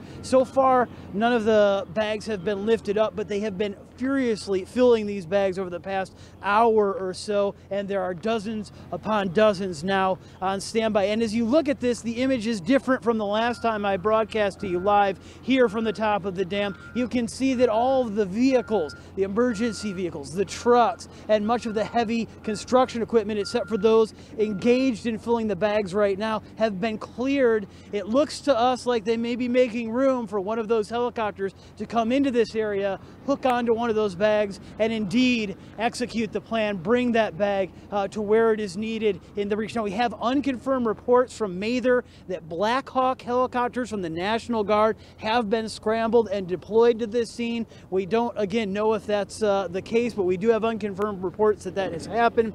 We also have unconfirmed reports that CAL FIRE Hueys have been put on standby to also assist if needed in this operation. But this operation, on the ground at least, is full steam ahead as we speak, as those bags get filled, bag after bag. And just look at the size of the boulders we are talking about here. Just amazing to conceptualize those being lifted by air, brought over to the dam and deposited in the places where erosion, as that water floods down those spillway and the emergency spillway and erodes the hillside, causing some structural concerns at the Oroville Dam and the spillway releases. Just amazing to conceptualize those boulders being plucked from the ground, brought to that area and placed in the flow of water to try to shore these structurally compromised spillways up. Yeah, Ben, this is a really complicated effort here. I know you were out there as soon as the story broke. We sent you out that way, so you've been there for quite some time. Can you give us a sense of just how long and how much of an effort it was to get all of this done and even started, and then to get the helicopter up in the air? Well, this was underway when we first arrived a few hours ago now, and the activity has only picked up. In fact, you can see over here another caravan of these boulder trucks bringing in more material, and this has been the case. Truck after truck comes in, dumps the boulders onto the pad here, the parking lot above the Oroville Dam, and then heads off to get another load. Just a massive amount of material being brought in, and air activity has definitely picked up. We're seeing and hearing helicopters all over the area. Right now they appear to be looking at the areas of interest, those spillways that are damaged. They're hovering over those spillways right now, have not yet headed this way, but we expect that should happen really any time now that they have cleared this parking lot, created a room for those helicopters to hook into the bags that they're filling. All right, Ben, thank you very much for that. I want to send it over now to Mark Dembski, who's got another update for us in the newsroom. Mark, what are you learning? Yeah, good evening, Joe and Nikki. As you can imagine, a lot of local agencies are being sent to the Oroville area. Nikki, I know you had mentioned that Sacramento Fire had tweeted out they were sending personnel that way just about 15 minutes ago. We got confirmation that the Sacramento County Sheriff's Department has confirmed they are sending almost 70 deputies to assist in the Oroville area and assist, of course, with that situation. They also say that there is going to be no impact to their patrol area down our way right now. I do want to also mention that the Rolling Hills Casino RV Park is the latest place that you can go for evacuees, and this place in particular because they will accept large animals. So they have several spaces left. That, according to Butte County, again, the Rolling Hills Casino RV Park, accepting large animals, several spaces left at this time. And another shelter situation opening up at the Nevada County Fairgrounds. I mentioned that it was on, I had the wrong road the last time. It's actually at 11228 McCourtney Road, 11228 McCourtney Road. That is in Grass Valley. That is the latest in Nevada County as far as the fairgrounds is concerned. That is a brand new evacuation center. And again, Joe and Nikki, the information that we got a little bit ago, that the Yuba County Jail in Marysville is being evacuated at this time. That goes with information we had earlier that the Butte County Jail, inmates, of course, being moved to other local jails in the area. That's the latest from the newsroom. Mark Dembski, we'll send it back to you guys. All right, Mark, thanks so much. And I think you touched on this, but I just want to reiterate that Rolling Hills Equestrian Center, they have 300 stalls available for people looking to house their livestock, for horses. They said to give them a call.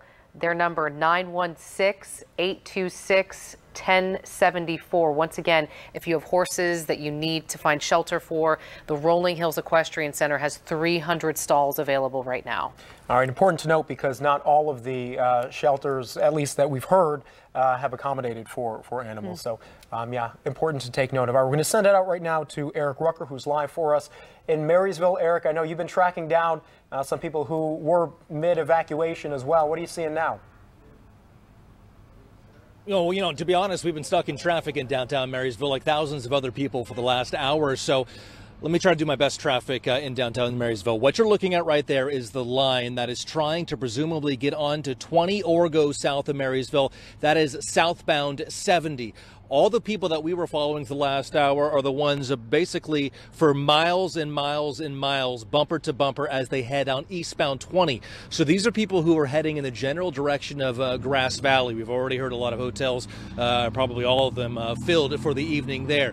The situation, although it looks really bad right now, it has gotten significantly better in the last hour or so. The major reason for that, at least, is because we think on the majority of the people have finally finished up and or moving out. So this was probably more or less the last wave. You can still see some emergency responders and some law enforcement down on the corner there. That's B Street to locals, but Highway 20 and 70 as you head north or south on it. So the issues that we saw right here at the moment have quelled. But what the big issue is going to be, and as we just showed road, you coming southbound on 70, and then everybody that was using 20 to head east up into the foothills, up into the Grass Valley area, those are the ones that are going to be concerned. All right, so that's what we have right here. A little bit earlier on, madness in Olivehurst at a Shell gas station.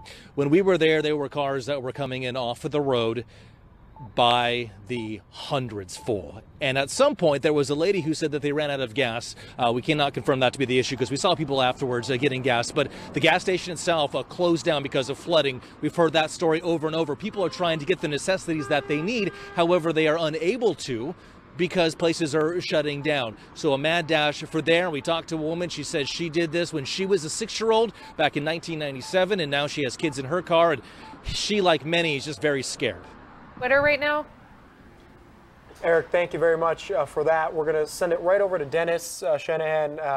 Dennis, kind of take us through, where we are right now in terms of what we're seeing both on the roads and with the dam itself.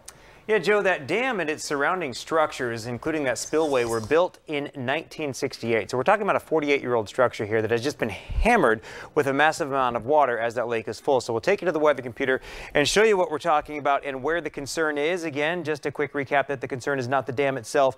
The concern earlier this week was the spillway, which you see in the center of your screen, and they have been releasing a massive amount of water down that spillway to keep the reservoir from overflowing, but even that wasn't enough. The reservoir did start to overflow, and where it overflows is this concrete structure you see to the left of that spillway. This concrete structure where you see the hand moving back and forth, that is the auxiliary spillway, which has never been used. That is key. This has never been used before. So this lake crested that level, spilled over that spillway, and down into this muddy wildland into the Feather River. And so because this had never really been tested before, they didn't know until they did it really what the full effects were going to be. And here's the effect. The erosion that caused all of this concern has been advancing rapidly. And so that is why they said that the operation of the emergency spillway led to the severe erosion that could lead to the failure of that structure. But good news we've been hearing, they did increase the releases down this damaged spillway, the one that they can control, and that has brought the lake level down to a level that it is not spilling over this auxiliary spillway as rapidly as it was before. It is beginning to recede. So you take that pressure off of it, and you get the workers in there with those bags of rock that they're dropping, and then they can hopefully secure this damaged, compromised structure that did, they found enough damage to warrant the evacuation orders. So there is some hope, but they are not rescinding those evacuation orders at all. Joe. All right, Dennis, thank you. Right now on the phone, we have Michelle Mazerel. She's from Marysville. She is evacuated. She has evacuated already. Michelle, are you with us? I am. Hi, Michelle. Can you take us through what it was like for you as all of this started to unfold?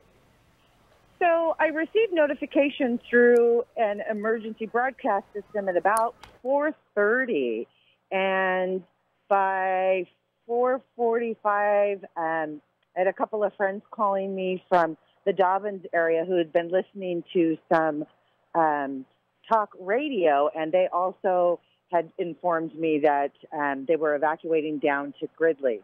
So we probably were able to get out of Marysville a little earlier than most. We started heading out of town by about 5:15. But by then, of course, the news had already picked it up, and it had become pretty chaotic in town. Lots of people stopping to fill up their cars, running into the little mini mart, lots and lots of traffic. And emergency personnel heading back towards Oroville. Michelle? So we moved to Sacramento. That was the direction we chose.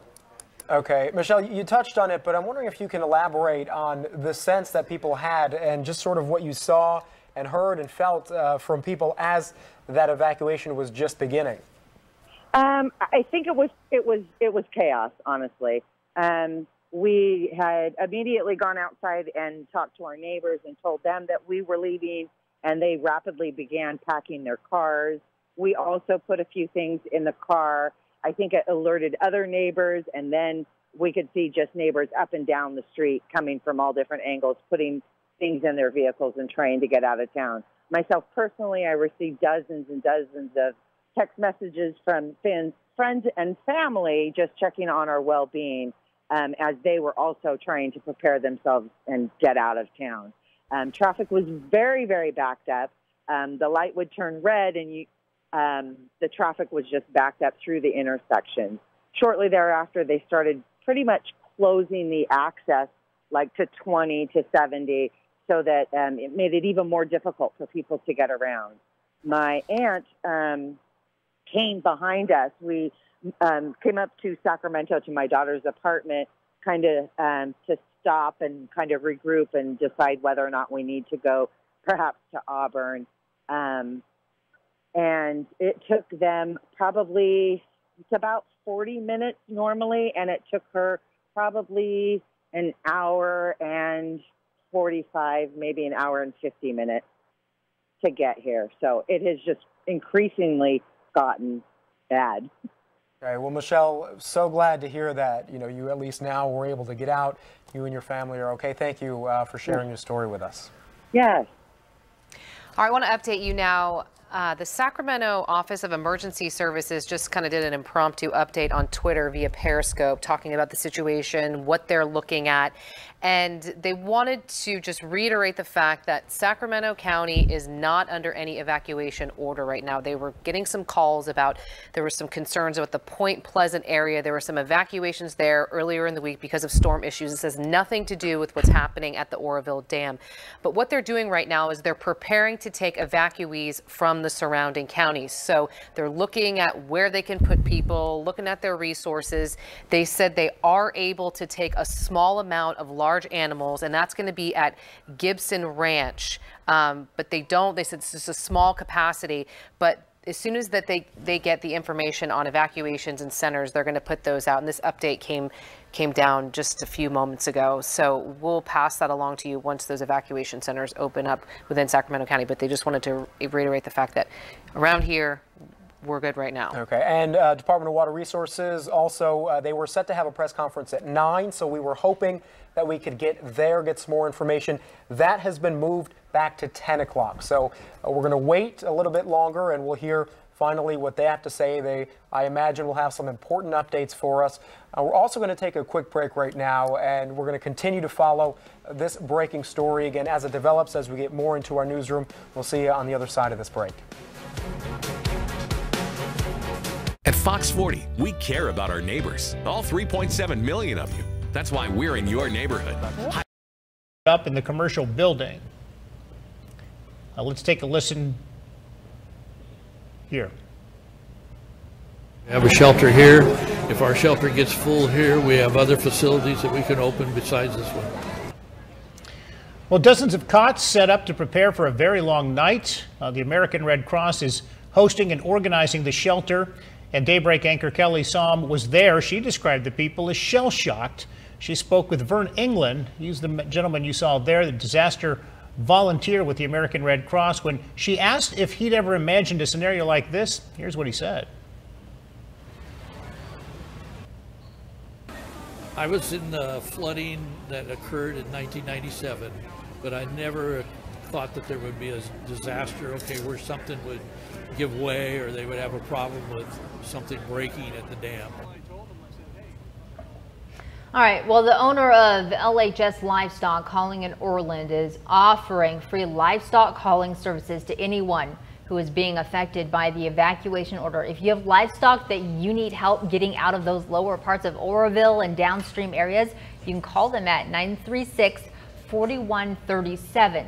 You can also go to their Facebook page for info. The page says they can call about 10 to 12 full-size cows or 20 to 30 cows depending on their weight. They're not sure how many horses they can haul, but they said they're willing to fit as many as they can. Well, the Shasta County Sheriff's Office is sending staff and are gearing up and headed to Oroville to assist in evacuations and, of course, any potential rescues that may occur. We do want to mention before we get to the next piece of video from Kelly Somm that the fairgrounds are not full. They just sent out a note saying that they opened another building, so there's plenty of room for evacuees to go to the fairgrounds, the Silver Dollar Fairgrounds. And how did you find out about it? My daughter called me and told me. Daybreak anchor Kelly Somm again was at the Silver Dollar Fairgrounds and one of the first evacuation centers to open for Oroville residents. How did you find out about My daughter called me and told me about we had to get out. And I have a handicapped daughter that can't walk, and the ambulance won't come in and take her. It's a mother describing how she learned to get out and leave both of her daughters behind, one of whom, named Amy, was trapped in a wheelchair. The other daughter went to help her sister, and emergency services refused to come to their aid. The brother in the family, Phil, described the helpless feeling as the floodwaters rise around his sister's apartment, knowing they don't have the capacity to save her.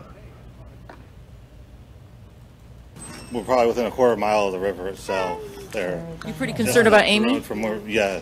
We don't have the transportation to be able to. Because if we'd had, and that's one of the evening. Doug, what are you seeing now?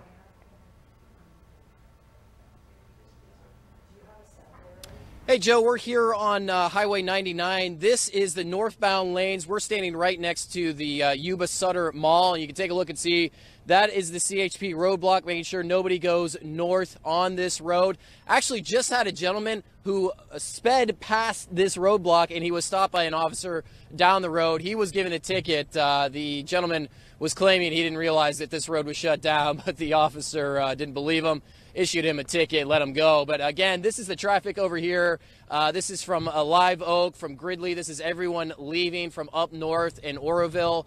A lot of people complaining, traffic moving extremely slow right now. I was just told by the CHP officer out here that the traffic jam is going all the way back down into Sacramento. He says that at the 99-70 interchange, where those two highways meet going southbound, it's only going about 5 miles per hour there as well. So you can imagine just how many people are flooding out of this area, heading down south to get out of harm's way. And if you take a look back down towards the roadblock, that is Highway 20 right there. And some people told us going from Marysville into Yuba City, it took them about 3 hours on that stretch of Highway 20. So moving very, very slow out here right now. But again, police say that it's been pretty calm. They say they've only seen about 2 accidents. Those were basically fender benders. And besides that ticket, they just had to issue that gentleman for running past this roadblock here on Highway 99. The officer, the CHP officer I was speaking with, told me it's been pretty calm. People are moving, not going too fast. He said one of the reasons behind that is just because there's so many lights going down south on 99 through Yuba City. But again, they're trying to get traffic moving as quickly as they can. Guys, back to you. All right, Doug, thank you very much for that update. All right, we want to send it out to, or send it over to Dennis Shanahan. I believe we're going to the weather. Okay, we're going to go to Ben DC. We're going to go out to the Oroville Dam. Send it out to Ben for the latest there.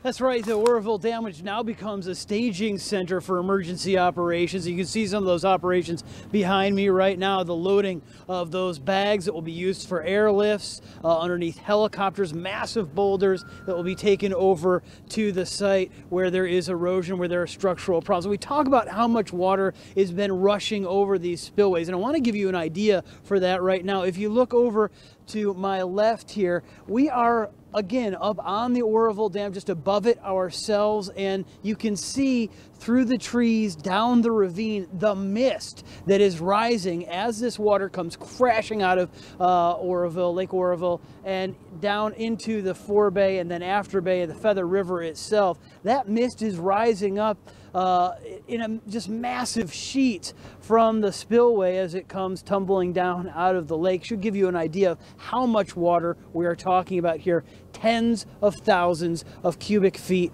per second. Now, if we train the camera over a little bit more, you can look at the dam itself. Lights again off on the dam now. Those have gone off, I'd say 20 minutes, half an hour ago. There is still some traffic traveling back and forth across the top of the dam. The area of concern is the far side of the dam from where we are right now. And there are a lot of emergency lights set up to show not only the release gates for the spillway that Department of Water Resources has been using, but also where that auxiliary or emergency spillway is. When the lake level gets high enough, water will just come spilling down out of that uncontrolled, and that's what we saw earlier and through today. Now, lake level has definitely gone down as a result of that, and it's noticeably lower even in the time that we have been here. That's good news, but still operations here continue as they load those bags full of boulders, stone for airlift over to the portions of the spillway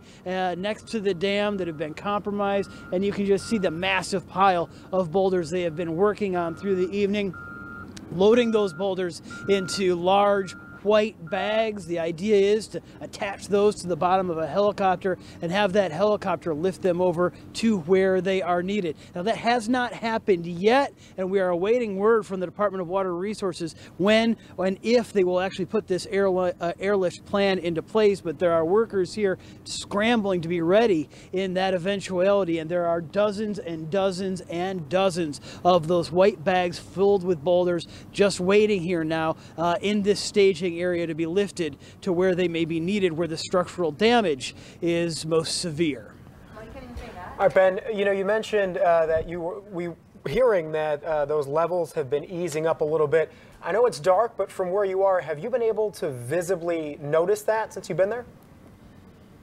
Certainly over the days I've spent reporting here, it is much, much lower than it was, say, on Thursday when I was out here watching that spillway, the original Oroville spillway begin to erode, the concrete give way and break apart. Lake levels are much lower than they were at that time. They have been going down, and even though it's dark, you can tell they continue to go down at least a little bit over the hours that we've been reporting to you here. There's been a little bit of movement. Maybe it's hard to see in the dark, but we definitely can tell that the water is down from its peak when we began to report this story to you earlier in the week. All right, Ben, thank you so much. I want to let you know that we've been contacting Governor Brown's office to see, to get his thoughts on the situation, to see if he's monitoring. We're waiting to hear back from the governor's office to see what he's doing in terms of keeping an eye on the situation in Oroville. Hearing from a lot of officials, haven't heard from Governor Jerry Brown yet. I want to send it over to Christina in the Weather Center, talking about water levels right now. What are you seeing, Christina? Yes, as we know, they have increased the flow out of this spillway, and this is the spillway that earlier in the week we were talking about. They about doubled it. So far, we've seen good news throughout the night that the water levels have started to come down. Earlier today, we were seeing water over this auxiliary spillway. This is where they had the concern, as Dennis has mentioned several times, that this is where they were seeing the erosion. This is where they were concerned. But at that point, the level of the lake was above 901 feet. We were at about 902 and then a little bit more. Now we're starting to see the water levels come down because they increased those flows. So far, the latest update at 9 p.m. had the water levels at about 900. So that would put us below the 901, which is considered full. And right now we are getting reports that no longer is any water spilling over this auxiliary spillway. That would mean no more erosion, no more problems, at least for the moment. So it does seem to mean, or at least it seems to look like, the increased flows has certainly helped the situation. The lake level is now starting to fall within every hour. It gets a little bit lower, and so far we're getting reports that possibly it has stopped spilling over this emergency spillway, which of course was raising all the concerns. All right, Christina, thank you. I want to send it back out to Sarah, who has been at the California Office of Emergency Services in Sacramento. Sarah, what's the latest from there? Well, you're right, Joe. We're here at Cal OES and the State Operations Center, still activated, still dozens of people working, local, state, and federal representatives all over here working overtime to figure out just what's going on over there in Butte County. Now, what we know is that they're collecting information right now from local agencies out there in the field, and they're relaying it back here to figure out exactly what kind of aid to send over and exactly what kind of help the areas affected need. When that information funnels into this center, it's really crucial for figuring that out. And once Cal OES has a better idea of exactly what's going on, they'll respond accordingly. Now, we all remember just how bad the flooding in the region was back in January. We're told that was just about half of the staff that you're seeing right now. This is full activation, all hands on deck, multiple different agencies out here right now. And as I mentioned, back in January with the flooding, they were working about 12-hour shifts. This time, 24/7. As long as they're needed, these people will be here in full activation mode. We're still waiting for that press conference to get a little bit more information about exactly what is going on. And until then, we will toss it right back to you, Joe.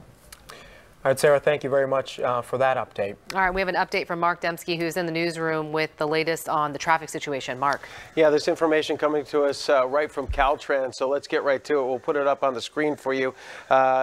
Southbound 149 at Highway 99, southbound 70 at 149, eastbound 162 at 99, and 149 at Openshaw Road. They are all closed at this time.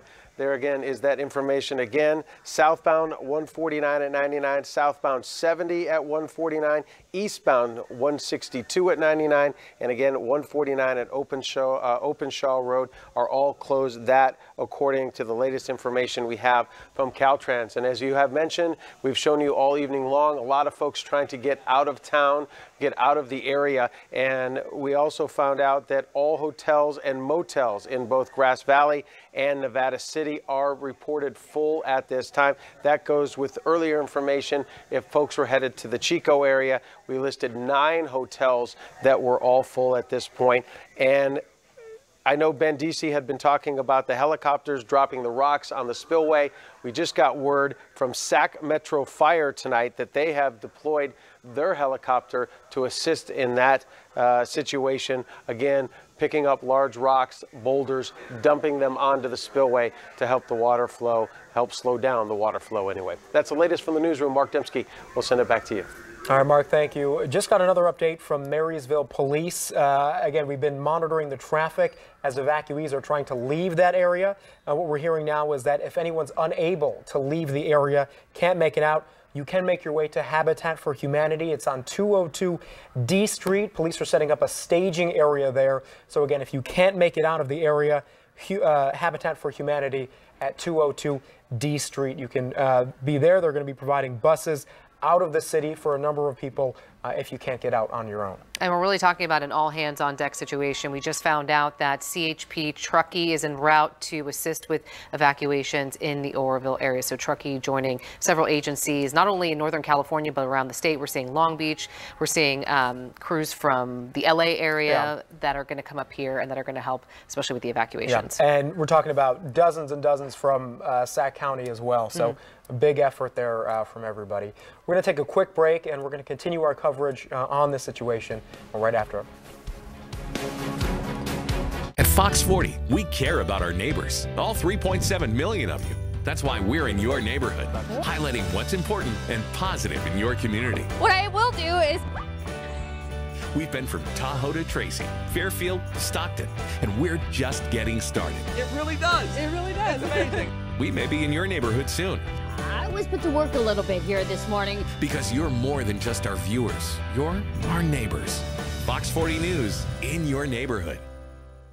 Weather in Northern California, a minor inconvenience. Still could have a few lingering showers. Or life or death. This is now a low enough snow level to have a significant impact on travel. Knowing what's coming can make all the difference. We didn't expect it to be like this bad. That's why the Fox 40 weather team is here for you. Whether dodging a few sprinkles, making the trek over the mountains, or just getting the kids off to school, you can rely on Fox 40 to be there for you. On Fox 40 and anytime on the Fox 40 mobile app. Fox 40 News is on the street and in your neighborhood. Reporting live in Grass Valley, downtown Sacramento, from Placer County, Discovery Park, in Fairfield, with more journalists in more places. We have team coverage for you tonight, bringing you breaking news, what's happening right now, and what you need to look out for. Get your news from the Fox 40 News team all day, on air, online, and on the Fox 40 mobile app. Watch the Fox 40 News team tonight. Wrap up your day right with Fox 40. Fox 40 News at 10. I'm Ty Steele. And I'm Nikki Lorenzo. Covering the news that matters from across the valley and what you need to know to be ready for tomorrow. One more little wave, and then I think it's going to be very isolated. Then wind down with laughs with 2 hours of your favorite comedy. So you're still master of your domain. What are you talking about? No soup for you. Will you kiss your mother with that mouth? Not that there's anything wrong with that. Wrap up your day right with Fox 40 News at 10 and the late night comedies on Fox 40. At Fox 40, we care about our neighbors, all 3.7 million of you. That's why we're in your neighborhood, highlighting what's important and positive in your community. What I will do is... We've been from Tahoe to Tracy, Fairfield, Stockton, and we're just getting started. It really does. It really does. It's amazing. We may be in your neighborhood soon. I was put to work a little bit here this morning. Because you're more than just our viewers. You're our neighbors. Fox 40 News in your neighborhood. And welcome back. We are continuing to monitor breaking news out of Oroville as we're watching the situation unfold there. Ben DC is live for us. Ben, set the scene. What are you seeing right now? Well, Nikki, I'm standing here at the parking lot just atop the Lake Oroville Dam, and behind me for the past few hours, work crews have been loading those massive boulders into bags. The idea, we understand from the Department of Water Resources, is an airlift. Hook those bags full of those boulders, full of that material, to the bottom of as many as 6 helicopters, and have those helicopters ferry that material to where it is needed, to where there is breaches. There are breaches in both the spillway and auxiliary spillway or emergency spillway to the west of the dam here at Lake Oroville. Again, the goal in all of this is to preserve the dam itself, to not let water go over the top of the dam, and to make sure that it is solid. That dam must be protected, and that's why so much water has been coming down those spillways, enough that it's caused massive erosion and failure of both of those channels. So you see these work crews are continuing to do their job up here, continuing to fill those white bags, dozens and dozens of them, of those bags with those boulders for airlift. We have not yet seen any helicopters come and pick any of those bags up. They have not yet acted on this plan, but they are certainly busy staging should they want to proceed in that way. Activity now a little bit calmer. Again, they have pre-filled. You see them lifting up one of those bags as we speak with that power shovel. Fill the bags, they move them to the side, and then come back and fill it again. They've been doing that over and over, and they have dozens of bags already filled. Not while we have seen helicopters go and inspect the area in question here, we have not seen any come this way yet.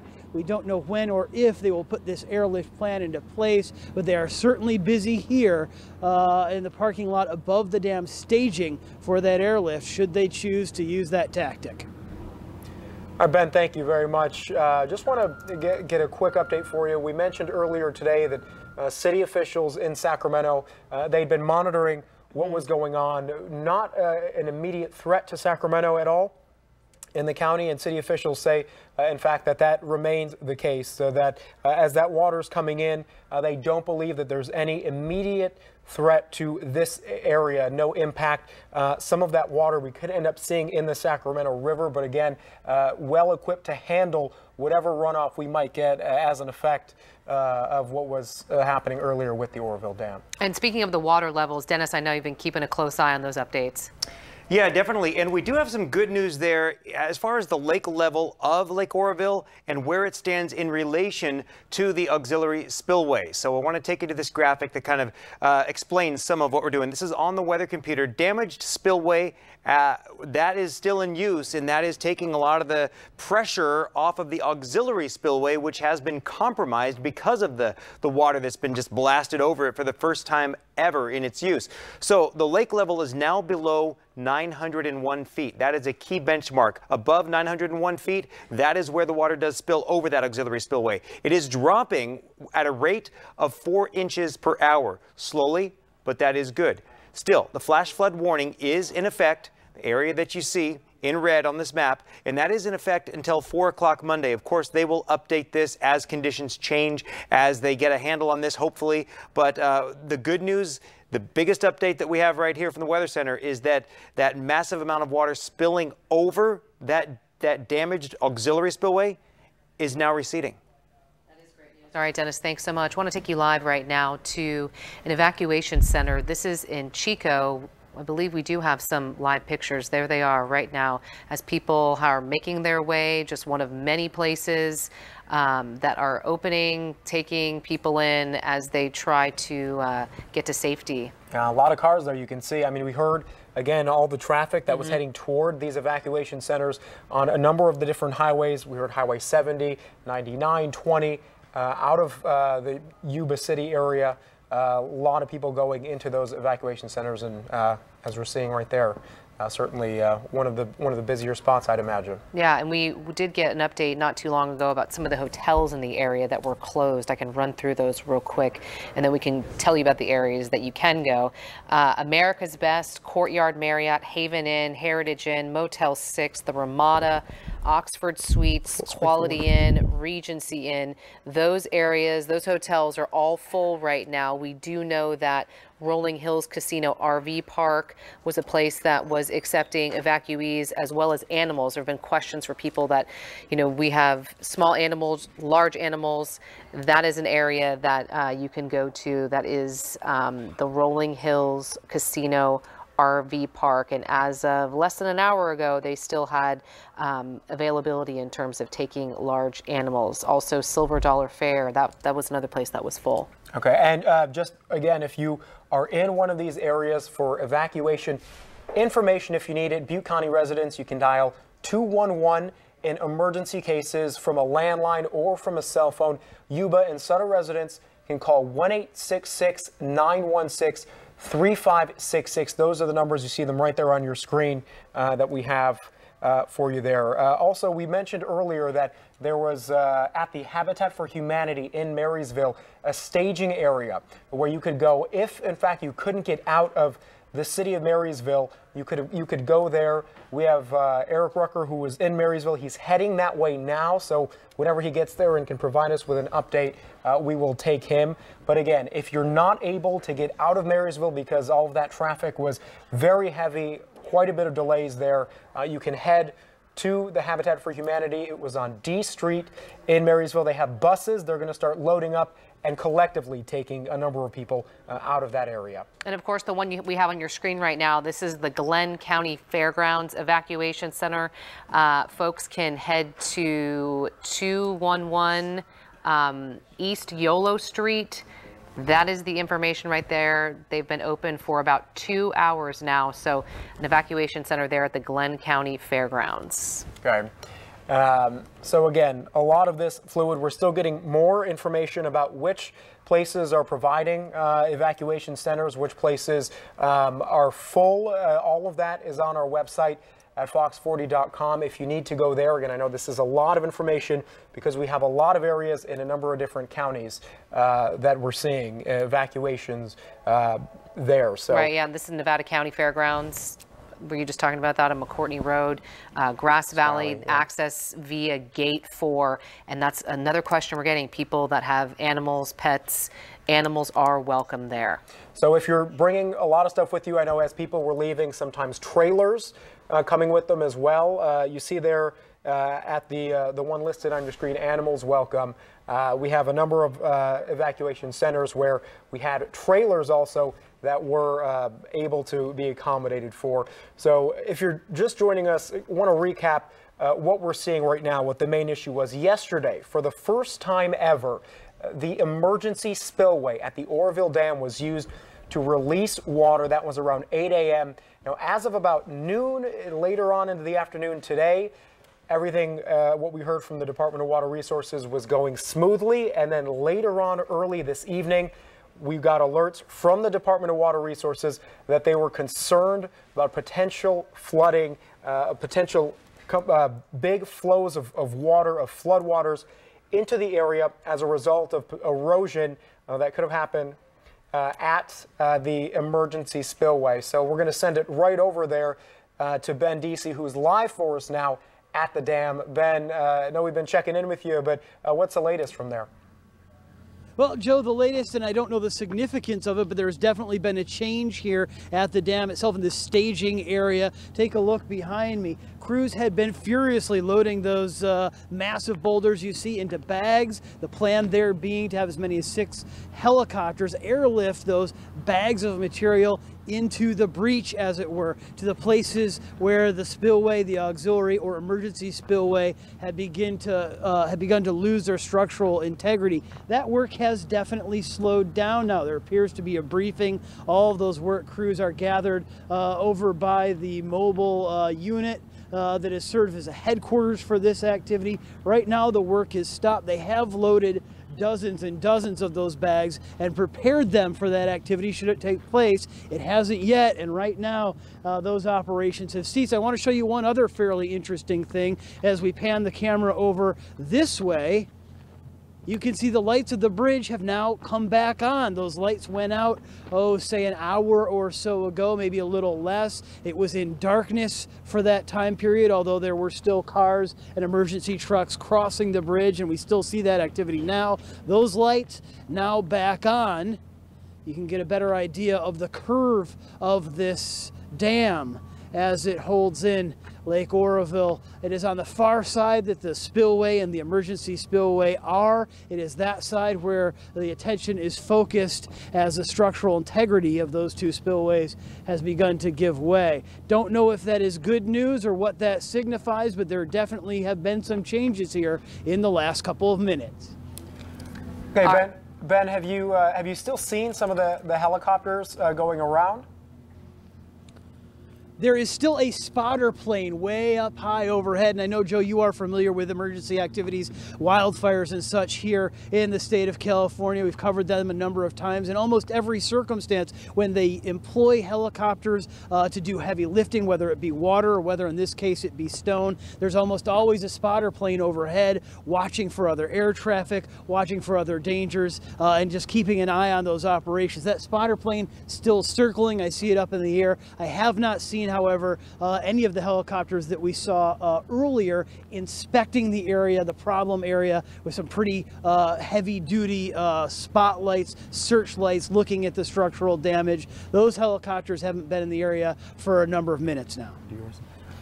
Ben, thank you very much. Again, we're still getting some news into our newsroom right now about things that are going to be closed as a result of what's happening. Just found out that the Oroville and the Yuba City field offices for the DMV, they are going to close because of these evacuations. All right, we have Christina Warner standing by in the Weather Center. Christina, I know you and Dennis both have been keeping an eye on those water levels at the dam. Yeah, exactly. And those water levels, good news, the increased outflows that they have down the damaged spillway, it seems to be working. Right now, we're seeing water levels at the dam lower at about 4 inches an hour. So the damaged spillway was in use earlier today. That was obviously what we needed to have happen. It's the auxiliary spillway that, of course, we were concerned about. That's where they were seeing the erosion. That's where they were concerned. So in order to get that lake level down so that that auxiliary spillway would no longer be needed, they needed to get that lake level below 901. That has happened as of 9 o'clock. So right now we're seeing it drop again at about 4 inches an hour. We're at about 900 feet right now, and it just continues to drop. So those outflows right now on the damaged spillway seem to be working, but it is going to be another week where we're really going to have to watch the weather. So those outflows are likely going to have to stay high really for quite some time, because taking a look at Futurecast here, the next couple of days, guys, it's not going to be an issue. We're going to have cloud cover. We're not going to have any rain. But here we go. By Wednesday into Thursday, another round of very wet weather is headed our way, and it looks like we could see a decent amount of rain. I've actually pulled up the amount of rain for in and around Lake Oroville, also in just above Lake Oroville. It looks like as we head into the end of your weekend, they could get another 2 inches of rain. And then as you continue up into the higher elevations, which this water would eventually drain down into the lake, we could see as much as 2 to 3 inches. The good news about the storms coming this week, they will be a little bit colder. So we will see snow at the higher elevations. But again, we could see a decent amount of rain once again spill right into Lake Oroville. So I think really, if we get past tonight, we're still going to have some concerns heading into the end of next week, because of course that's not going to magically fix itself as far as the spillway is concerned. So right now, I think the key is really going to be water management. They're going to have to get out as much as they possibly can in preparation for what could be another round of wet weather that could obviously raise those lake levels to the areas we don't necessarily want to see. So again, guys, this is just going to continue, I think, to be an issue, especially touch and go, maybe by next weekend. All right, Christina, thanks so much. We have an update now for you. This is from Yuba City. This is from the city's Facebook page saying the city strongly recommends an evacuation of all residents immediately. Travel options are as follows: south on Highway 99, west on Highway 20, Highway 99 south to Highway 113, or south on George Washington to Highway 113. The city is saying do not travel eastbound on Highway 20 or Bridge Street.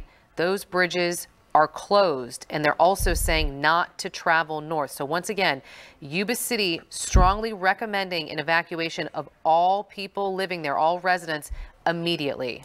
And Sutter High School, just got this into our newsroom as well, is now being converted into an evacuation shelter. So if you're in that area and you still need a place to go, Sutter High School just opened around 9:35, just within the last 10 or 15 minutes, as an emergency shelter. We're going to take a quick break, but we're going to continue our coverage of this breaking situation at the Oroville Dam when we return.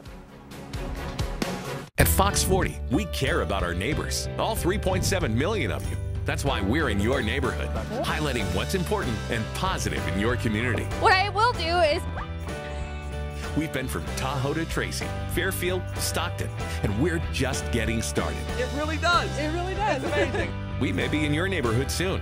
I was put to work a little bit here this morning. Because you're more than just our viewers. You're our neighbors. Fox 40 News in your neighborhood.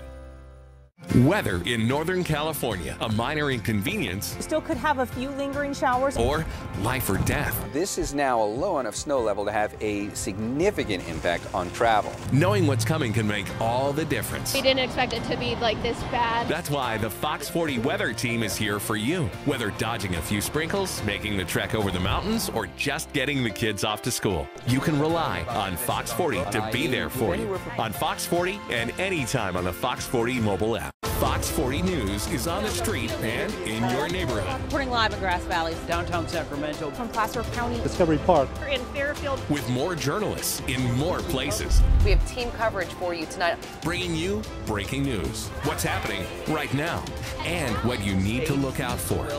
Get your news from the Fox 40 News team all day, on air, online, and on the Fox 40 mobile app. Watch the Fox 40 News team tonight.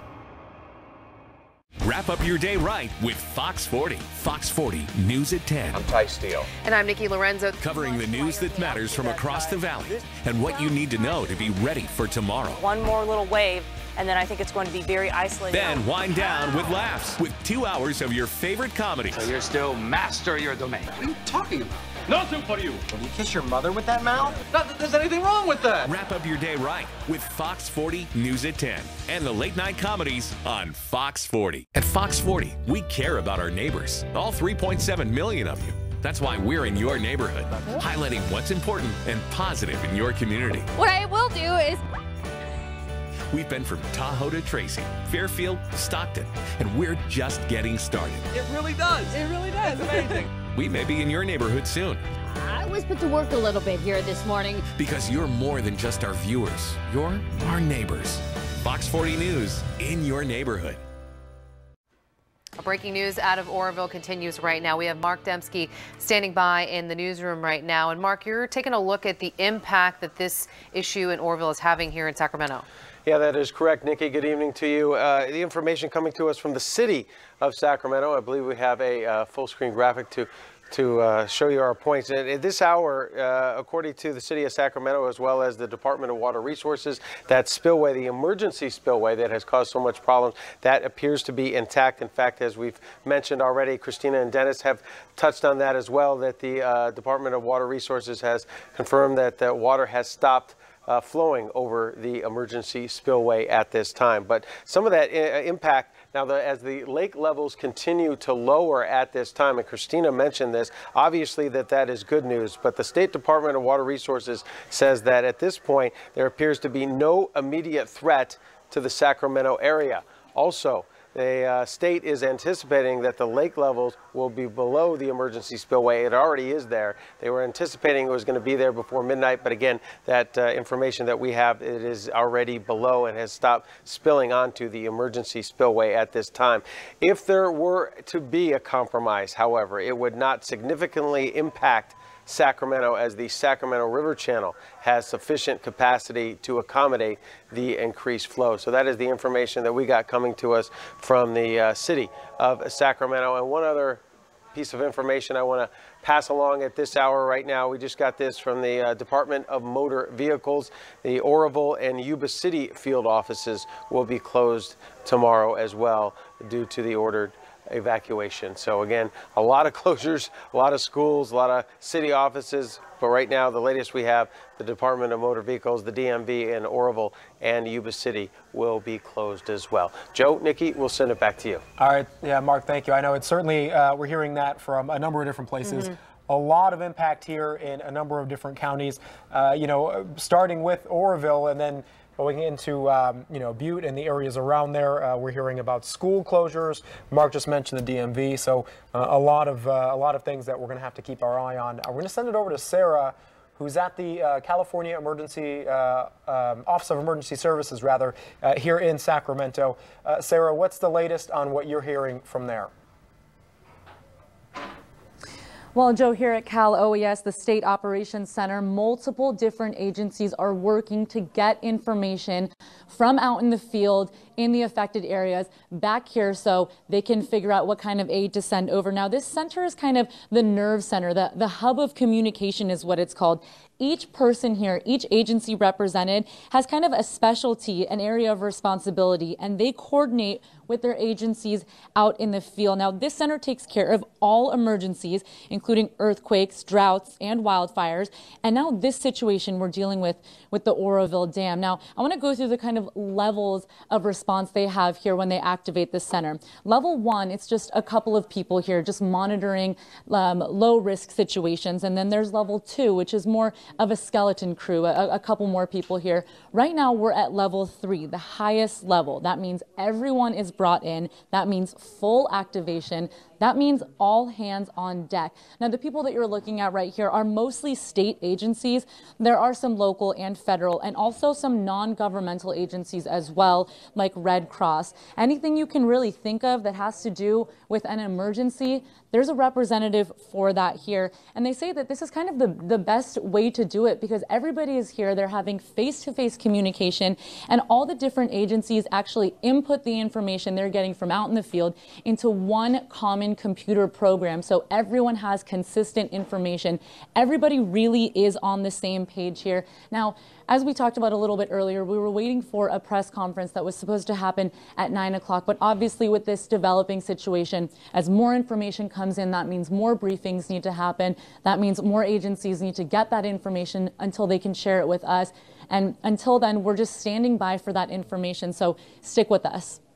Sarah, thank you for that. Still haven't heard anything yet from the governor, but seeing a lot of information come in, a lot of people's concerns, public officials. Yeah, we've been following Congressman John Garamendi on Twitter, who's posting updates as well as evacuations, changes to things like that. We just got a statement from Congresswoman Doris Matsui. She says, quote, "I'm in contact with the state and local authorities regarding the developing situation at Oroville and have been assured that Sacramento and West Sacramento are not in danger. I will continue to monitor developments closely. I urge all residents to do the same and familiarize themselves with local emergency information and resources." That statement coming from Congresswoman Doris Matsui. Yeah, and you know, as all of this comes in, we're still monitoring the evacuation areas, still monitoring road rates. We're going to send it out right now to Doug Johnson, who's in Yuba City. Doug, what's it looking like right now as people still continue to be, you know, try to move out?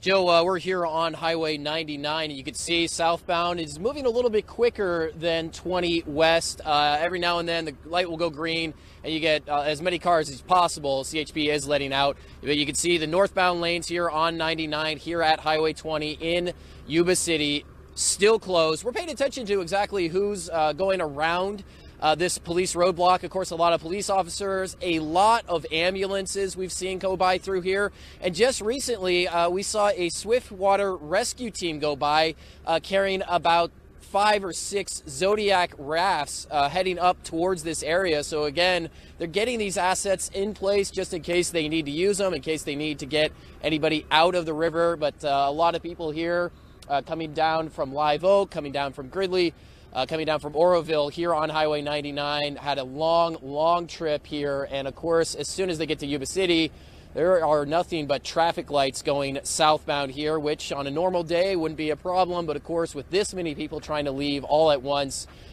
you have issues with the traffic lights. And again, the police doing what they can to guide traffic through. But again, that's the very latest that we got out here right now. And some people telling us on Highway 20, it took them up to 3 hours to go less than a mile. Joe, Nikki? All right. All right. Thanks so much, Doug. Fox 40 News at 10 starts now. All right, so we're continuing to follow breaking news right now out of Oroville, the dam emergency spillway, causing a situation now where we have a number of evacuations in place right now. 130,000 people was the last number that we got. We want to go to Ben DC right now, who is live at the dam for us. Ben, what's the latest from there? Well, this is a staging area for a pretty bold plan the Department of Water Resources had in place. That plan to attach bags filled with boulders to the bottom of helicopters, have as many as 6 helicopters ferry that material over to breaches in the spillway and the emergency spillway, and therefore shore up those structures as they were crumbling under the weight, under the pressure of all of that water, tens of thousands of cubic feet per second that have been rushing over it since the rain events we had of the past week. This is the staging area for that, and you can see those boulders remain piled up right now. We have watched them fill bag after bag after bag, dozens of them, but right now activity has slowed down, even ceased. They're no longer filling those bags, and people, workers and supervisors no longer scrambling to get that work done. They appear to be in a briefing right now, but the work here to fill those bags, to stage that for the helicopters, has stopped, at least for the time being. With any luck, that's good news and bodes well for the situation out here. I want to show you another piece of interesting information that you can tell visually. We're going to pan over and show you the Oroville Dam itself. Of course, that has always been the main concern, and that is why the spillways have been put into use, to make sure that no water overtops the dam. That would be a very serious situation and could cause the dam itself to fail. No water has. The spillways have been utilized to prevent that from happening.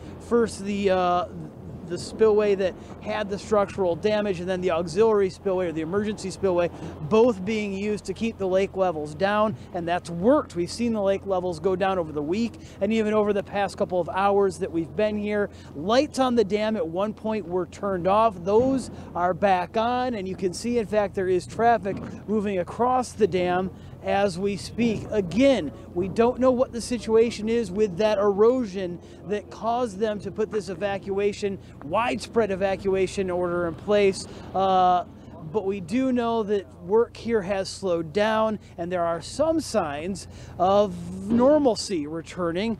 Again, we're waiting for a press conference from the Department of Water Resources to get some specifics about what's happening. But what we see right now looks good compared to what we've been seeing over the past couple of hours. All right, Ben, thank you. Right now, as Ben just mentioned, that press conference going on. As soon as we can get some information from there, we're going to get it. At this point, we're going to send it back out to Yuba City, where Fox 40's Eric Rucker is live. He's been monitoring the effort for evacuations. Eric, what are you seeing right now? So we are in Yuba City because, like everybody else at the moment, we're not allowed back into Marysville. About 45 minutes ago, the town of Marysville literally shut down. For anybody who lives in this area, you'll know that there are 2 ways to get from Yuba City to Marysville or vice versa. One is to take Highway 20. Shut down, not going to happen. And what you're looking at right here from 2nd Street is the 5th Street Bridge that also goes into Marysville. And if you can see off in the distance as our cameraman Mason pans up, you can see some flashing lights. That's a law enforcement officer with the city of Yuba, with Yuba City. There is a SWAT tank sitting at the entrance. Nobody allowed to go in there. In fact, check this out. I talked to a Yuba City police officer just a couple minutes ago. I asked if maybe they can escort us in. They said even they are not allowed in. Marysville on lockdown. That's a huge issue with people trying to get back and forth today. So right now, where we're looking at in the Yuba City and Marysville, basically a ghost town. A lot of places are shut down, obviously, gas stations, any place else anybody would need to pick something up. That was not the case a little bit earlier on. Let's go ahead and show you this video This is in the Olivehurst-Linda area. It's a Shell gas station just off of Highway 70, and it was absolutely packed. Cars were coming in off of 70 and lining up probably about 20 to 25 deep in the biggest rush periods of time. Everybody trying to get out, just like everybody else is. They're either going south, or going west, or they're going east. And this one, the people were going south. The big issue here was, would there be the gas that would stick around? We don't know. One lady said it was out. Other people said no, there was still some there. The gas station itself closed down. But for one lady we talked to, just like many others, obviously very scared about the situation. Everyone's panicking. Everybody just got to remember that we're okay at the moment. Try to keep calm.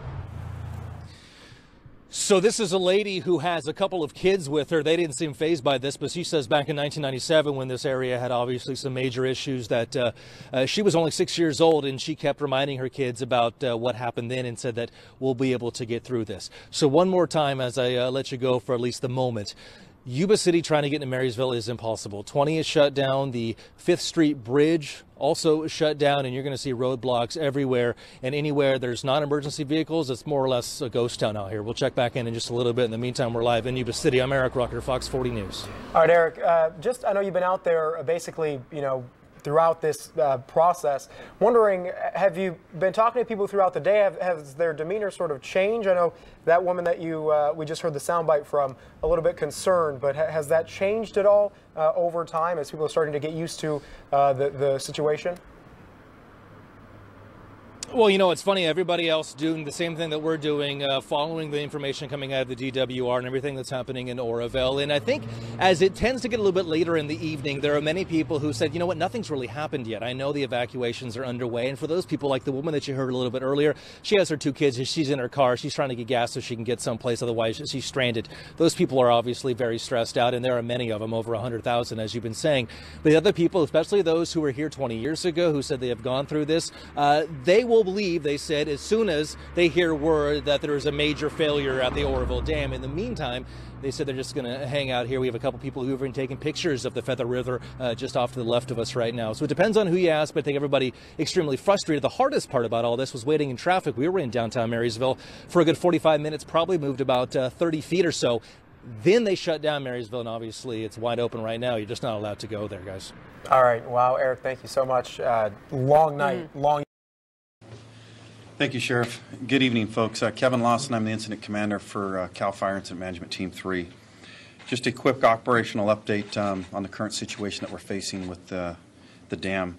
Currently, right now, on the main spillway, we are releasing 100,000 CFS, okay, cubic feet per second. That's the amount of water that we're going to keep flowing for as long as we can.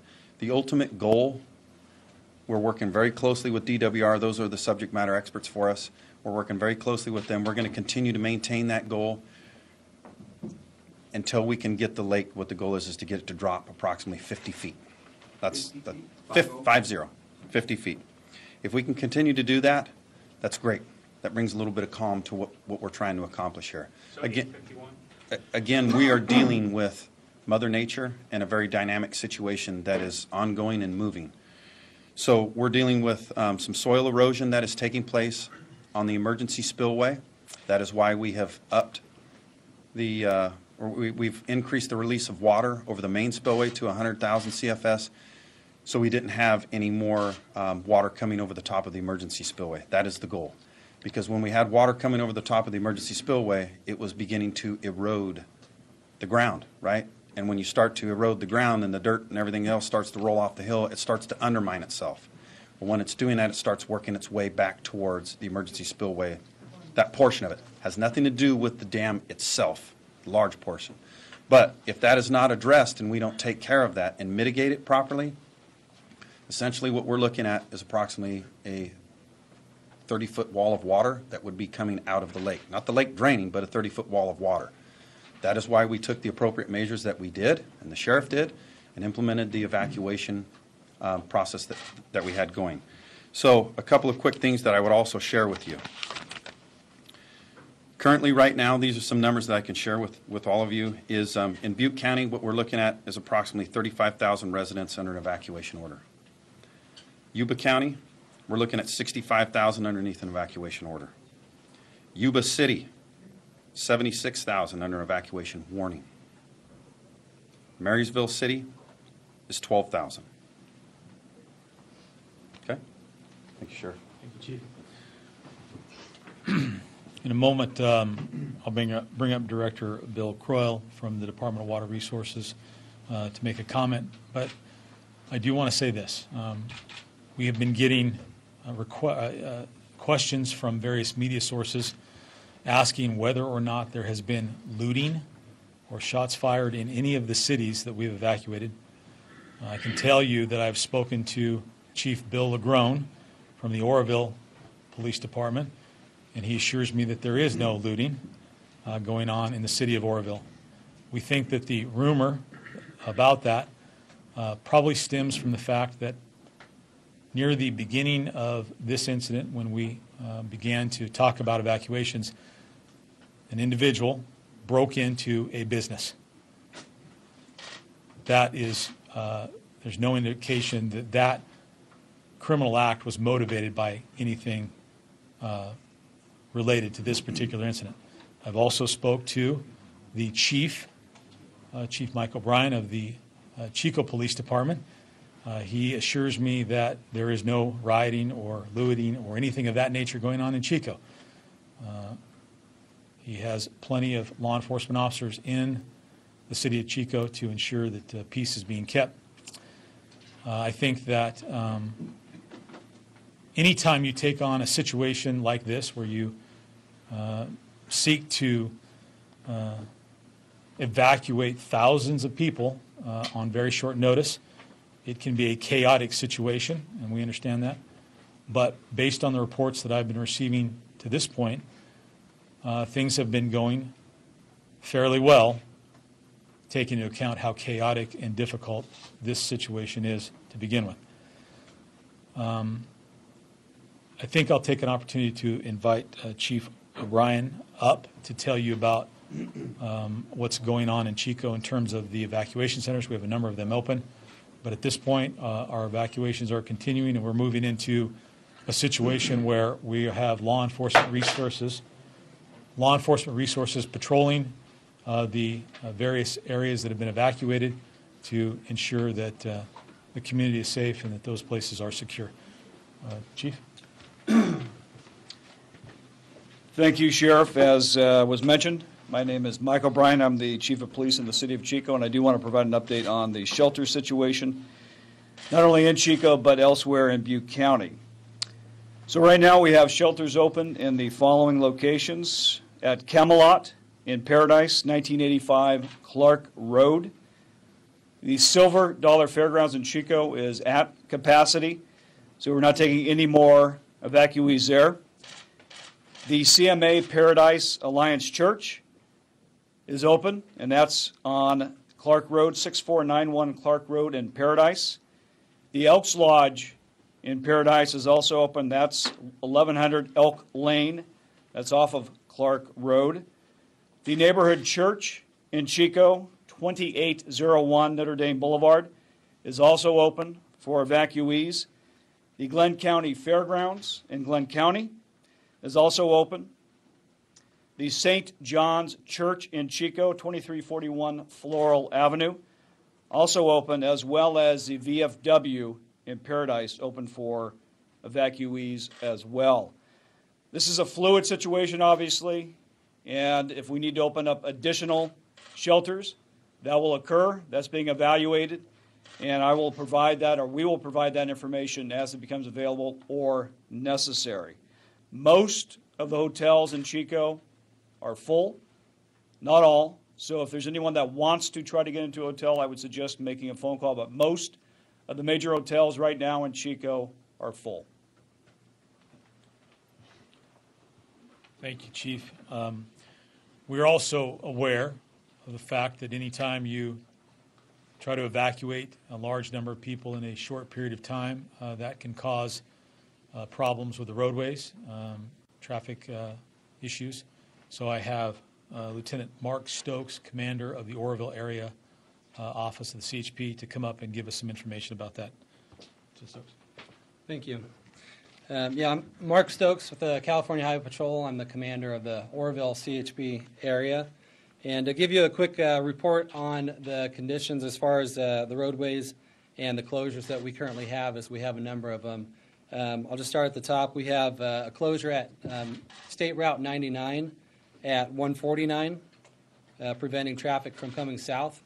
We have a closure at SR 70 at 191. We have a closure on the 70 at 149. We also have a closure on 99 in Marysville area, in Sutter area, on 99 at 20th.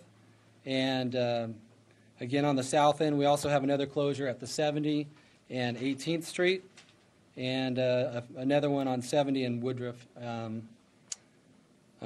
to prevent traffic from coming in from the east and then continue north.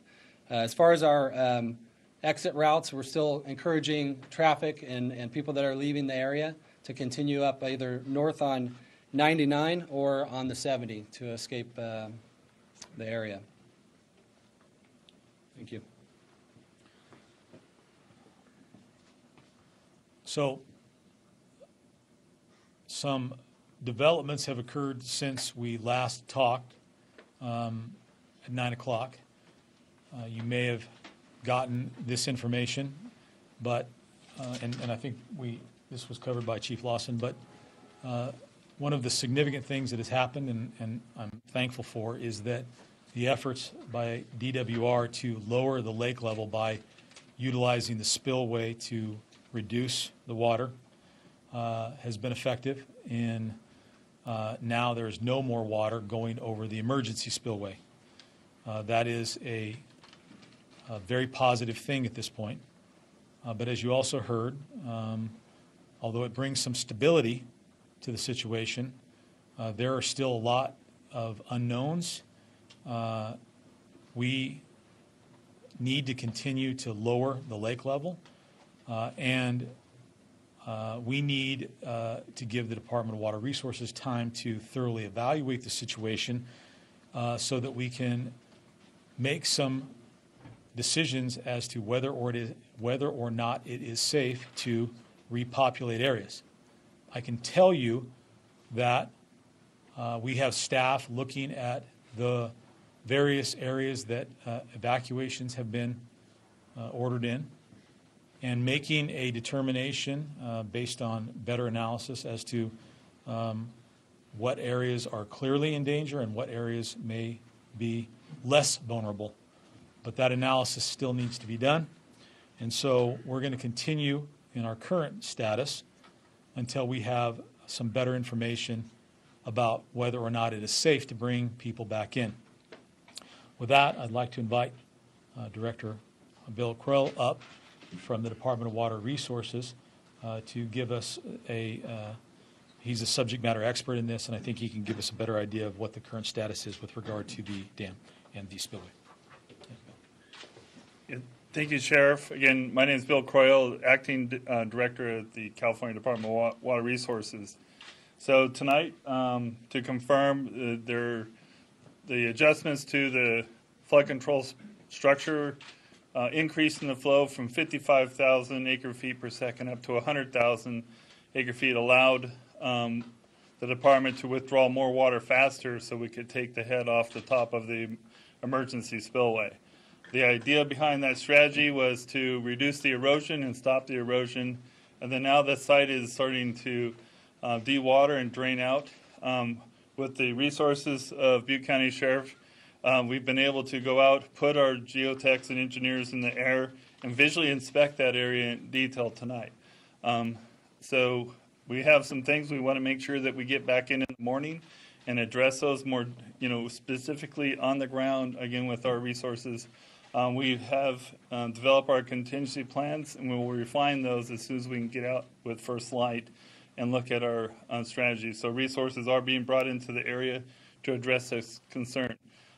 With the, one of the things that we're really sensitive to is the condition of the existing but damaged flood control structure that we've been all working on this week in our unified command structure with a number of agencies and experts that have been brought in to address the assessment, the monitoring, and evaluation of our current conditions, and allowing us to address some of the things that are coming up.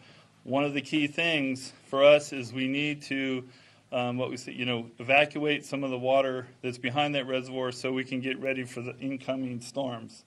Right now, the inflow into the reservoir is 40,000 CFS. We're discharging 100,000 CFS. So again, we're making additional flood control storage.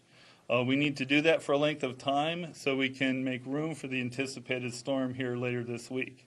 If we can keep this discharge rate up and not compromise the flood control structure, then we're going to do it. If we can do that for a day, we can move out about 1.2 million acre feet of water.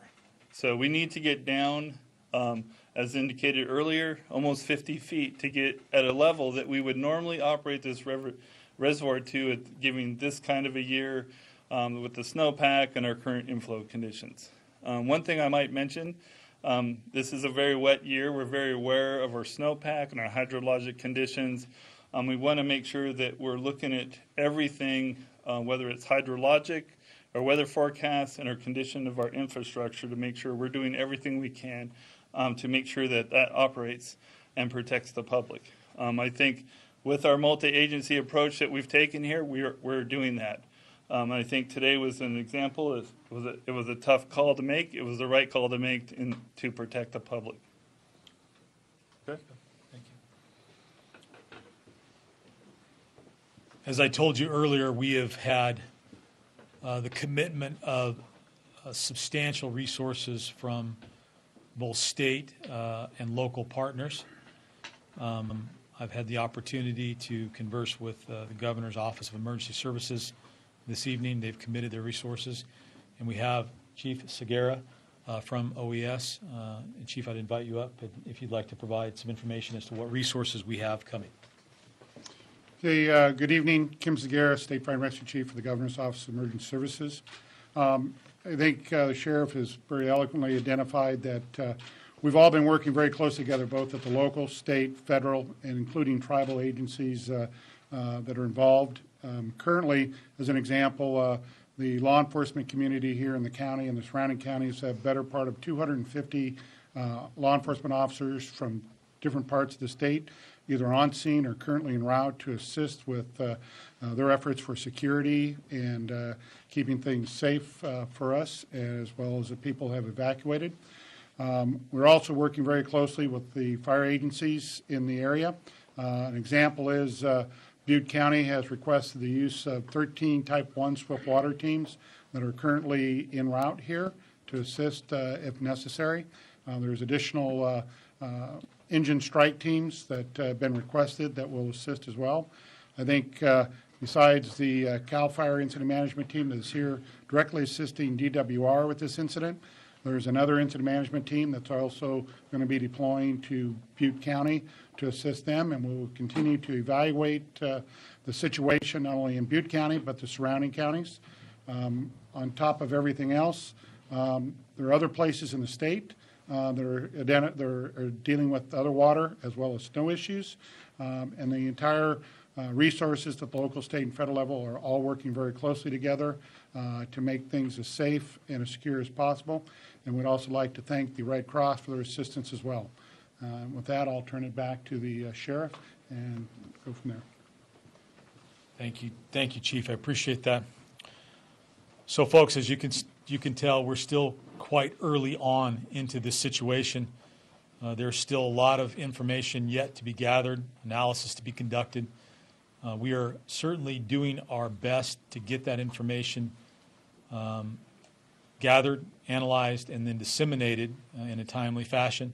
I certainly appreciate your cooperation and understanding and patience in this particular time.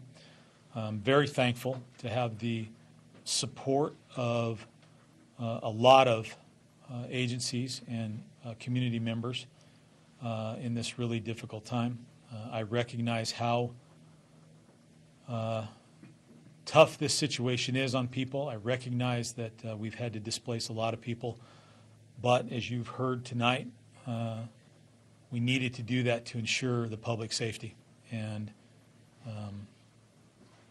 that's the most important thing. That's the thing that we will continue to focus on going forward.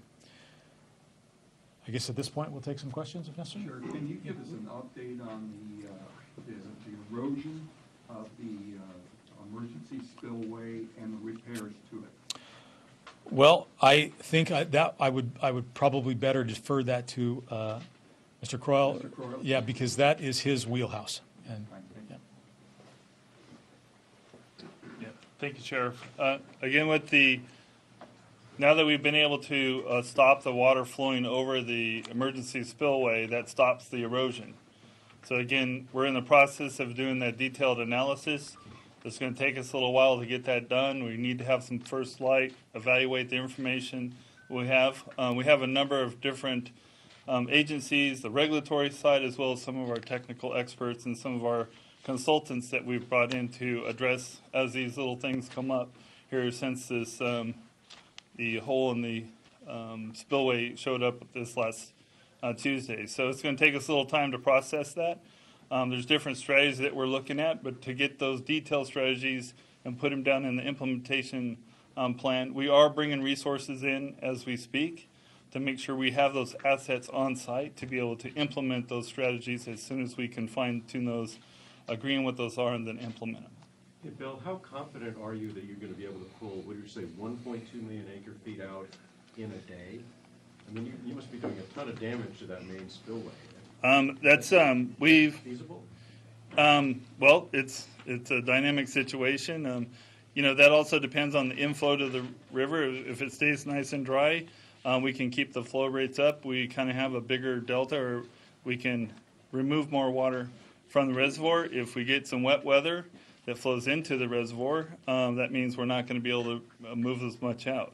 So the key here is we need some drier weather or some cooler weather so to keep those inflows down while we release or discharge as much as we can at the reservoir. The key here is, again, we want to maintain the system at a rate that doesn't further degrade the infrastructure that we have. That's very important. We're in this for this, this past weekend, but we're also in this throughout the wet season. So we want to make sure that we operate and maintain the resources that we have, including the emergency spillway if we need it. That's why we want to go in, assess it, implement our control strategies, continue to monitor it, and if necessary, we will have to use it again. The idea here is we'll continue to try to dig into that reservoir, remove that water, and so that we can anticipate some of those higher flows that might come with with the spring runoff. So if we can stay up with this 100,000 CFS, we may have to adjust it up or down. We may have to reduce it significantly so we can go in and address any concerns that might pop up. Our goal is to keep those discharges up as high as we can. If we believe our infrastructure is intact and can take some additional flow, we're going to take advantage of that based on our monitoring and our technical assessments. So again, it's a dynamic situation. We're all making decisions on best available information. I think we'll be continuing our briefing to the community here and around the state. It is a wet season throughout the state, as indicated. And so the resources at the State Operations Center, again, they've actually been pretty busy here for this last storm. And so this is just one of the many things that we're all dealing with. The key for us is, again, to maintain those high releases, do that within the flood control channel. The question wasn't asked, but this flow that we have, about 100,000 CFS right now, is typical for this time of year. So we get a big inflow, we bump those flows up. It's within the reporting and the public notification process. The channel through the Oroville area is about 150,000 plus CFS. We don't like to press it to the edge if we don't have to. But in 1997, we discharged 150,000 CFS through the emergency spillway. And so again, it came up pretty close, high in the system. There was flooding in and around the valley, but we did pass water through this region with not too much trouble. So if we keep these flows somewhere between 75, 100, 130 CFS or 1,000 CFS, then the flood control system in this region will work. When we go to using the auxiliary spillway, that gives us a little bit more concern because we can't control that release, what comes in goes out. And so what normally in a flood control reservoir season, we have this flood storage capacity, which is kind of a buffer, and that adds a factor of safety. So that's what we're working to improve right now because we don't have a lot of SEPT. Are you also sealing with rock? They had discussed that earlier, that cut that you discovered earlier today, are you still sealing that with bags of rocks? The erosion scar that came up late this afternoon, we have not been able to access that. We've only been able to access it from the air with the resources of Butte County. Again, looking at the assessment, getting the water off. So we have not physically done any corrective measures adjacent to the emergency spillway. So you have not been dropping rocks then? We have not been dropping rocks. What do you see as the biggest threat right now that you've got the water stop from going into the emergency? Well, there's still water up against the emergency spillway. And so we want to get in making sure that this erosion scar happened for a reason. So we want to better understand that. Again, this part of the facility has never been used before. It's designed to take what we call a maximum credible flood. Almost 750,000 CFS is the cross-section that particular part of the dam system, so it's not the dam, but it's part of the dam system.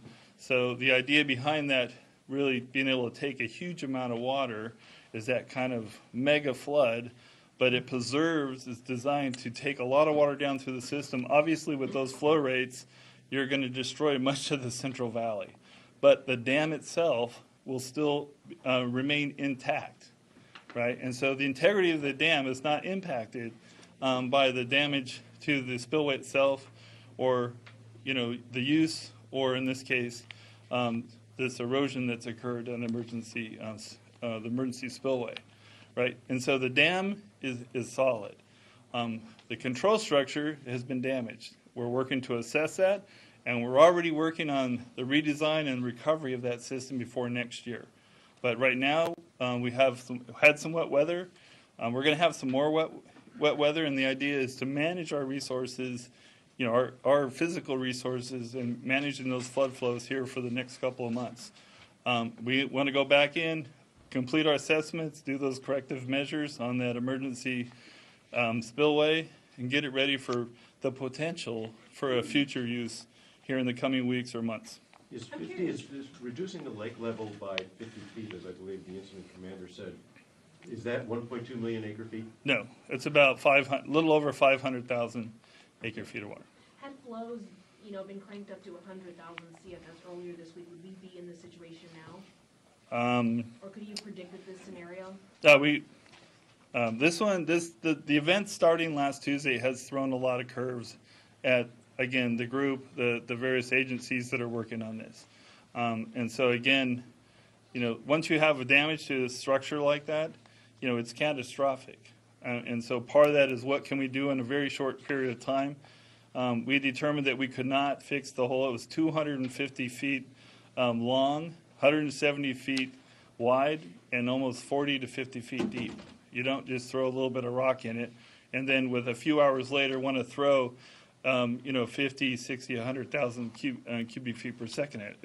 And so once we kind of worked through the math and looked at our available resources and how long we would need to keep this chute dry until we actually got it fixed, it was realized we couldn't repair it. We knew, and I think I've been messaging since Tuesday night, that we're going to see new damage. What you see today might not be what you see tomorrow. That was earlier this week. This last 24, 36 hours, the site had stabilized. So the erosion downstream of the spillway is kind of stabilized. There are some things that we were worried about and implementing our contingency plans, but we had some hydrology, came in a little wetter, and the storm system parked over this region of California a little longer. So we had a forecast, we're operating to that forecast, and it came in a little wetter. So we took some water over the emergencies on spillway. We're glad it's there because it would have been very difficult to be able to pass that water without knowing more about the integrity of the infrastructure downstream. Because our goal is to be able to use that infrastructure throughout this wet season. So we don't want to put too much water down at any given time, so we want to maintain the integrity of that system. What would happen if there was further erosion to the main spillway or the emergency spillway? We're going to roll and mitigate those measures as we see that. If there's additional erosion or on the spillway itself, again, we'll reduce the flow, assess. We're already developing additional contingency measures to reduce to the extent that we have to or want to turn off the spillway, jump into the spill, implement that corrective measure to protect really the end of that spillway where the water falls off and kind of shoots out and goes downstream. So we have developed that strategy, and soon we'll have those materials on site should we decide that we need to deploy that. Sorry, deploy what materials and in what way? Well, they're designing, essentially, there's different ways to manage the lip and the velocities and the pressure differences on the end of that lip so that you don't continue to have concrete coming off. So the goal is to really, again, manage that system with flow and our control strategies, mitigation measures, so that we can kind of get on with using that facility the rest of the wet season. And can you do that? Can you take a pause, given how much water you were trying to move out in one day? Yeah, so that's the key with the decision to stay up at 100,000. The system is being monitored, highly monitored, and it's stable right now. So we're going to dig a hole in this reservoir. So if we choose to and feel like it's necessary to install that corrective measure, then we have time to do that. We can turn it off, install the measure, get out of the way, turn it back up. So it's your belief that so far that at 100,000, you're not seeing much more erosion on the main? At this time, that's true. Excuse me. My emergency management partners are at a point now where we're going to have to get back to work and continue to try to mitigate this incident. Many of us will be available for comments post-meeting, but we won't be able to take any more questions, at least in this forum at this time. Thank you. And Sheriff, you really don't know at this point how long it's going to take before you'll have enough information to lift this mandatory evacuation. I don't, Terry. It's still a lot of unknowns, and we're still relatively early in this situation, and we need to give Department of Water Resources an opportunity to take a closer look at what has transpired with the emergency spillway. I think it's important that we keep the level of the lake low enough so that we don't have to utilize the emergency spillway until we have a better idea. But as I said earlier, public safety is my #1 concern, and ensuring the safety of thousands of people was critical. I'm not going to lift the evacuation order until I have a better idea about what that means and what risk that poses. All right, thank you all very much. Okay. Spelling of Bill's last name? Bill, it's C. Okay, so for roughly a half an hour, we've heard quite a bit of details about the situation that down in Oroville in the area. We heard from Butte County, CAL FIRE, the state's emergency services operation.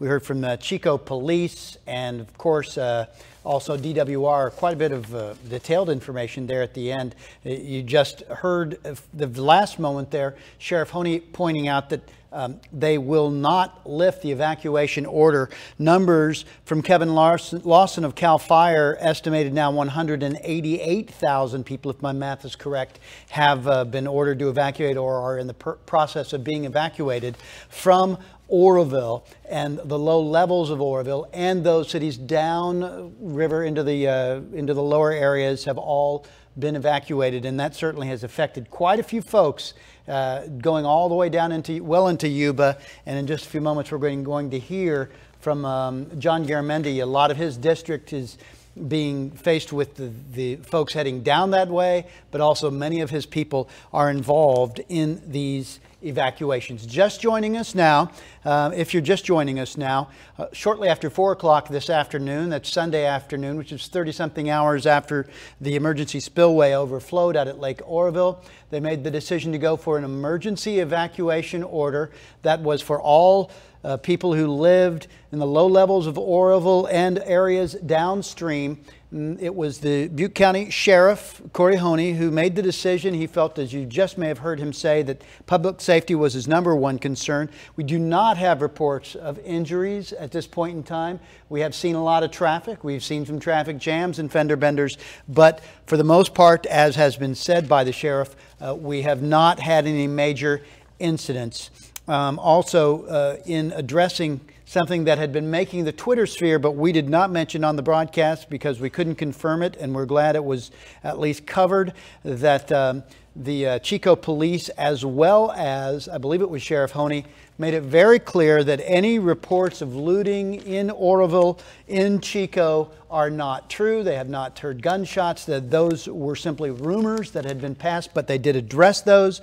They said that while it has been chaotic, and this is the sheriff saying, while it has been chaotic, he believes that the evacuation is going well. Certainly people are concerned, and certainly people are a little bit upset. Recapping some more of the information, Kevin Lawson of CAL FIRE said that they are still releasing 100,000 cubic feet per second, and the ultimate goal is to maintain it till they can get the lake to drop 50 feet. The problem, and they did describe it to us, as you can see this water coming down the main spillway, is they do not want to have it wash back and erode beneath closer to the dam, if that makes sense. I'm using non-scientific terms there.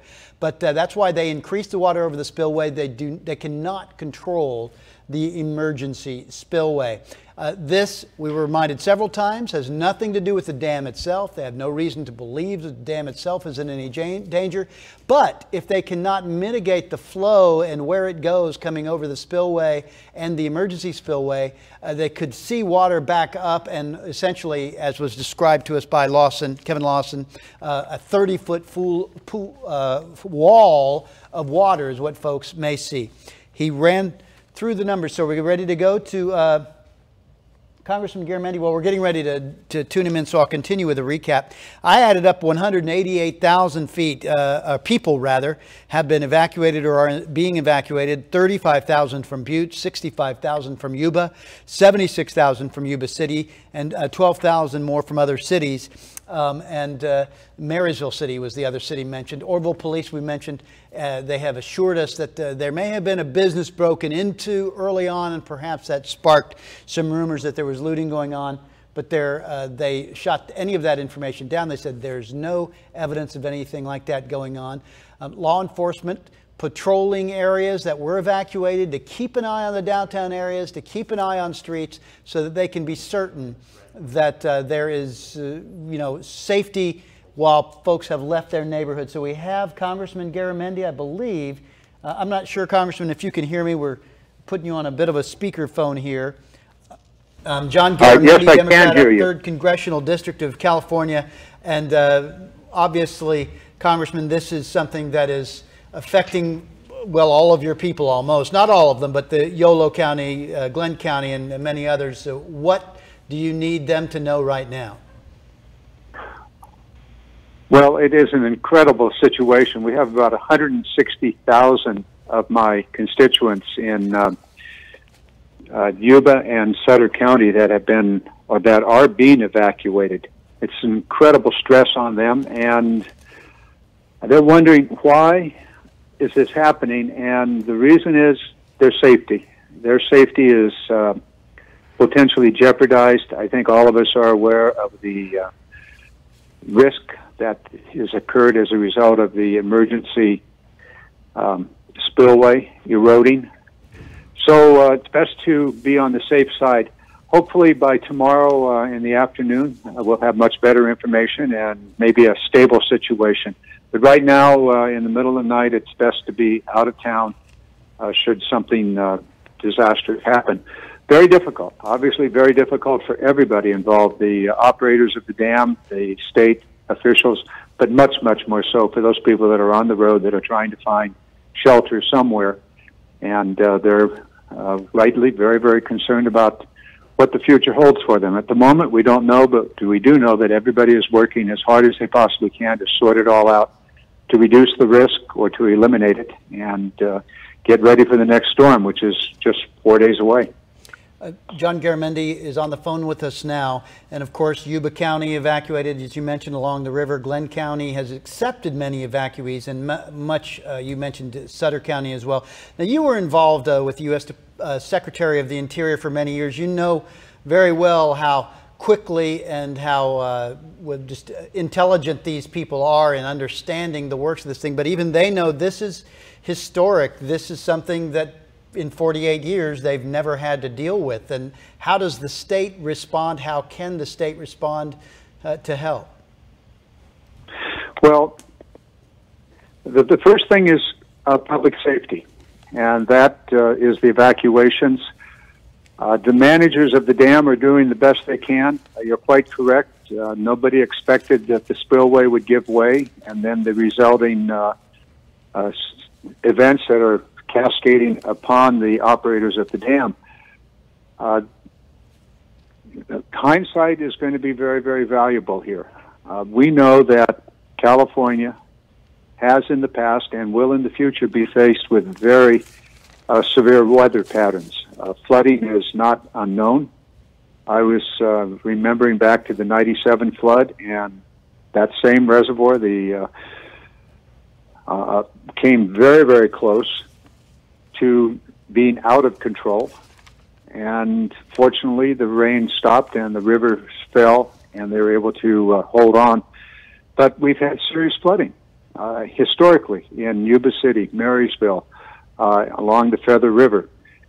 Going forward, we're going to have to be much, much better prepared. We can no longer count on what happened in the past. The weather patterns are changing. Climate change is real. The storms are more severe.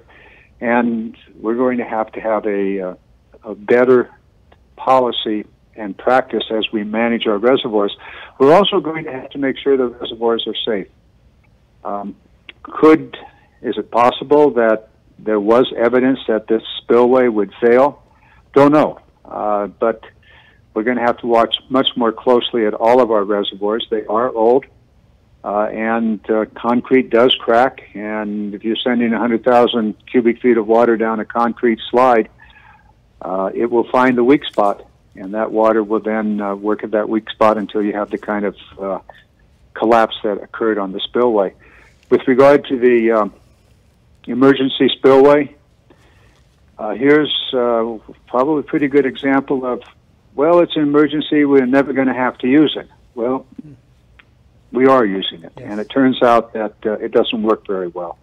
And so there must be a redesign of this spillway system. I will give you an example down in the Folsom Lake area. In the '86 flood, where I was living in Walnut Grove, and we came within 1 hour of flooding Sacramento. Wow. But fortunately, the water down the American River declined quickly, and they were able to bring the Folsom Reservoir back under control. The result of that is a multi-billion-dollar program by the federal government and the state to build a new spillway system for Folsom Reservoir.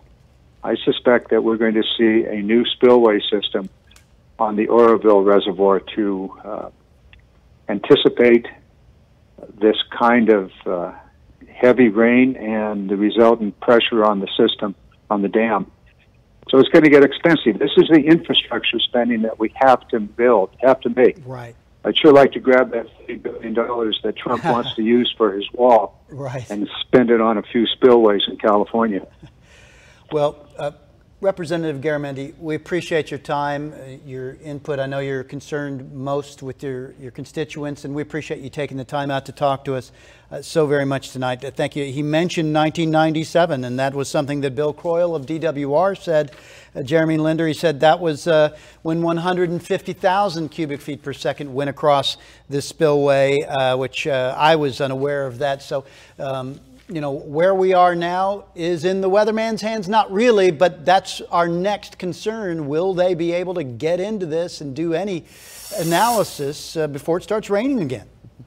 Yeah, there's going to be a lot of work to be done, not only at the beginning of the week, but possibly beyond as we head into the following weekend. The hard part is going to be battling that next storm system that's coming into play. We're still waiting for the 11 o'clock numbers to come through for Lake Oroville, so it's still, as of last check, standing about 0.6 of a foot below the emergency spillway, but it's still above the normal capacity by about 5,000 acre feet. I took a look at the numbers, and I think it was Brent that asked me this a little bit earlier, is how much lower does the lake need to be considered normal as far as water management is concerned? And they're looking for about 790,000 acre feet lower is where they should typically be with their forecasts on all the water that they're expecting to get. So that's just one more thing to come into play.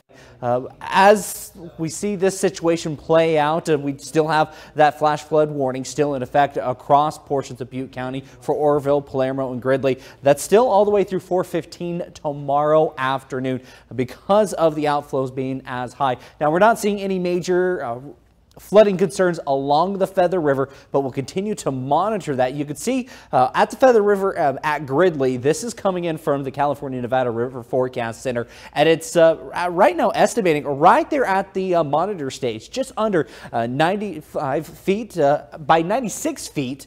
That's when they start to see the river overflow its bank into some orchards. So as of right now, we're not seeing any more major flooding concerns. It's still that potential, though, that something could happen with the emergency spillway to make the situation much worse. But while we're dry right now, we're going to see a lot more rainfall with that next system. You can see with precision cast already coming into play by Wednesday morning, most of the moisture will be off across to the coast. We're staying dry for the valley, but it won't be that way for long. By 4 o'clock in the afternoon, it's starting to pick up some light rainfall, maybe some shower activity across portions near Chico and Oroville, but the system right behind it is going to be where the bulk of it. You can see this moisture plume working its way in. This is Thursday morning by about 5:30.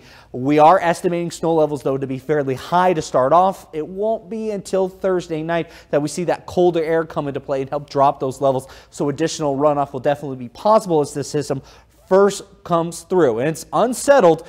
In fact, that means just more wet weather, not only for the tail end of the week, but heading into the following weekend as well. Some models are looking to persist this as we go through the beginning of the next work week.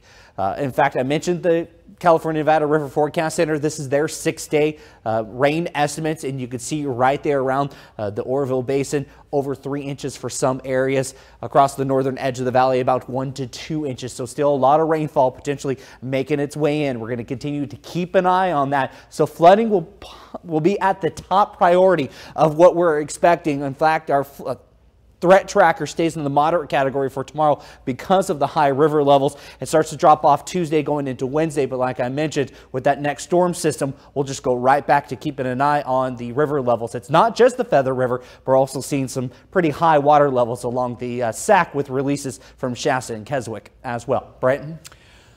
Thank you very much, Jeremy. And it's a lot for, I think, folks to digest, but we have some new information for you, and hopefully this is good news for us all.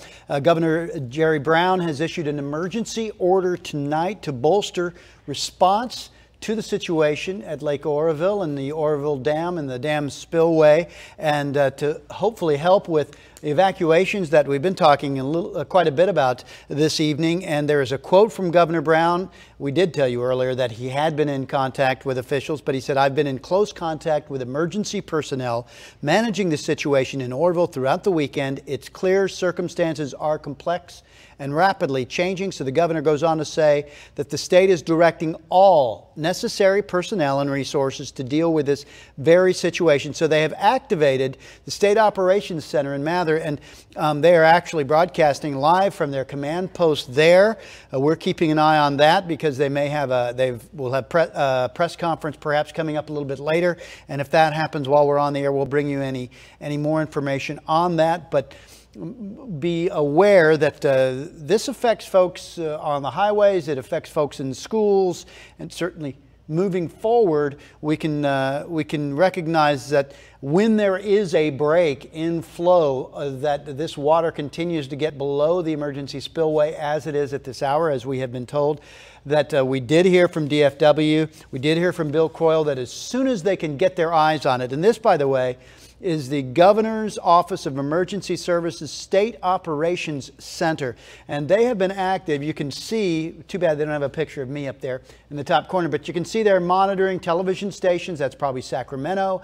They're monitoring the same maps. They're looking at everything that Jeremy Linder and Rob Elvington have been watching, and they're bringing together everything, and that is our state at work, and they have been there for quite a while, and that's so do not feel as though you're alone out there, folks, as these things are going on. So we do want to bring you up to date on some of the shelter information. I'm going to kind of roll with it as we get these across the screen, because some of these came down. This is, you'll see CMA Church. These are in Butte County.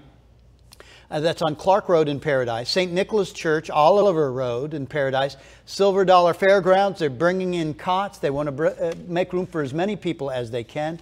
We heard the same from the folks at Neighborhood Church. We were out there live several times with them. I understand that the fairgrounds, you can't bring your small dogs in or your cats, but if you're at the Neighborhood Church, for example, you can essentially leave your dog in the car if you have to, you know, go out and check on it and all that kind of stuff. Their big concern is, do they have enough parking? Moving to the next round of shelters.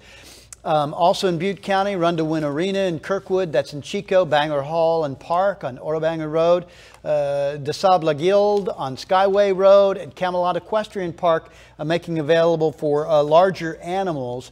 As we look at one more shelter list, and you see these on your screen. They're also on our website, by the way. Rolling Hills RV Park in Corning, Tehama District Fairgrounds, and they have been open for quite a while, and we do appreciate them making sure that they have it. Glenn County, accepting some evacuees as well. Glenn County's Fairgrounds, they also were open earlier, if folks can get to that. Heading south, it's a mess down in Yuba County on the roads and everywhere else. And let's take a look. I think we're going to take a look at the video earlier. Now this is from the CHP helicopter, and it is absolutely fascinating to see the amount of water rushing over that emergency spillway. We want to remind you that it is no longer rushing over the emergency spillway since shortly after, around 9 o'clock, we understand. But this was at its worst. Now they were continuing to let 100,000 cubic feet per second come through, and it looks as though, from what we were told as we're looking at this footage from CHP by Bill Croyle in the recent press conference, he said that actually the site has stabilized somewhat in certain areas, and that is good because they are worried about the crossing over and undermining of the main spillway. So let's take a look also. If you have some folks and you're looking for hotels, I'm just going to tell you, you should probably think if you can get north on 5, you might consider Redding, because the Chico hotels, there's quite a big list of them, and most of them were full. If we're going to, America's Best, Courtyard Marriott, the Haven Inn, Heritage Inn, Motel 6, Ramada, Oxford Suites, Quality Inn, Regency Inn, those were all full. There may be some to add to those, but also please be advised that if you're heading down south towards Sacramento, they're having problems down there too. The roads are backed up in the Yuba area down there, down in the county, and so you might have better luck getting a hotel heading north once you get to I-5. This is, of course, more spillway footage from our affiliate, KCRA, and you can see we would not actually, if this were live tonight, you would no longer be seeing the water coming off the left-hand side, but that is still what it would be, what it looks like going into the Feather River this evening. And we did get this earlier from Josh Kopich, our web guru, and this came from Beale Air Force Base on their Facebook page, and bear with me as I try to get through this. They said, due to the current emergency situation, that in support of local communities, Beale Air Force Base authorized transit across the installation, entering via either Doolittle Gate or Schneider Gate. Now that would be, you would know that if you live down there, what we're talking about. They also said that the Harris Fitness Center located at Beale Air Force Base is currently an active shelter location. Evacuees seeking shelter can park at Dragontown and from there be transferred to the Omni for registration via bus. So Beale Air Force Base is able to provide shelter for 400 individuals, and Contrail's dining facility will be offering food and water. It has just been extremely powerful to see not just the many public operations coming together, but the cities, the organizations, the counties, and the people opening their doors to folks. So we're coming up on the 11 o'clock hour, and we will be turning over these seats to Allison and Jerry, and they're going to bring you the very latest as long as we need to get you that information. You're watching KRCR News Channel 7.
You're watching KRCR News Channel 7 at 11 with Jerry O'Lennon and First Alert meteorologist Jeremy Linder.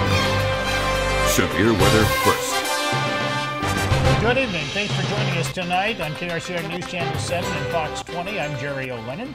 And I'm Allison Woods. Water has stopped going over the top of the emergency spillway. That happened just before 9 o'clock tonight, so the severity of the situation is lessening. And now here's what else we've learned just in the last hour. In Butte County, 35,000 residents received evacuation orders.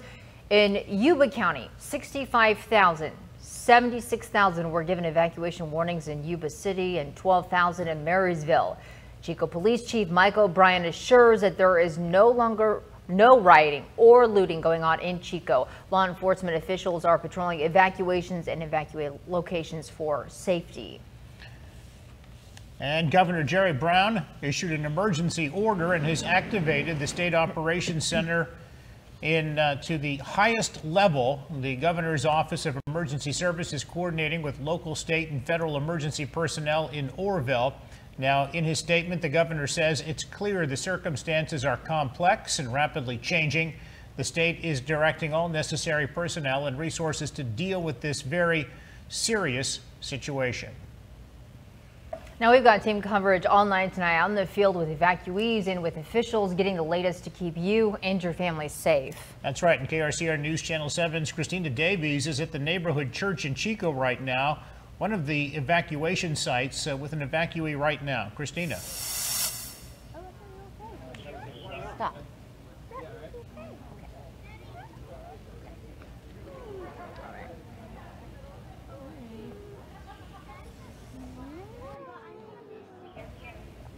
Brent, Allison, good evening. I'm here at the neighborhood church in Chico, and all night people are bringing by donations to help out evacuees. And with me, I have Johanna Nip with her 2 boys. So you guys had to evacuate earlier today. So can you just explain to me what that was like?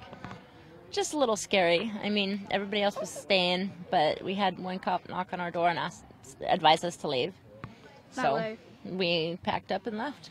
And you know what was going through your mind as you're packing up things to leave? Just basically the kids, the dogs, whatever we could. That was fun. And what did you guys grab? The kids, the dogs, clothes, pictures, anything precious. Yeah. But I mean, they said it wouldn't hit us up there, but they advised us to leave, so off we came. All right. And what about you? What was it like when you left? We saw helicopters monitoring the dam, and we saw. What about all the officers you saw? There was like 17 officers. 17? Wow, that's a lot. In a parking lot. In the parking lot? Some also parked in fire lanes. In fire lanes? So when you guys were driving over here, can you just explain to me what that was like? Lots of traffic. There was people stuck on the side of the road, standing in the middle of the road, trying to track us down. Almost hit one person. Almost got hit a few times. Well, I'm glad you guys are safe, and thank you for joining me tonight. So the pastor at the neighborhood church did tell me that they are still in need of blankets and some supplies. So if anyone has any of those extra blankets, feel free to bring them on down. And again, this is at the neighborhood church in Chico. Live in Chico, Christina Davies, KRCR News Channel 7. All right, thank you very much, Christina. Now, she was at the neighborhood church in Chico at 2801 Notre Dame Boulevard. Now, that is just one of many shelters out there tonight. That's right. And we'll have those other evacuation sites coming up momentarily. But let's get a look at the latest numbers from the lake with our meteorologist, Jeremy Linder, who is about to join us now as he gets those numbers. And Jeremy, what can you tell us?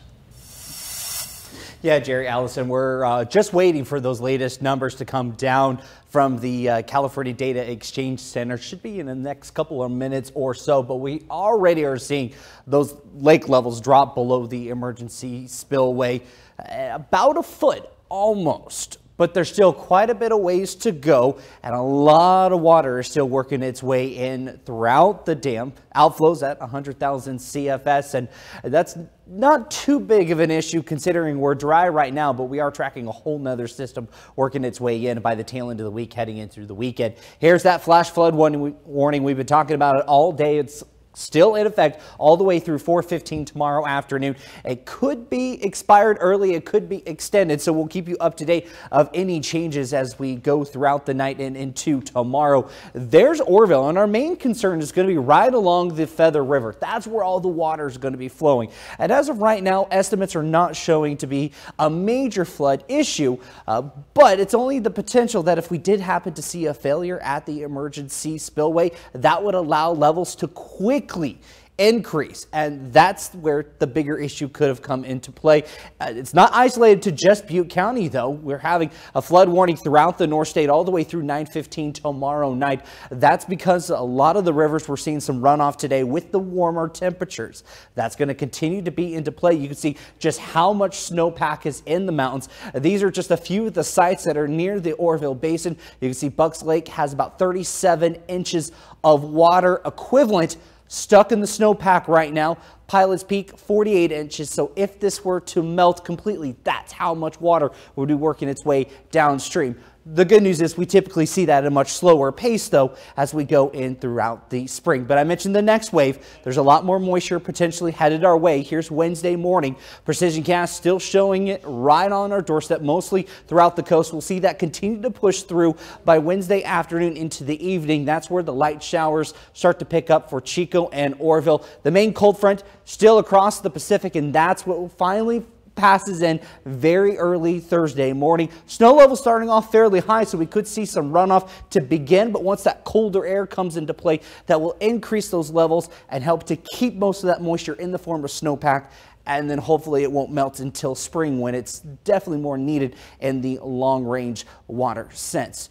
You can see the activity continuing all the way into Friday, possibly the weekend. We have very unsettled weather pattern persisting across the North State, and it could lead into the following week as well. So several inches of rainfall potentially for the valley, the mountains, and even into the foothills. So threat tracker remains in the medium category for tomorrow because the rivers are running high, and it's just not the Feather River. We're also seeing very high water levels along the Sac because of releases from Keswick and over at Shasta. By Tuesday, I am dropping conditions back down to the low category, but we'll continue to keep an eye. We may have to bump that up depending on how much the water is still running in the rivers. But by Wednesday, it's all quiet until that next storm system starts moving through by Wednesday night. Allison, Jerry, back to you.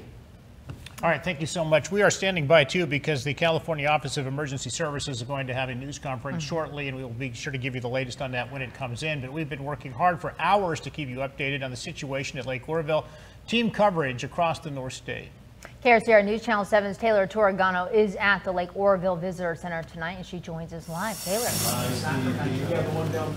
Hey, Allison, I'm out front of the Visitor Center where we just finished our second press conference, and we do have a bit of good news. Officials have just told us that the water has officially stopped pouring over that emergency spillway, meaning that erosion that was continuously getting larger has now stopped. So without the water over the emergency spillway, there is no more erosion on the emergency spillway itself. So that is good news. The primary spillway is still releasing water at 100,000 cubic feet per second.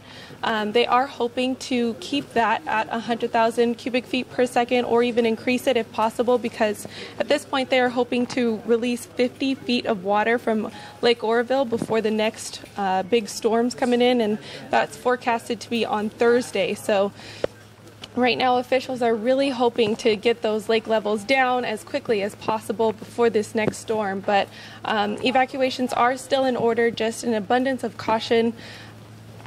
I think one of the officials says, I want to quote him correctly, if that erosion continued, that a 30-foot wall of water would have came out of the lake.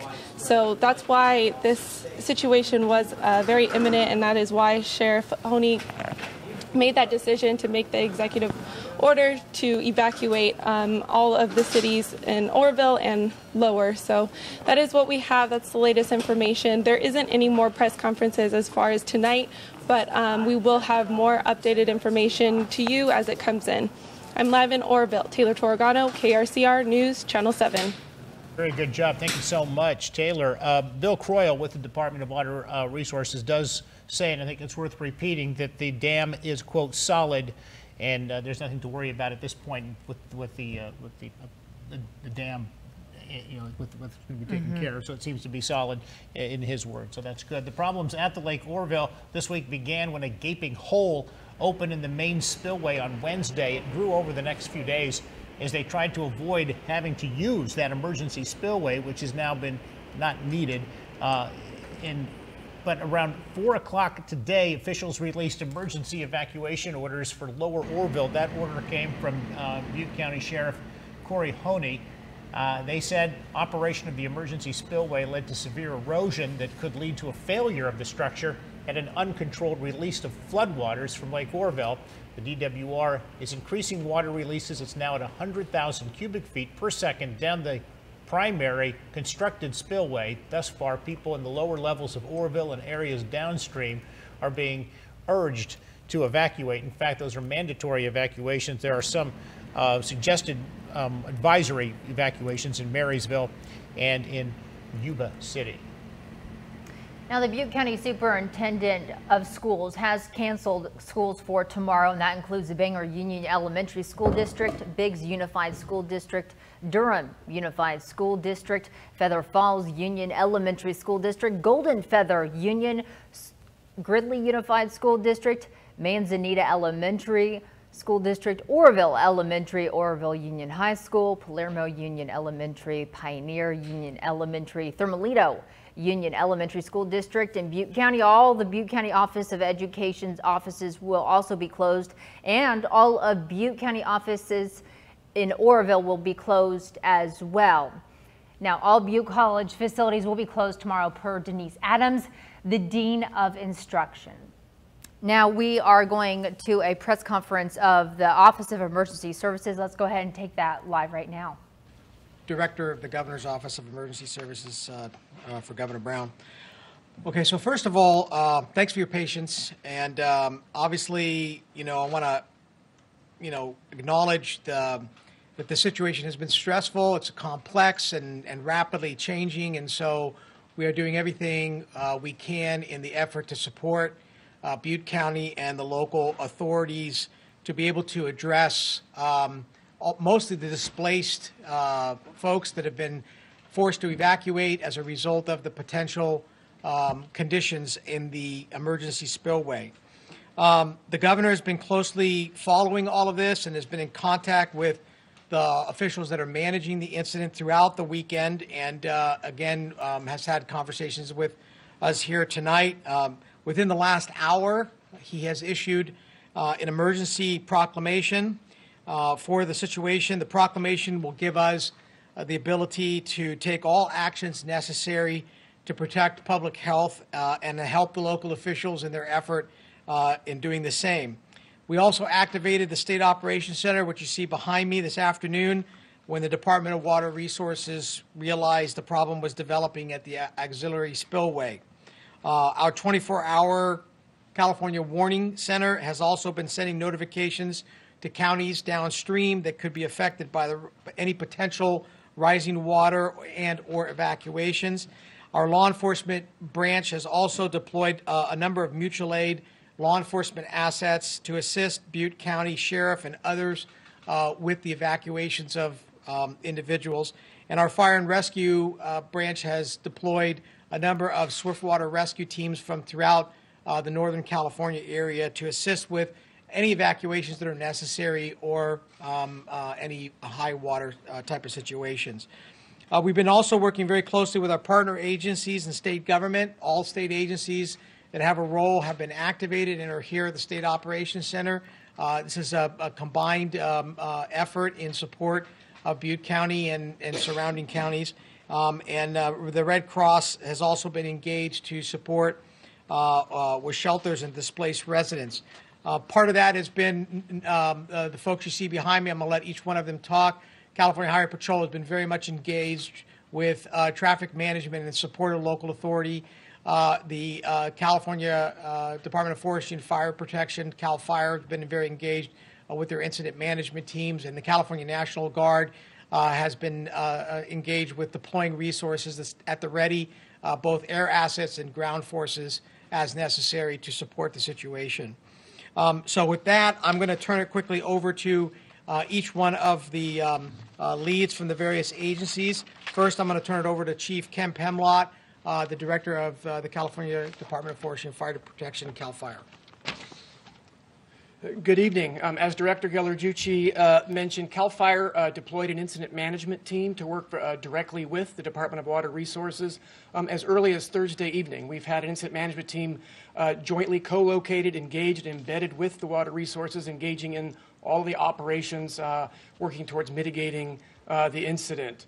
In addition to that, they're not just working on plans for the facility and the operations there, but they have been very actively engaged in contingency planning well outside of and downstream of the facility. And the evacuations and the process that occurred today was a direct result of the contingency planning, and they are prepared to provide that notification to make those evacuations based on the planning and the efforts that had gone on. Again, this is something CAL FIRE is well practiced at with incident management teams, not only on wildland fires, but all hazard emergencies around the state.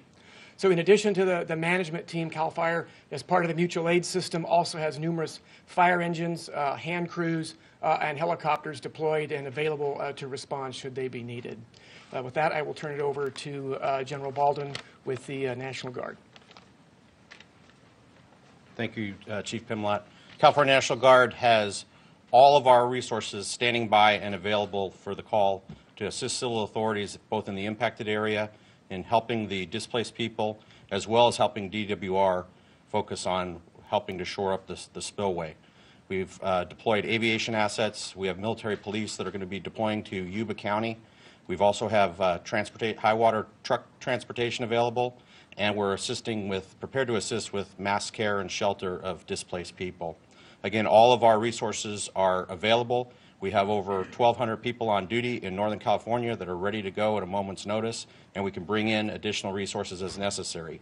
In addition, we've been in direct contact with leadership at the United States Northern Command, so if we need additional resources from other military organizations throughout the nation, they'll be able to deploy right away.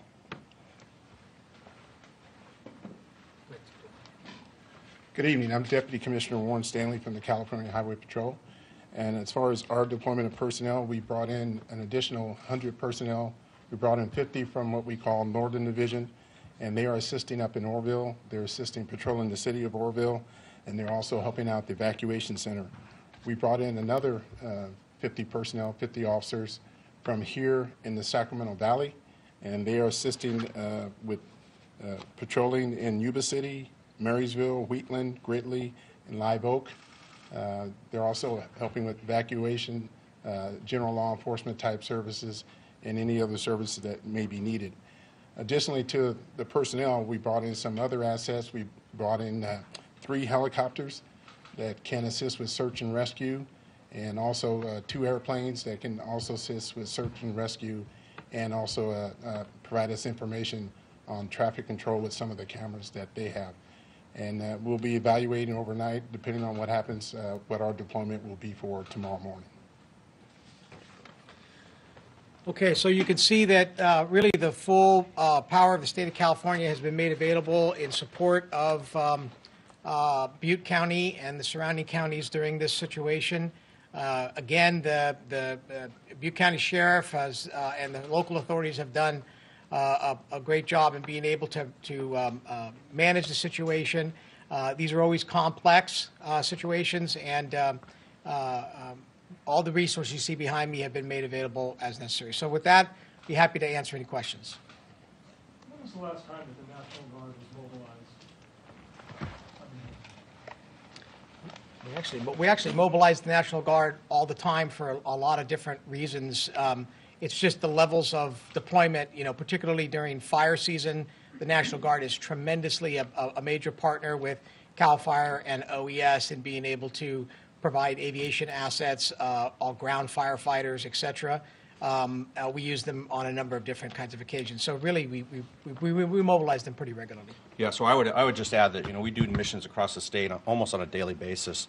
The last large-scale mobilization, as Director Ghilarducci said, was for wildfires in the past wildfire season.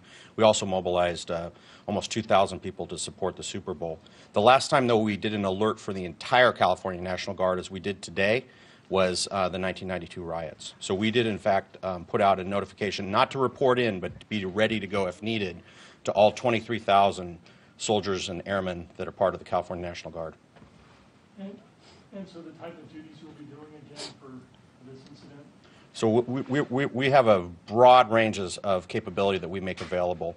We'll be sending 8 helicopters to assist with the spillway reconstruction activities beginning tomorrow. Those aircraft will also be available for search and rescue if we have to move into that mode. We're sending military police to assist with law enforcement in securing evacuated areas. And we're also going to be sending mass care and shelter units that can shelter either responders or displaced people. Thanks, Jim. What is the timetable for, or the threshold, the trigger that you're looking for to ratchet back down out of this emergency operations mode?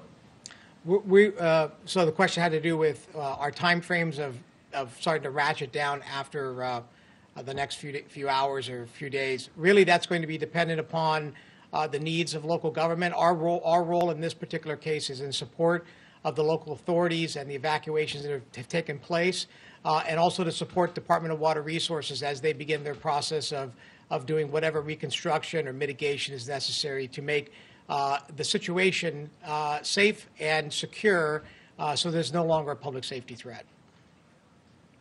So you have teams scattered all over the area right now. So what seems to be the biggest challenge for you? The question had to do with our teams that are scattered around the area and what are the challenge. Well, really, we've got a lot of resources that are staged and in place. I mean, the idea here was that, like all of us, this sort of unfolded, and we wanted to make sure we had all the resources in front of the evolving crisis so that we weren't late to being able to respond.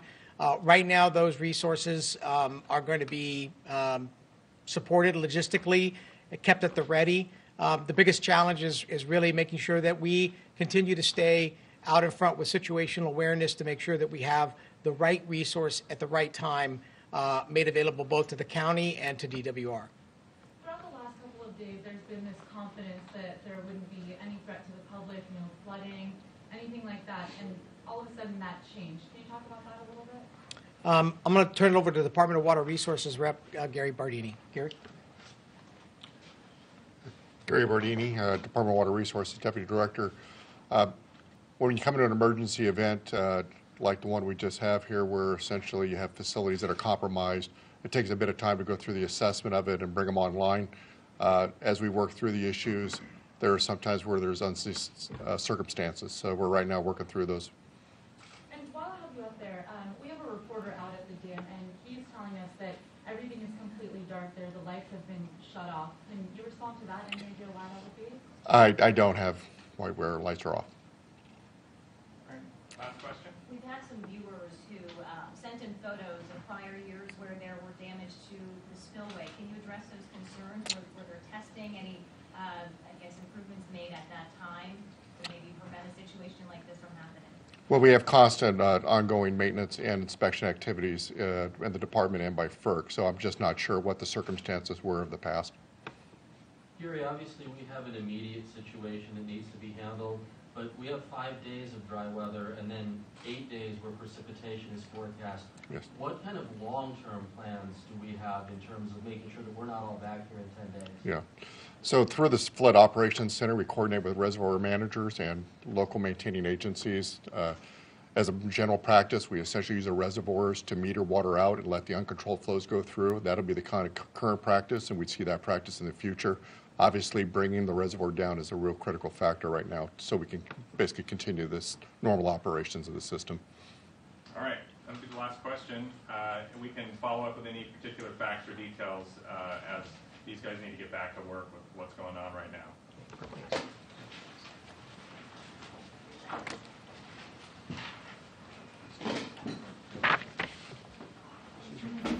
All right, that was a press conference held by the California Office of Emergency Services. Essentially, what we have found out is it's all hands on deck. Extra support from agencies, multiple agencies coming in to help out in this matter over in Butte County with the damaged spillway. The full power of the state of California, that's what got my attention from that press conference. The full power of the state of California is here, including the California National Guard. All 23 members of the National Guard are on alert to provide help to both law enforcement and to the Department of Water Resources in trying to mitigate the damage, and also perhaps in trying to repair something that needs to be done in order to continue to get the water out of the reservoir. The goal, though, is to get it down to about 50 feet below where it is now, which would be about 850 feet. That would be the ultimate goal. Whether that could happen, much of that depends on the weather system and a potentially large storm coming our way, perhaps as early as Wednesday or Thursday. Let's check in with First Alert meteorologist Jeremy Linder. Yeah, it's going to be a battle of the next system as we take the dry weather now and just prepare for Wednesday. And that system could last all the way into the following weekend. These are the latest numbers that came down at 11 o'clock for Lake Oroville. We are now nearly a foot below the emergency spillway, which is almost right where the max of the lake is. In fact, we're only above by about 1,000 acre feet. So much closer than what we are earlier this morning, where levels peaked. We're still seeing outflows, though, at near 100,000 cubic feet per second. So a lot of water is still flowing down the Feather River. There is a flash flood warning that remains in effect. Chief Meteorologist Mike Kruger, of course, will be on daybreak starting at 5 o'clock tomorrow morning. He's going to have the very latest on these numbers and what we are seeing. It may be a struggle, though, to drop that 50 feet. Like I mentioned, we're dry right now, but we are tracking that next weather system to work its way in, where we could see several inches of rainfall, not only for the valley, but for the mountains, not only for the work week, but as we head into the weekend as well. But we'll stay on top of this and keep you up to date with the forecast as we progress through the week. Jerry, Allison. All right, thank you very much, Jeremy. Now we're going to go over several of the emergency shelters opening up for evacuees. Now we start in Butte County tonight. Shelters in Butte County are consolidating for the overnight hours to the CMA Church on Clark Road, also known as the Alliance Church. There's also still the St. Nicholas Church in Paradise on Oliver Road. The Silver Dollar Fairgrounds in Chico is also open, and they're accepting both small and large animals there. The Neighborhood Church in Chico on Notre Dame Boulevard, that's where Christina Davies was at, and the St. John Church on Floral Avenue. Now, the Run to Win Arena is open in Chico with limited capacity for horses on Kirkwood Road. Also in Bangor, the Bangor Hall and Park is open on 7500 Oro Bangor Road, and the DeSalvo Guild is open in Magalia. That's at 15247 Skyway Road. For large animals, there is the Camelot Equestrian Park open on Clark Road.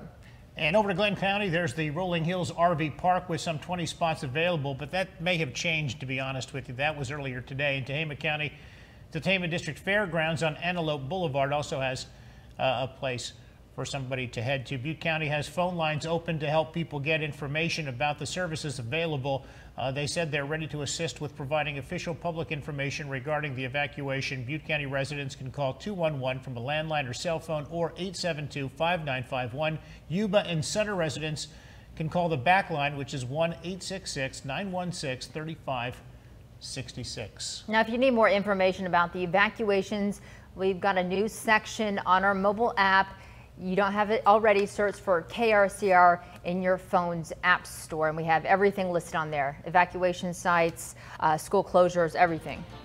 That's right, and it's a very fluid situation, and we will have somebody here all night, all morning, and be sure to join Kelly Som and Mike Kruger for the very latest on this fluid situation. Thank you for watching KRCR News Channel 7. Be sure to join Kelly and Mike on Daybreak beginning at 5 o'clock, and tomorrow morning they will have everything you need to know on this very fluid, dangerous situation. Until then, good night.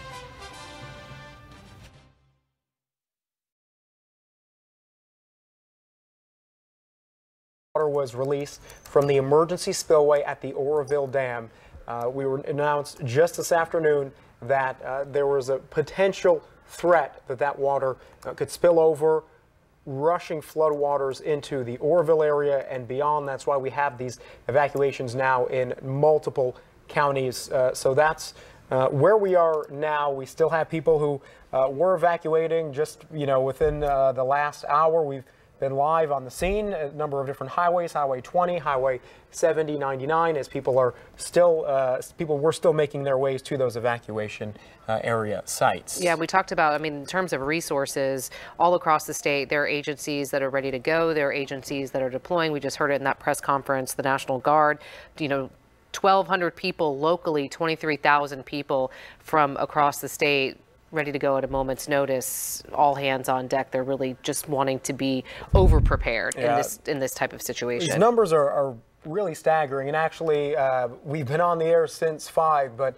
earlier on, probably around 6:30, we did talk to an official from Sutter County. They were starting their evacuations and mentioned that he'd been working for the county for 9 years, mentioned that he lived in the county 60 years. He lived there his entire life, and I asked him, if he'd ever seen anything like this before. He said he couldn't remember. He said this was an unprecedented situation. We knew there were risks. We've been covering the Oroville Dam. We've been covering the fact that they, for the first time ever, were going to release water from their emergency release. So we knew that was something they hadn't done before, that we could see complications. Not sure if we were expecting to see this, but this is the situation that we're seeing. And we talked about the unprecedented numbers. The last time the National Guard was deployed like this was back in the 90s. But of course, we're going to continue to monitor this situation. Follow us on Facebook, follow us on our app. Of course, we'll have live coverage starting at 4:30 in the morning. Thanks for joining us for our special coverage of this breaking news. We'll see you back here tomorrow. The Colonel has a plan to start your week right. Every Monday at KFC, get the chicken and corn